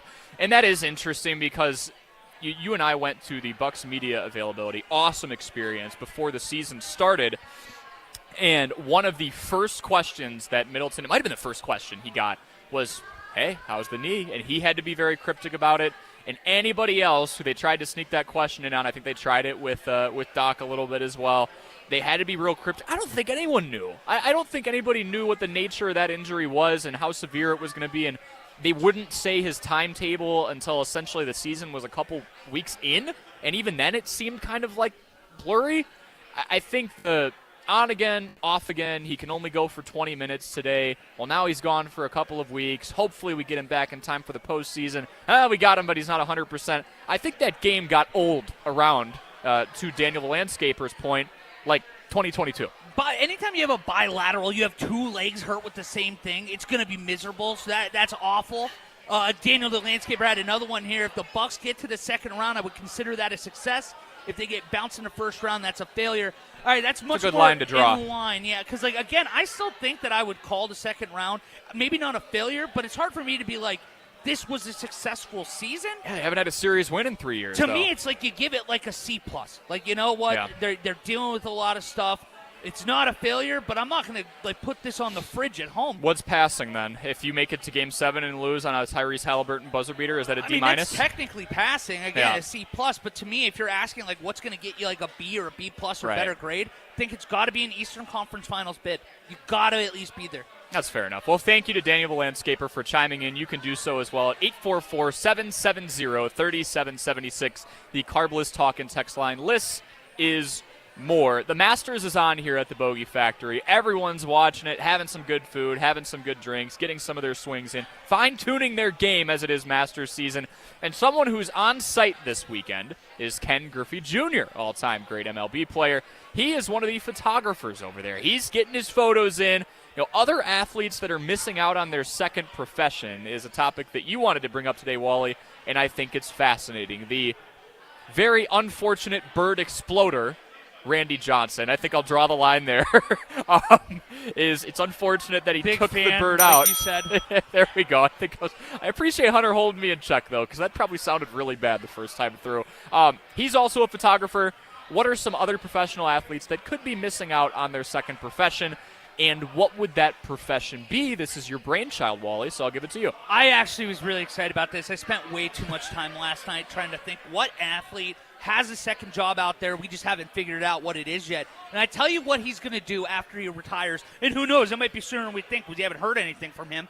Aaron Rodgers is going to become a herbalist or some sort of holistic health specialist.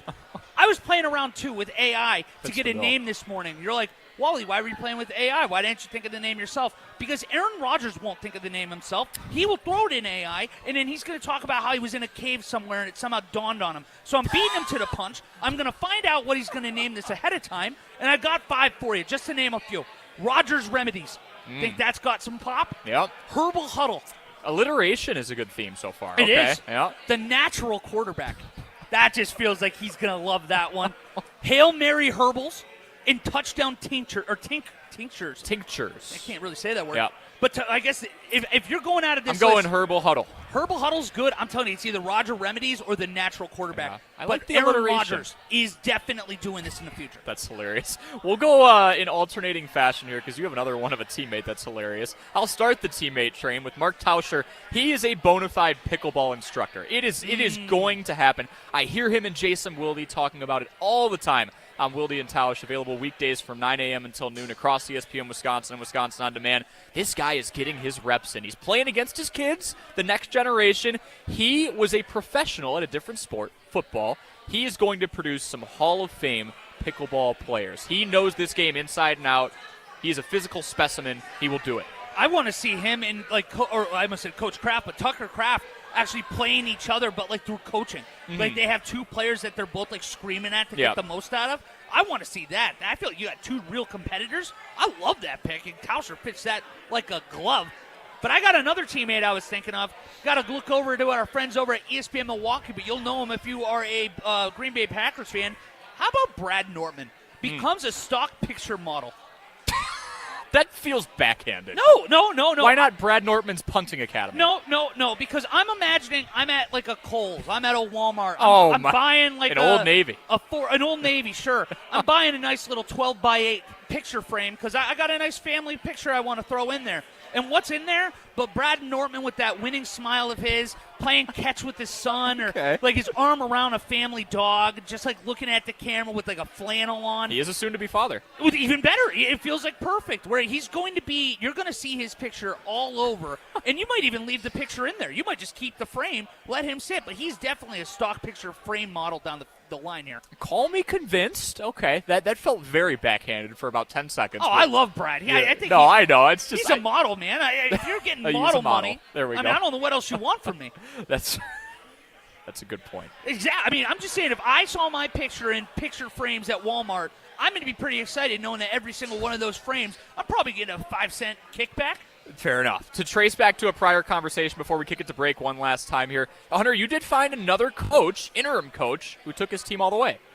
Yeah, I did.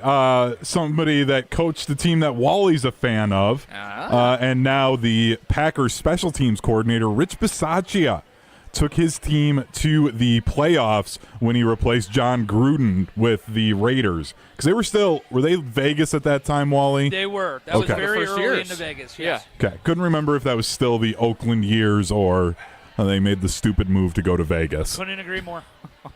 Well, the other one, too.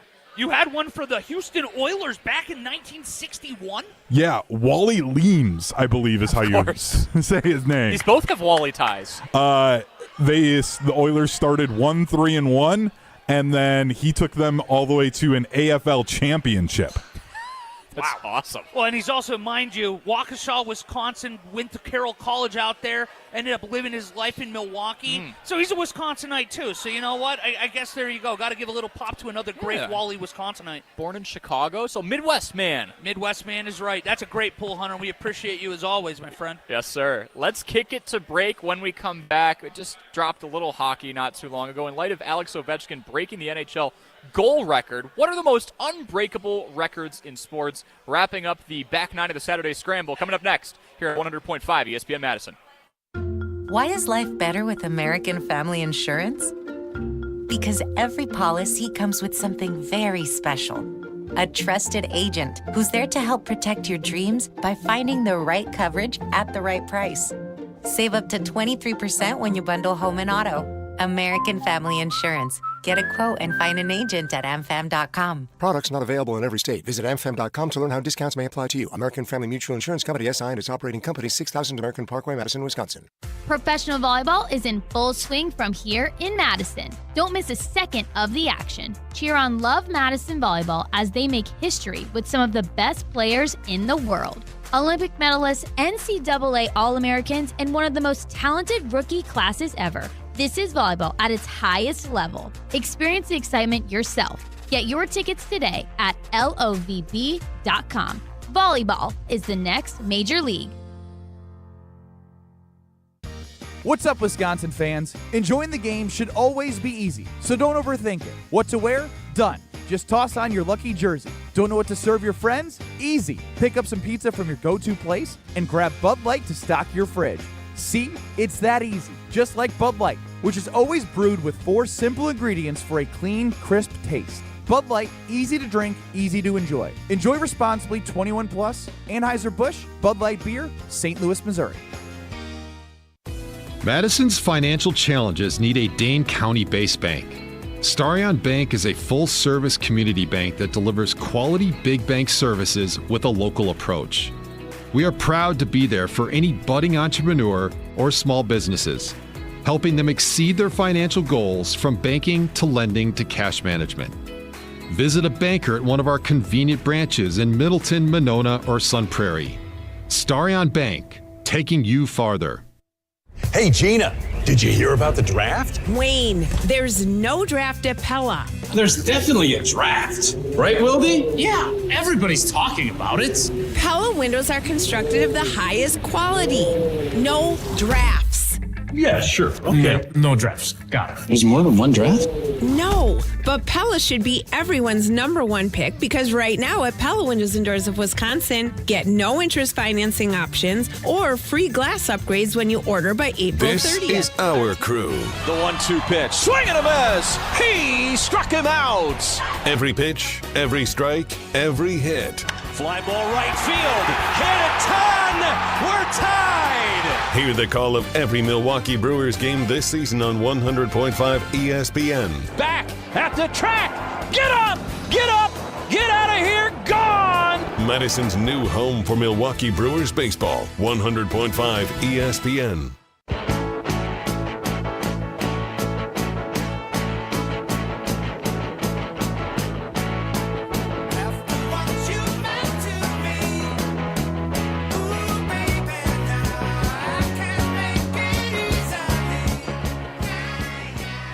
About 5 more minutes here with you on 100.5 ESPN Madison and the ESPN Madison YouTube channel. Carbless Talk and text line. Lists is more 844-770-3776. Corey Sparks and Wally Lukashinsky here with you live from the Bogey Factory in beautiful Verona, Wisconsin. Hunter Vaughn is back at the Everlight Solar Studios at ESPN Madison on that Carbless Talk and text line. Would love to hear your takes on this. Alex Ovechkin just broke the NHL goal record. You know it's always a good sign when you log into the handy-dandy ESPN app and you just see delayed underneath the score and you know it's an indoor venue, so they're celebrating something, right? And that had us thinking, what are the most unbreakable records that currently stand in sports? So we can go anywhere with this. We really can. By the way, talk about breaks. How about Bryson DeChambeau just hitting like a 30-foot birdie putt there? Wow. All right, he's co-leader again. Good use of the word break. Nice. Yeah, you like that? All right, I'm going to spitfire, so I'm not going to go fast. I know we only have a few minutes here right now. Jack Nicklaus's major record. Ooh. Cal Ripken's Ironman streak. Brett Favre's Ironman streak. Joe DiMaggio's hit streak. 33 straight NBA wins. Wish I even wrote that down. I had that here somewhere. 100 points for Wilt if it happened, mind you. I'm still waiting for the video. Oh, are you on that side? We can see a snowball fight from Lyon, France from like 1898, but I can't get a video of him dunking on a bunch of guys that look like you and me. You could get a piece of the hardwood floor from the game, though, where it happened. I need that to come out. I need it. I refuse to believe it happened. Secretariat winning by 31 lengths in the Triple Crown race. And how about, I got to get a hockey in there. I love the NHL. Henri Richard winning 11 out of 21 Stanley Cups in 21 years. That is banana lands. None of those are ever fallen. Pretty good streak. The Jack Nicklaus major record, I don't want to say was close yet, but Tiger's been battling a lot of health issues. When he won the Masters in 2019, I was like, dude, if he could just steal a couple here, it might be touchable again. But right now, it doesn't look touchable at all. Baseball came to mind for me. Best batting average in a season. Nap Lajoie, I believe is the name, right above Ty Cobb, hit .426 in a season. It was like 130 games. Is that good? Yeah, it's very good. That will also never happen again. There's guys throwing 102 miles an hour with like 20 inches of movement. You will not be seeing. Luis Arias was hitting in the high 300s at like almost the third way point of the season a couple years ago, and people were going, is this it? There is no way. Then he came back down to earth. That's not happening. No, never again. Pitching is too dominant now. We don't see it. We need more torpedo bats. We need them to be wider. We need them to do anything. Yeah, we need bigger bats. We That's do. What it is. It's just a matter of now, if you hit 260, you're like, all right, it's basically like That's back an in the day. guy. Yep. We grew up and it was, if you hit for 300, you're going to be a really good MLB player. Yep. People don't hit for 300 anymore. There are people starting night in, night out, like hanging around the Mendoza line right now. Yeah, Joey Gallo had a real career. I mean, what's that about? Eric Dickerson rushing yards in a season. Now, this one might be a weird take. It's 2,105. You're like, how is that untouchable, Corey? There's an extra game that NFL players are playing now. It's a 17-game season. You get the extra game now, but running backs don't have the backfield like they used to anymore. You see a lot more to platoon, more pass-heavy game as of late, but Derrick Henry came close in 2020. It was 2,027 yards. The question now for the public, how many more Derrick Henrys are we going to see? And I'm not sure people are going to be used like your Derrick Henrys and your Jonathan Taylors and your Eric Dickersons in the future. I'm less likely to agree with this one just because there is that 17th game, and we will be going to an 18th down the road. It's going to happen. If that happens, then I think I reel it back on here. Because it's just like we do see it now. I mean, Saquon had a close year himself this year, so I do think that it's going to fall. It's just a matter of when, especially with the extra games, but I definitely agree with the batting average. By the way, Rory McIlroy, I love this time of year. Ooh. Just got an eagle chipped out, and, I mean, you can see the emotion. I know that I'm not exactly the biggest Rory fan, but I do think that... It'd be nice to see him get one. We'll see. There's a little bit something in the air right now for Rory. Who's your Masters pick right now? Honestly, I'm kind of thinking DeChambeau. I'm not a DeChambeau guy either. I would love it to be Scheffler. I can't explain it. I love that guy. Did I infiltrate your brain by dropping the little DeChambeau nuggets? He has more reps on the No, that has nothing to do with the driving range or the practice area than anybody else. He's a scientist. You know that. Well, that's the thing. He literally has like rocket propellers in the ball off his drive. It's insane what he does. So I think that alone is going to have me going for it. Oh, that's fair enough. I think Bryson's mine. I wanted Colin Morikawa, but he is not on the wonderful leaderboard in the bottom right anymore. So we'll have to see. He'll have to make a little. It's moving day. That's what Saturday's called. It is. Moving day. So we'll see. Hey, well, we've got to give a shout out. Hunter Vaughn, you're the man. And Corey, thanks for always putting up with me here. And we appreciate you, Madison. Hopefully we'll be talking to you guys very soon. Yes. Thank you very much to our ESPN Madison teammates. Going to have some fun here at the Bogey Factory. This has been Saturday Scramble, Back 9 edition on 100.5 ESPN Madison. The pulse of the Milwaukee Bucks, straight from a Bucks legend.